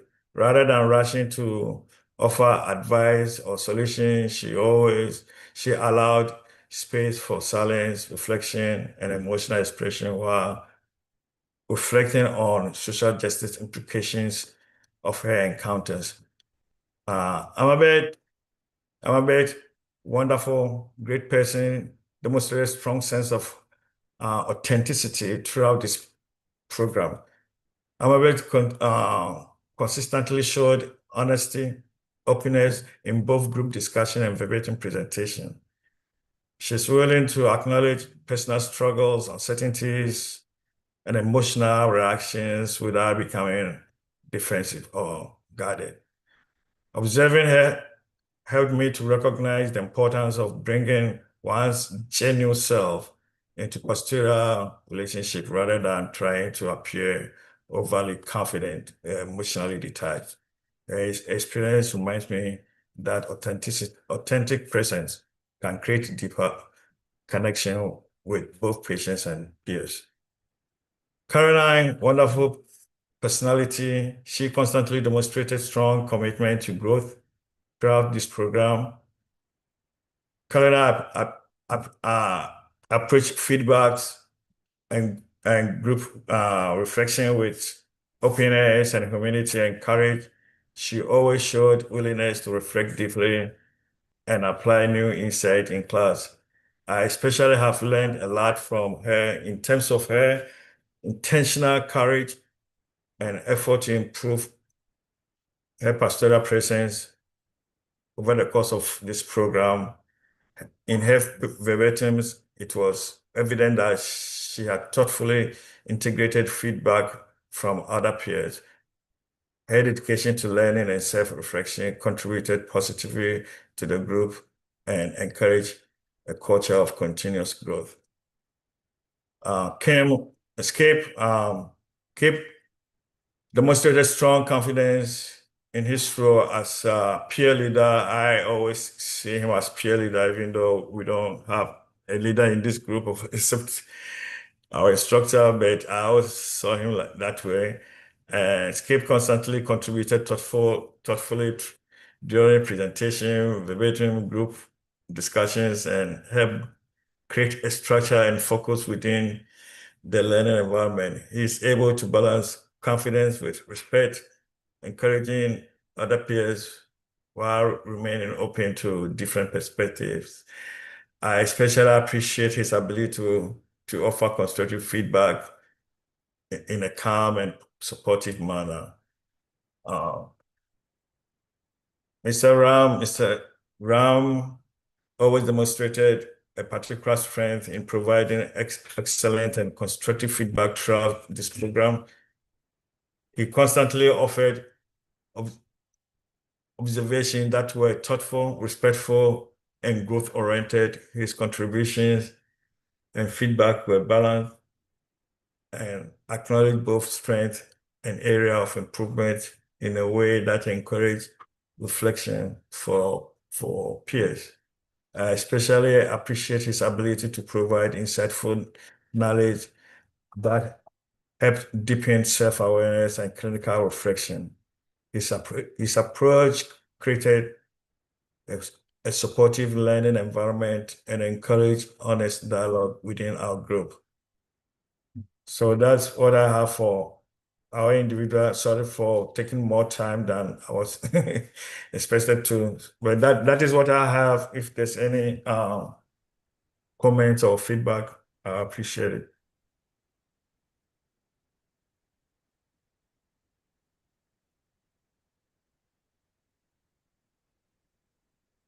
Okay, thank you for putting your effort. My comment is each section I want to see your feedback, your note, and so maybe you revise this one and send it to me. That's my comment, because I know you have something to describe in your stories and your experience. That's my comment. You have lots happening in this unit, and you have a lot to say. So I think you're putting all the things down.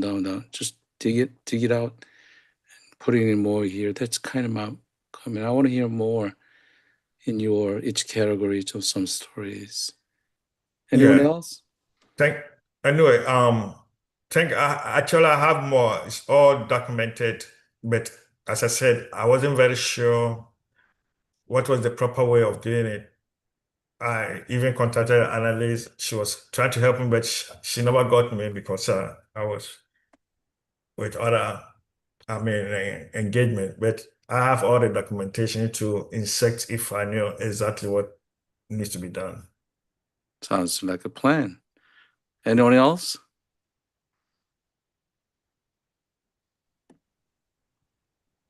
David, thank you for sharing. You are in a wonderful environment that extends compassion to embrace all that you faced in challenges and limitations.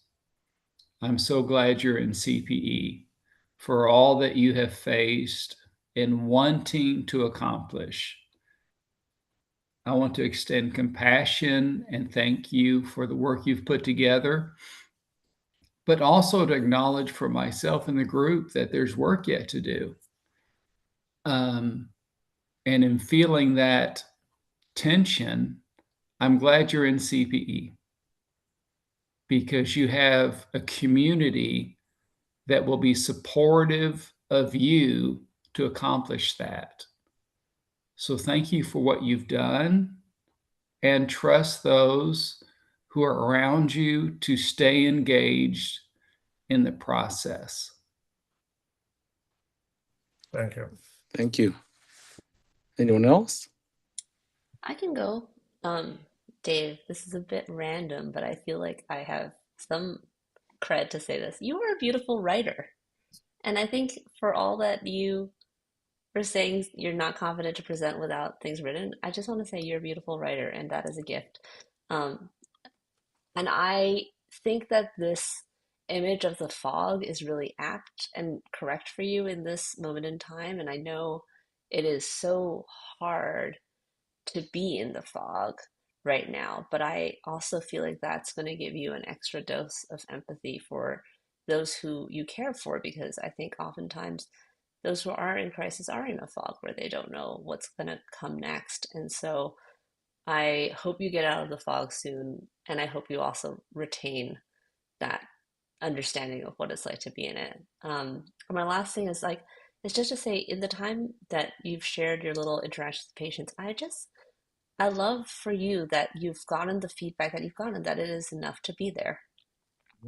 And I can see you reflecting and iterating on that. And as you know, it's something I've had to learn and process too. So I'm glad for that. And I hope that you keep getting that feedback from the patients you meet. So thank you, Dave. Thank you for sharing. Thank you. Great comment. Beautiful. Next. Dave. Yeah, Dave, thank you so much for putting this together. I think fog is an apt. I think what I want you to remember is you had that presence and awareness in that fog. You are not really lost. You are processing all of the elements that were going through your mind as you are experiencing the fog. Kudos to you, right? I mean, there's so many transitions you are facing at the time. You acknowledge that, right? I didn't sense any place that you're trying to push that away, deny that, right? You were fully aware of that experience, and yet you are accommodating and providing the service that you signed up to do, and that's very commendable, right? I think you're on to a wonderful start with CPE, and my honest suggestion to you is stay with it. You will grow as a person, you will grow with your capacity, and you will certainly bless and bring kindness to so many people. They're all fortunate to have you as their caregiver. Thank you. Thank you. Next. I would go. David, you are a wonderful person to share your feeling, including your health situation. As a team, we became family, in fact, caring for one another. Because you shared your pain, we join your pain. And that's what chaplaincy requires us to do too. So thank you for sharing your family situation, the problem that you encountered by moving from New York to the area where you are. That by itself is a challenge, but you defied the odd and you still kept on going. And that is part of your resilience. And we need that too. The fog, I see it two ways. As a science teacher, when you see fog, it might seem obstacle, but what is in it is water vapor. It comes during the rainy time or winter time, and it just shields the plant so that they will not wilt. If it is too much, of course, there would be something. But fog doesn't stay where it is. Fog moves. Fog clears through time. Give it time, it will clear up. You don't rush it. And that's also chaplaincy. Fog will not clear if you rush it, but fog clears in its own time. And that's what I see. You don't stay, as Ram said, you won't be swallowed with it, but you will come out of it because the fog itself will move out of your way. And thank you for caring, and thank you for sharing. Thank you so much. Good comment. Anyone else? Yes, David, I want to say yes. I certainly felt your pain here. But I think you're a very brave person. Right? It's so brave of you to do this when you know you didn't have it together, right? Um, and I've noticed that you've been consistent with that throughout. Those are beautiful qualities. Um, I see that as very ethical, and I thank you for being willing to be brave and to be vulnerable with us. I think that says a lot about you and what you think about this group. Like it's safe. So thank you so much. Great. Mhm. Yeah. A lot of love from your group. Reverend Joseph? Dave, I'm very glad to see your growth in comparison with your previous presentation, which was mid-unit. You said that you were not ready to offer feedback to your peers, but today you could. So what a contrast. So you should be very proud about that. And I also see a lot of vulnerability. And your peers today mentioned that. I also assess that a lot. You're much more vulnerable. You're much more opening up, sharing your details, even the basic cause and motive of entering into the CP unit, which was recommended by your wife. I was so glad to know that. So it seems like you're more comfortable and confident in sharing and opening up and vulnerable. That can be a good help for you to help the patients in very vulnerable situation. So I want to celebrate that with you, Dave. Great job. Thank you. Cause? Okay, thank you, David. In the middle of your presentation, even though the CP was very new situation for you, but I think you said very beautiful CP phrase. For example, you said echo from past losses in the fog. I think it's so much related with grieving. And also, maybe it was in the beginning, you mentioned what your mother told you, the most richest person is who are serving to others. That is so powerful and it remains in me. So thank you for sharing your vulnerability and the spiritual reservoir to me and to us. Thank you, David. Thank you. Okay, David, how was your feeling after listening to all these comments? Actually, I feel highly spirited because, as I said earlier, I'm not a person who share personal information. I'm always to myself, and I hide my grief, I hide my sorrows. I've always hidden, running away from, my emotional inner emotional feelings. But this program is, as a matter of fact, helping me to transform everything that's the way I used to live before, in terms of being vulnerable, being truthful to myself, being open. This program could have been an extremely wonderful program for me, except that there's all these challenges going on. I love this program. It's like I've come to realize this is what I've been searching for a long time. And now I've found it. In my tradition, like Ghanaian tradition, I would have attributed this to the witchcraft, or the or the devil. Like, oh, it's the devil now. Now that I found the right thing to do, the devil is after me. But I don't believe in that anyway. But my tradition, because even the way I ended up meeting Reverend Joseph and to get this opportunity was extraordinary. For me, it was a blessing. And then all these issues. Even as we speak, we are thinking about moving away from the base, because even though the housing is so beautiful, so spacious. How's your feeling? Yeah, there are so many things going on here that is not good for our health. So with this group and with what has gone today, I'm very happy. I'm so encouraged to move forward, because sometimes I feel like, I'm slipping away, I'm getting tired. But I'm strong, because that's how I was brought up. I'm always ready to face challenges and difficulties.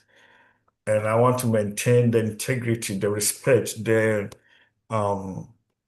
whatever Reverend Joseph saw in me that he gave me this opportunity. I'm willing to work towards that and achieve it, because I'm sure he saw something in me before giving me this opportunity. Something that maybe I personally don't know. But all I would say, I'm very grateful. I feel good. I feel better than when I was waiting to do my presentation. I was a little bit worried, but I feel discouraged. I feel very inspired, and I feel grateful for being in this group. Okay. Thank you. Thank you. Thank you for your time. Ooh, right now is 7:18. Phew. I'm a bad. So I'm gonna ask a group. Would you like to stay? I'm gonna stay another 40 minutes. Okay with you guys? This is last moment. Okay, I'm a bad. Let's do it. Okay. So mine might not take 40 minutes. It's kind of short. So here I would go. And I'm sharing right now. So where is it? Okay, let me make it bigger a little bit so that you will see it's too big probably. My screen is How is black. it now? My screen. Oh, it's great. I see it now. Yeah, it comes. Can you make 120% in your left top? There's a percentage drop Yes. down Yeah. menu. Yes. Yeah. That's 120. 120? Is good. Yeah. It's 125. Yeah. That's good. Yeah. That's good. Good. So thank you, first of all, for the opportunity to be enrolled in this chaplaincy program. This thankfulness goes to Reverend Joseph, and I thank also my educator, Reverend James Kim. Actually, today I was thinking, what is chaplaincy? For me, it is real experiential chaplaincy today, what happened in me. So I'm learning also vividly what would happen to my patient and how would I care to my patient if they face this kind of emergency case. So that helped me to learn that I have to bounce back, taking the consideration being emotional. And thank you, Reverend Kim, for letting me to vent. And that helped me because I was, as you know, I was a bit emotional, but I bounced back. And that's the beauty of the strength that I got from the education, especially from God that I trust. So I'm so thankful for the grace of the Lord, for the strength of the Holy Spirit. So I'm back. And as to, so I'm here, I'm present. So as to the final exam, when I prepare, I didn't go one by one, but I did my best, which I would explain what I had planned as a goal and what happened during my patient care. So I will explain that one by one. As in case of the symbol that represents my CPE journey, I took a giraffe. I know most of you know giraffe that lives in the savannah, mostly in Africa. And here you might find them in a zoo and you don't know what their actual character is. But if you have been in the savannah and you see the giraffe are resilient even in a drastic situation, in a drought. Their neck is so long, they get the food from the tree, savanna tree, and they care. So basically, they are resilient animals as well. The giraffe symbolize compassion, kindness, and support. They present a big heart, generosity, and love. and a high perspective, objective vision, and understanding. This symbol describes me well. I'm a lifelong learner, and I can pause here and tell you what the learner means to me. From my childhood, I have been in a rural area where women or girls are sent to school just to educate for themselves up to 8th grade. Then, when they are at puberty age, the family, the area, the community are looking for a husband. So it is arranged marriage. Despite the norm, my grandma said no. So she is the only one who went against the norm to send me to a mission school. And there, my spiritual value started there.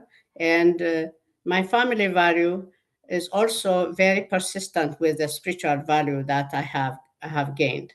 And they are ethically, they always instill their values, and my family, including my brothers.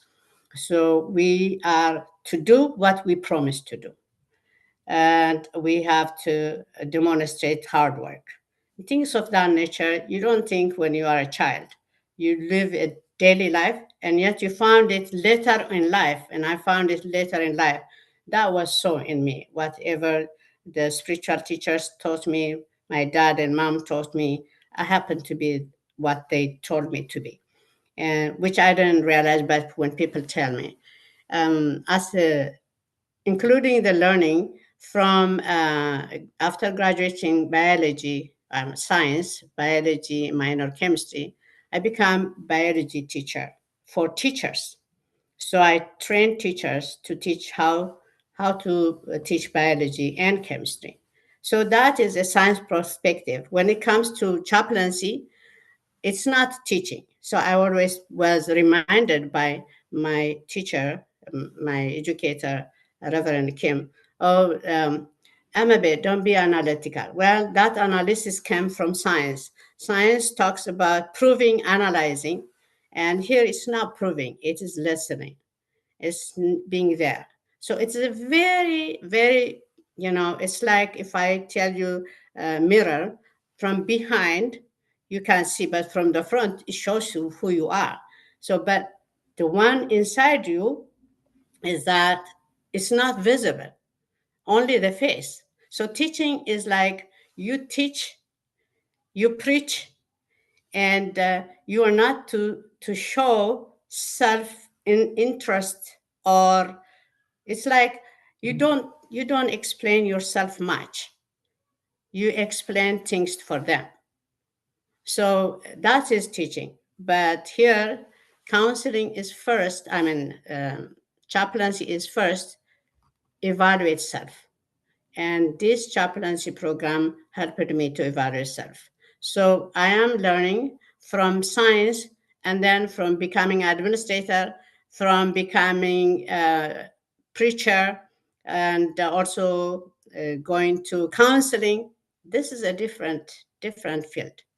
So I thank you for that. So as a lifelong learner, and my desire to serve people from a different walks of life requires not a big head, but a big heart.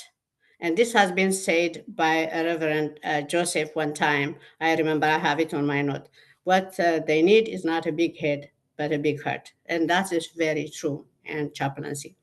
The passion to serve God by providing care, physical, emotional, and spiritual care, stemmed from the gift of the Holy Spirit, the fruit of the Holy Spirit mentioned in Galatians 5:22-23. The fruit of the Spirit is love, joy, peace, forbearance, kindness, goodness, faithfulness, gentleness, and self control. And this, everyone wants this, but we may not be able to provide it. And in my belief, we are not only controlled by us. So there is one who has a greater purpose in our life, to be a provider. He provided his own son to save the world. We may not be able to save, but we can comfort people. Our part is to instill hope. And this is the passion that I learned from my spiritual journey. I would not have been able to provide pastoral care chaplaincy service to others without the help of the Holy Spirit of God. It's not moving. So my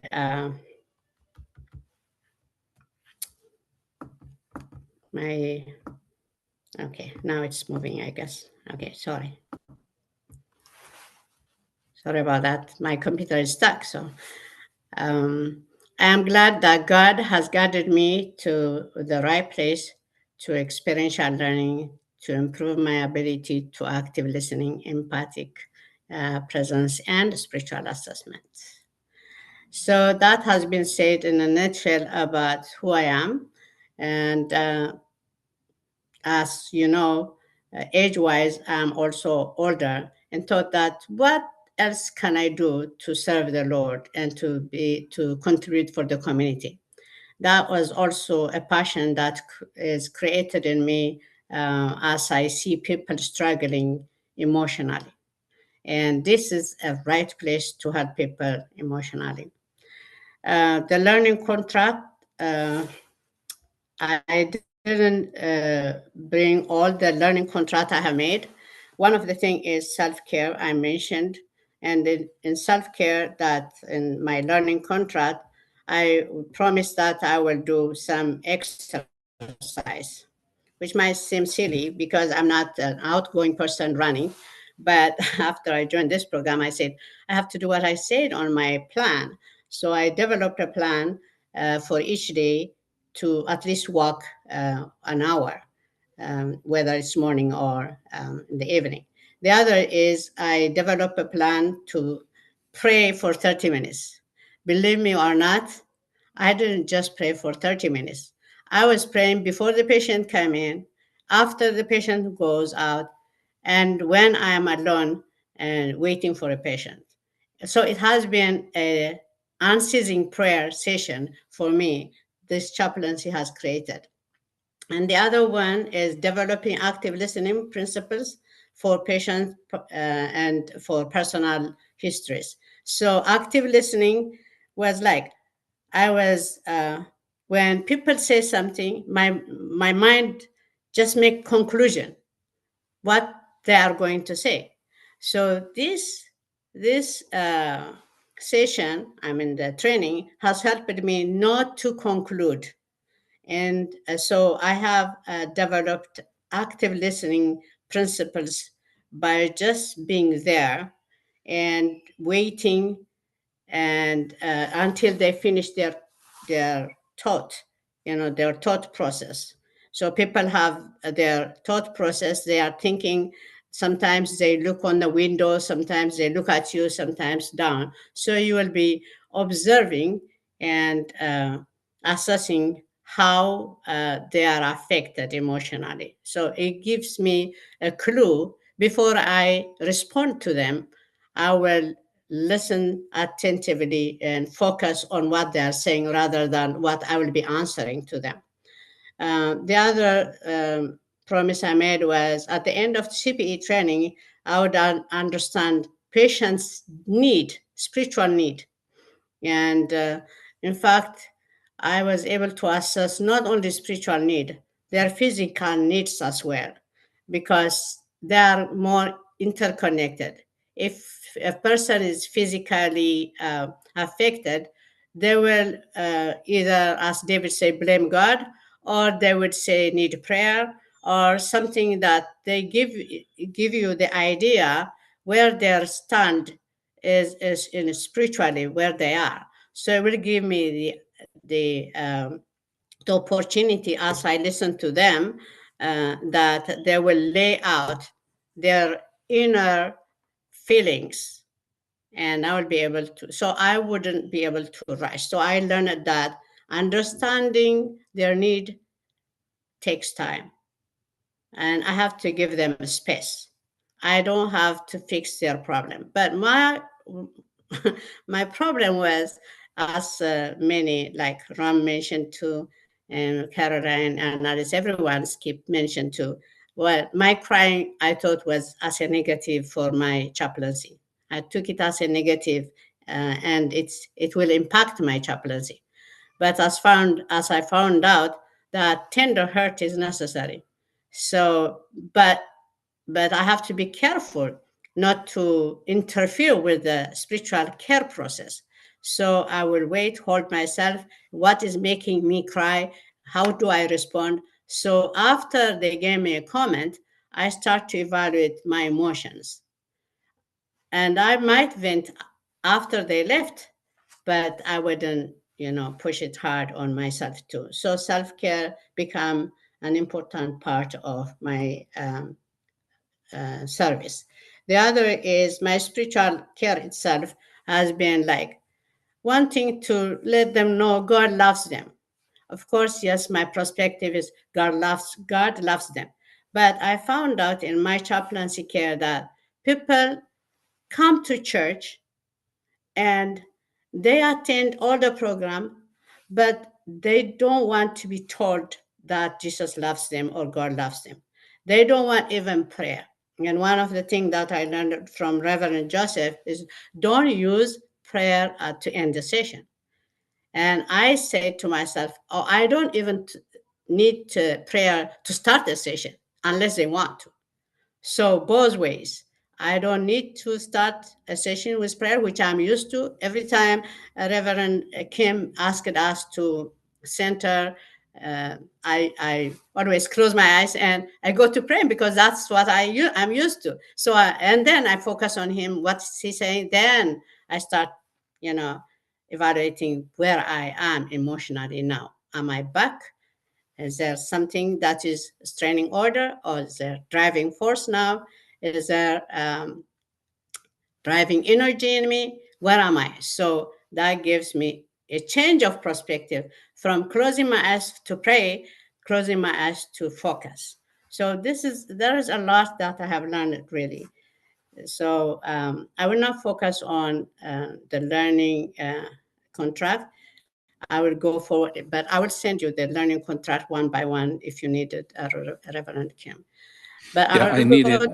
Okay. You need to put it in your final evaluation because this paper will live with ACPE. So you need to Okay. put it in your learning goals. You explain what you just said. Put it in the words. Okay.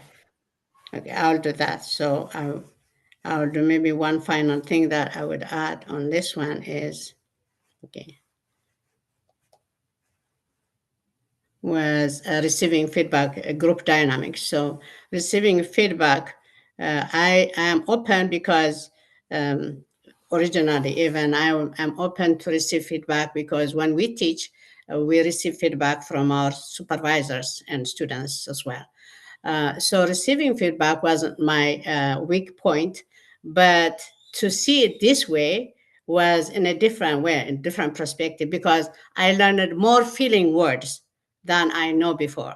The feeling words are being encouraged, to my peer groups encourage me to use feeling words whenever I care for my patients. So I have also exhibited integration of my spiritual journey, my spiritual knowledge into my patient care. So that's the last one I would like to mention. Okay, so when it comes to the outcome, spiritual formation and integration outcomes indicator, the narrative history, I gave meet expectation. Using use of behavioral science to understand how one's narrative history informs one's value and beliefs about spiritual care. I have learned more behavioral science in our counseling classes, but I don't want to put here as exceed expectation because I want to make sure that it is to the right on top of it, but I still need some space to learn. So that's why I put the middle. meet the expectation. Once narrative history informs the patient's value system, coping mechanism, and source of strengths, I understand that my narrative history contribute to my behavior and emotional regulations. And social values have been shaped by my family of origin and social and cultural norms of the area in which I grew up. It has helped me to distinguish between my own authentic values and those internalized from societal norms. What is socially enforced? Examples include respecting the elderly, sharing with those in need, keeping your promises, and working hard. However, there are some cultural practices that my grandmother didn't agree with. The practice of arranged marriage is one of the examples of social reinforced norms that was against my personal desire. Therefore, I understand my own narrative history and helps me to provide empathic care by recognizing my own formative and transformative experience. And one of my verbatim, I explained that a woman was regretting for not listening to her parents when she was married to a person who she wanted to marry. But the consequence was bad, and it negates the value of the family system. However, I believe that using my own narrative history, not to impose on someone else's, but to listen to what they are saying empathically, because I have experienced that, so I understand what they are going through. That's how I provide care. Social cultural identity articulate how one's social identity informs one's approach to spiritual care. I I gave myself exceed expectation. I understand the need of articulate a value-based approach to care. I have provided space for my patients to share their own beliefs and values, which helps me to assess their spiritual and existential needs. To do, I do believe people can have their own social cultural values different from mine. As a chaplain, I have to acknowledge their beliefs and validate their emotions without discrimination. Demonstrating how one's social identity interacts with the care receiver's social identity. I gave this meets the expectation. There was a time when my patient's social identity, communal society, that she came from a communal society, intersected with mine. I have noticed my counter reference issue, relative and distant relatives living together to share what they have, what the head of the house provides. I have to differentiate myself from the patient's encounters to provide care for my patient, because that was like, it was touching. I know we share whatever we have, and we don't our life is not independent. The independent life here in America is different from the life that is used in Asia or in Africa. And this person was from Asia, Laos, and he is the one who provides care for his family. When his sorry, when his father-in-law died, he took his wife's brother and many together. So then it became a burden, because the two brothers were fighting in the house, and he has to take care of them. He has to provide. He has to give them advice. And when it's too much, he broke down. So he came to talk with me how he can handle. This is a spiritual leader. He knows how to preach, but he doesn't know how to um, control the situation, and how to even lead his own life in that kind of situation. So I have to be present and listen. But it intersects with my own experience that we share what you have. We live together. But in an independent society, it is hard. We have to acknowledge that life is different from what we are used to. So he have to come to understand that he has to encourage them to be independent, live outside his wife and child and they have to find a job. So I think I didn't advise him to do, but he came up with a solution, and that was a little helpful for him. So I have explained that on verbatim 3. Okay, demonstrating how one's orienting system interacts with the care receiver's orienting system when providing spiritual care. I said I meet my expectation. Student, my comment is that there are times when my identity shows up during visits. I have caught myself assuming that patients from African origin would have the same understanding of loss. I found that my personal narrative history about life, suffering, and death is different at times from my patient's understanding of this issue. However, I believe that God has created humans in his own image and are equal. Therefore, I acknowledge that their beliefs and their spiritual values are their values. So I don't impose my own beliefs on any of my patients when providing spiritual care. Demonstrate how one uses self-care practices, including trauma-informed approach for support of well-being, including when providing spiritual care. I gave meet my expectation for myself. I have created and implemented a self-care plan. This includes physical, emotional, and spiritual plans. I plan to walk every morning and eat healthy food to keep myself healthy. I listen to Christian songs very often, read my Bible, and pray. This has created my emotional and spiritual growth. Well, it has helped, but not created actually. It has increased, which helped me to become a stable spiritual care provider. And that I found it very important, because if you are rushing, or for example, I thought my sensitivity would be obstacle to my caring. And what I thought was I translated that not like being stable. Well, it was not so. My emotional care was my emotional care. It's not about my stability. My stable spiritual life and physical life is additive effect. It's the effect of all, the whole being who I am as a person. So I'm stable. If I'm stable, I can listen to them carefully and without judging them, without assuming what they're saying is wrong or right. The assumption I found is very wrong, because I happen to assume one lady who comes to my office that she has it all.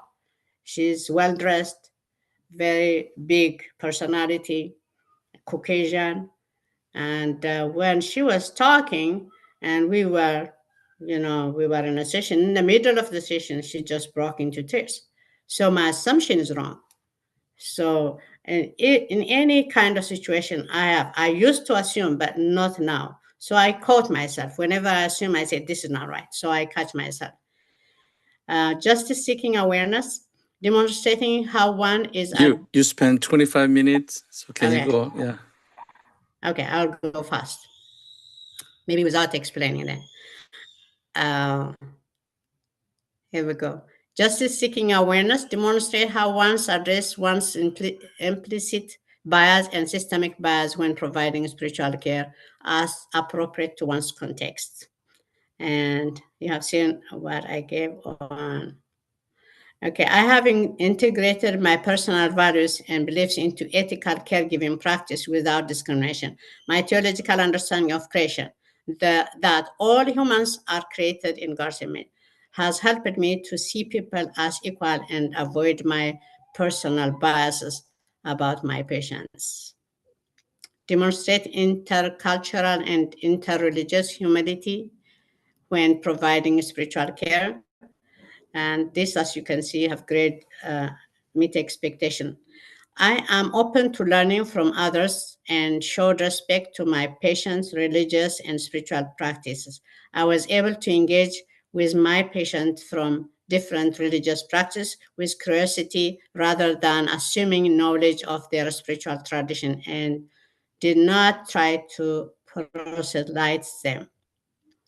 Demonstrating one's use of empathy when providing spiritual care, I was able to demonstrate empathy by sharing my patient's sadness about her autistic child not being able to get proper care as he should.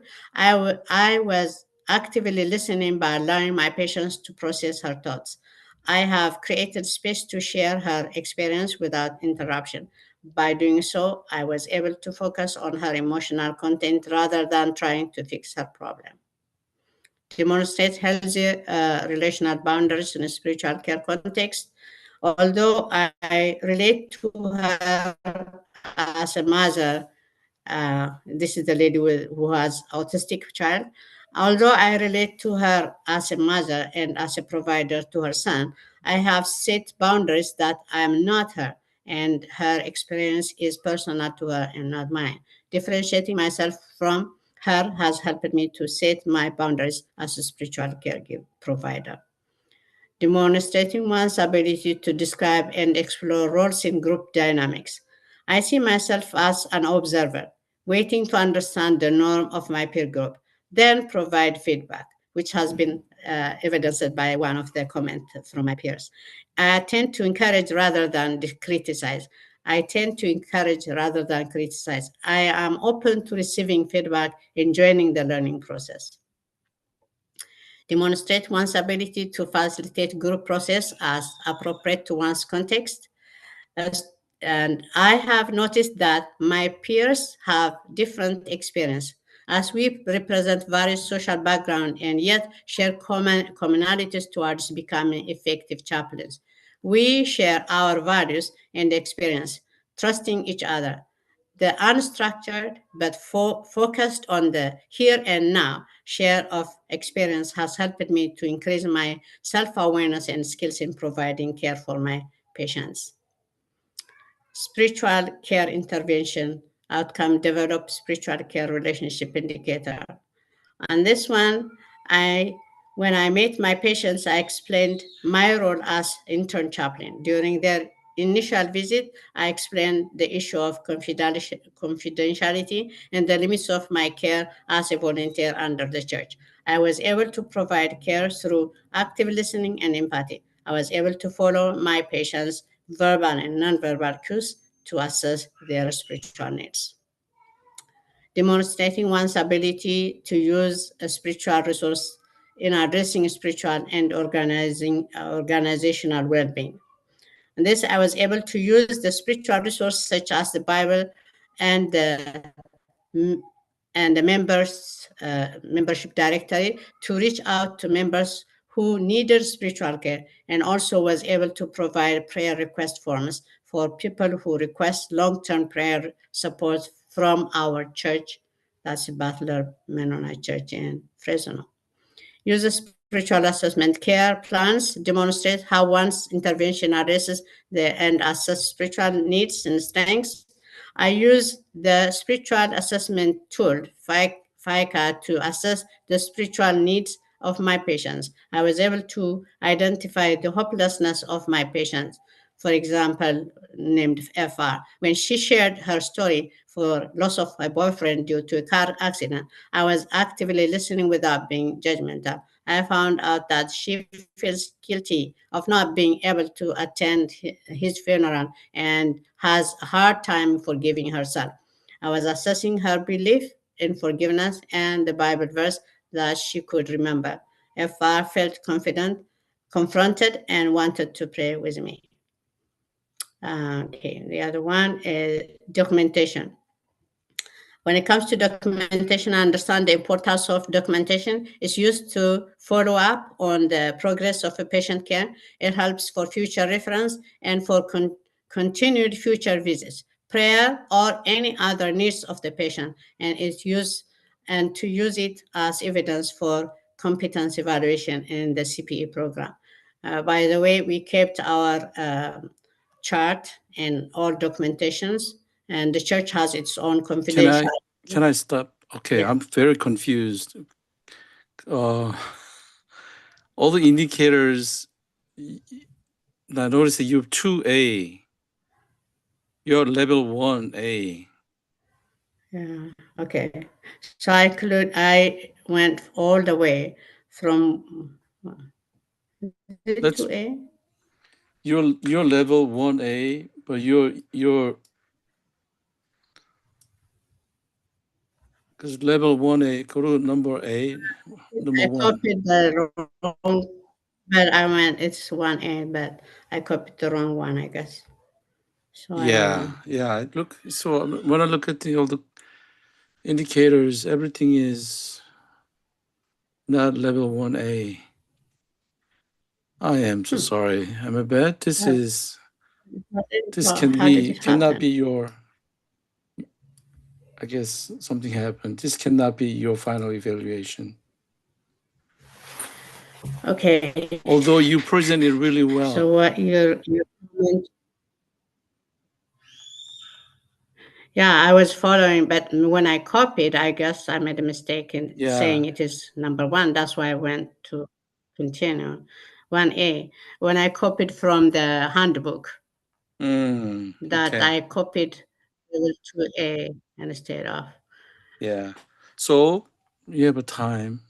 You can sit. I can go to reflection. Yeah. My Oh, recommendation I is. mentioned something, but I will make it. Oh, you want to Go on, read it? please. Reflection. Let's go to your reflection. Bottom page. Go to more. Okay. Sorry Here. about Yeah. that, but I would correct that because I copied the wrong part, and I was thinking it's 1A, and I continued on that. So my recommendation But is look at the indicators 1A, 1B, 1A, number 1 through 22 with your ACP indicator spreadsheet. You've been working on it throughout the unit. So find a story from what you wrote and then you match it here. So I noticed that everything is a description. So there's a less story. So I begin looking at the level 1A outcome, then I see that you're level 2A. oh my God. Okay. That's Yeah, okay. That's okay. You did great with the level 2A. You explained it really well. But I want you to write one because it will stay with the Okay. ACP. Let's go to reflection on relationships. Okay.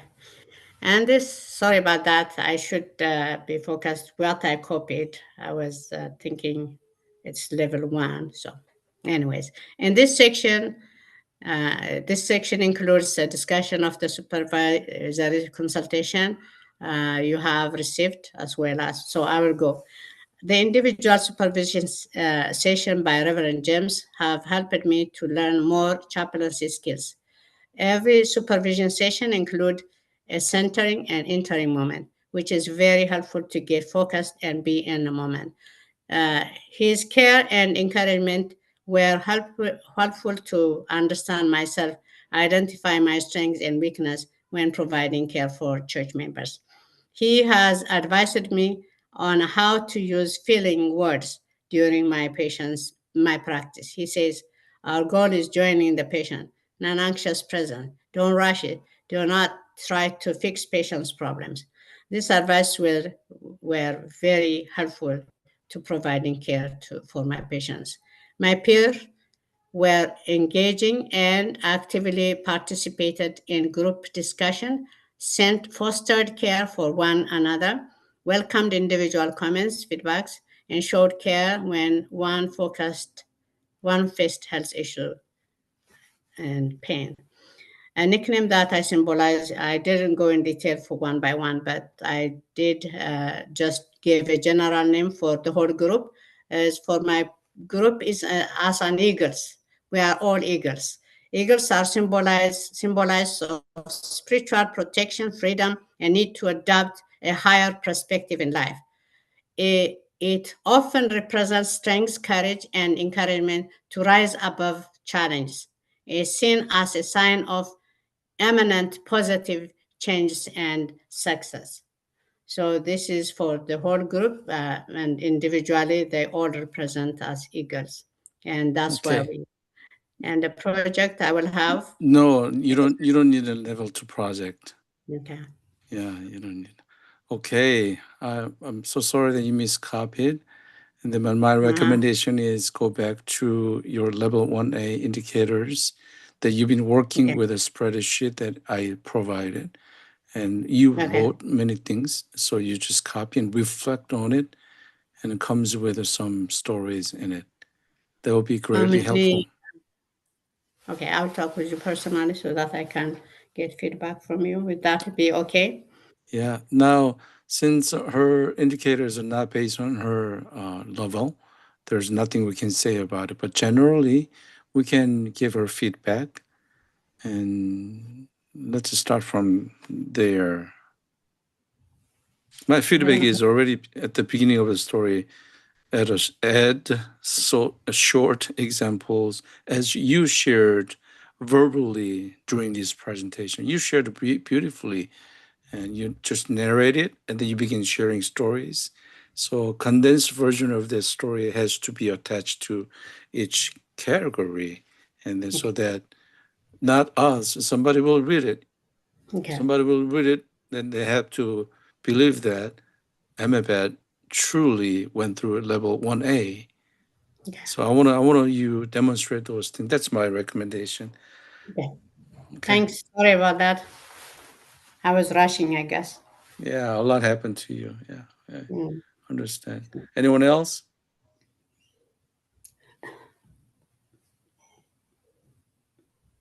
You guys okay? Yeah. Sorry to disappoint you guys. No, No, I think you did a great job. As always, you have always been very genuine to yourself, and we appreciate the presentation. I like the the symbol of giraffe. Yeah, and that is great. Giraffe has so many characteristics, that makes it so strong and powerful within the wilderness of East Africa. And I think you did everything that we were supposed to do except the few changes that came in. But I think Reverend Kim understands all the things that we are all going through, and I think he will give us the opportunity to make the necessary corrections and send it back to him. But you did a great job in presenting your paper. Thank you. Good. Anyone else? But thank you for sharing, and I'm sorry for the stress you went through this morning as well. I think something I was struck by is just I think you've grown a lot in confidence in your presentation from where we started, and I really love to see that just in the way you tell stories about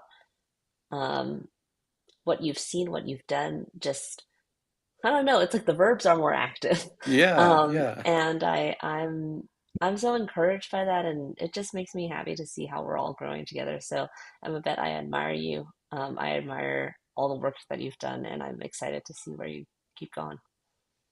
Thank you. Thank you. Emmabet, thank you. This is my fourth unit, and I look at those outcomes and indicators again and again and again because it's like a foreign language. Yeah. And I still check it. So be kind to yourself. Take your love of biology and pursue that in your love of the human document. Pursue people like you pursue nature and yourself. Thank you for your diligence and your tenaciousness. And you will write books about CPE one day, as you have written books about biology and all. Don't be discouraged. Stay engaged and continue in the process. Thank you. Thank you. Good encouragement. Okay, anyone else? Yeah, Emma Beth, it was beautiful. Thank you for sharing. And I've seen you from the first meeting to where we are right now. It's such a beautiful thing to see how you became more and more confident, right? At the end of the day, that's what this path is about. We all have that deep inner potential to truly care. And when we come to these classes, we are cautious and we gradually let go of the caution little by little. And that's what I saw in you. And I see you being very confident. You understand this caregiving business completely well. And you have a deep faith. You bring your faith It's so integral to you. You cannot separate yourself from your faith, and I see that in everything you brought, and it also reflected in what you just shared with us right now. Thank you. It's been a delight to have you in this cohort. Okay, Thank you. Reverend Joseph. Thank you so much, Helpful. Annabeth, as your peers said, I'm so glad to know that you have grown a lot in confidence. At the beginning, I remember you looked confused, but today you clearly mentioned that now you know the difference between research and pastoral care. You know the difference between counseling and pastoral care. It's different. You emphasize that many times because you're so excited to know the difference. So that's good sign of growth, Annabeth, and keep up the good work. Thank you. Thank you so Kaz? much. Mehmet, thank you for your presentation. I was so impressed. As you said, you're a lifelong learner, and I really witnessed you learn new knowledge and skill. I saw it in a paper, but not only knowledge or skill. I think you listen educators' wisdom and peers' heart, and you put it in practice. So I think I was able to see the beauty of your growth and beauty of your chaplain new dimension service. So thank you for your effort. Thank you very much. Thank you. Thank you so much. Have fun. Okay, back to you, Annabeth. How are you feeling? I'm feeling, except my straining forces, I'm feeling okay. Okay. Feeling fine. What's your restraining forces? Straining forces. I don't know how I copied the wrong one, so the wrong form. Yeah. Thinking that is level 1, I just went on, just looking by the topic. So can you ask good group? Anybody had a mistake before? Raise your hand. Yeah. Well, we all make mistake. Yeah. Thank you. Well, I'm so thankful, as I said, for the space you have given me, for the chance to vent, and when I was frustrated, but also the resilience that has been in my life still continued. And that's one thing that I count on, that I will be a good pastoral caregiver. And by the way, I thank you so much for all of you, especially for Reverend Kim and Joseph. Your fruit has bear. I mean, your service has bear fruit, because the church didn't have a care team. Now they formed. So that is a result of this chaplaincy program. Yeah, that's great. Yeah. Okay, let's just momentarily we close our eyes. It's a lot today.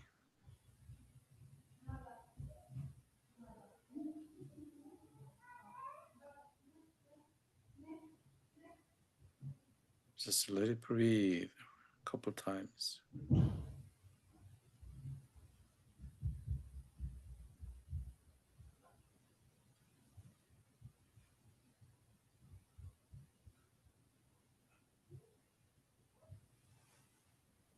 Okay, I don't want you to leave without final comment, but I want you to say just one sentence about today, not adding more, just one sentence. Satisfied, dissatisfied, you learned something, or anything else, just one, maybe 1 or 2 sentences. Make it short. How about that?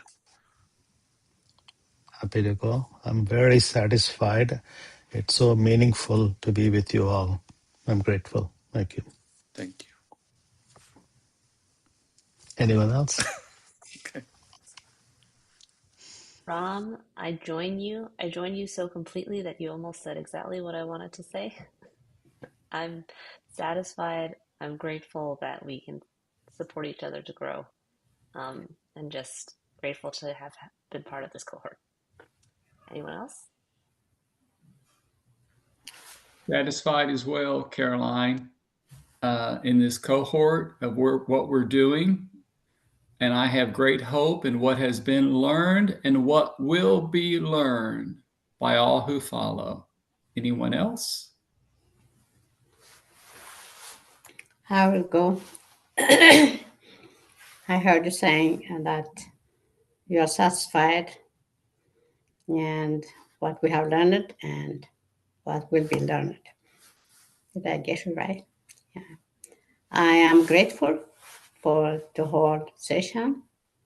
And as you said, I have learned a lot and I am learning from my mistakes as well. Thank you. Anyone else?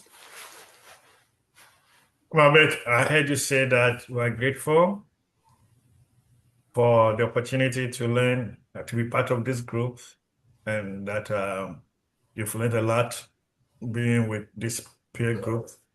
Did I hear you well? Yes, you did. I'm also satisfied. I'm so thankful that I got this opportunity to be part of this group. Even in the midst of challenges, I've seen the support coming from this group.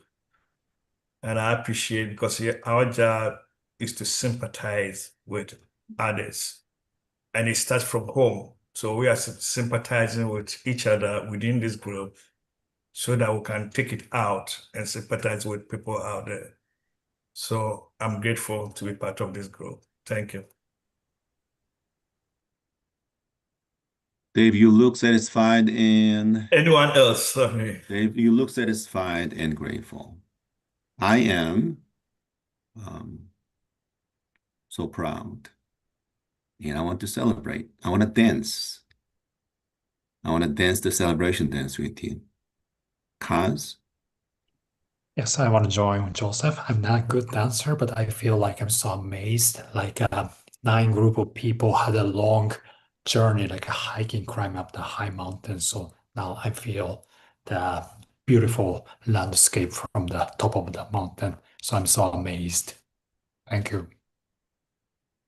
Thank you, everybody. I don't want to miss what Emebet said, learn from mistake. I don't want to miss that feeling. So I'm satisfied. Emebet saying they learn from mistake. Thank you, everybody. Thank you for joining. Keep contact. Next Tuesday, 10 o'clock in Los Angeles time. Please join us, our graduation party. And then you will bring Go your ahead. image of growth, and then please do not try not to read your paragraph. Okay? Just talk to people. Just talk to us. Talk to the PAG and board member instead of read. Okay? Just explain. All right. See you next Tuesday. Thanks. Blessings. Bye. Thank you, everybody. Bye. Bye, Skip.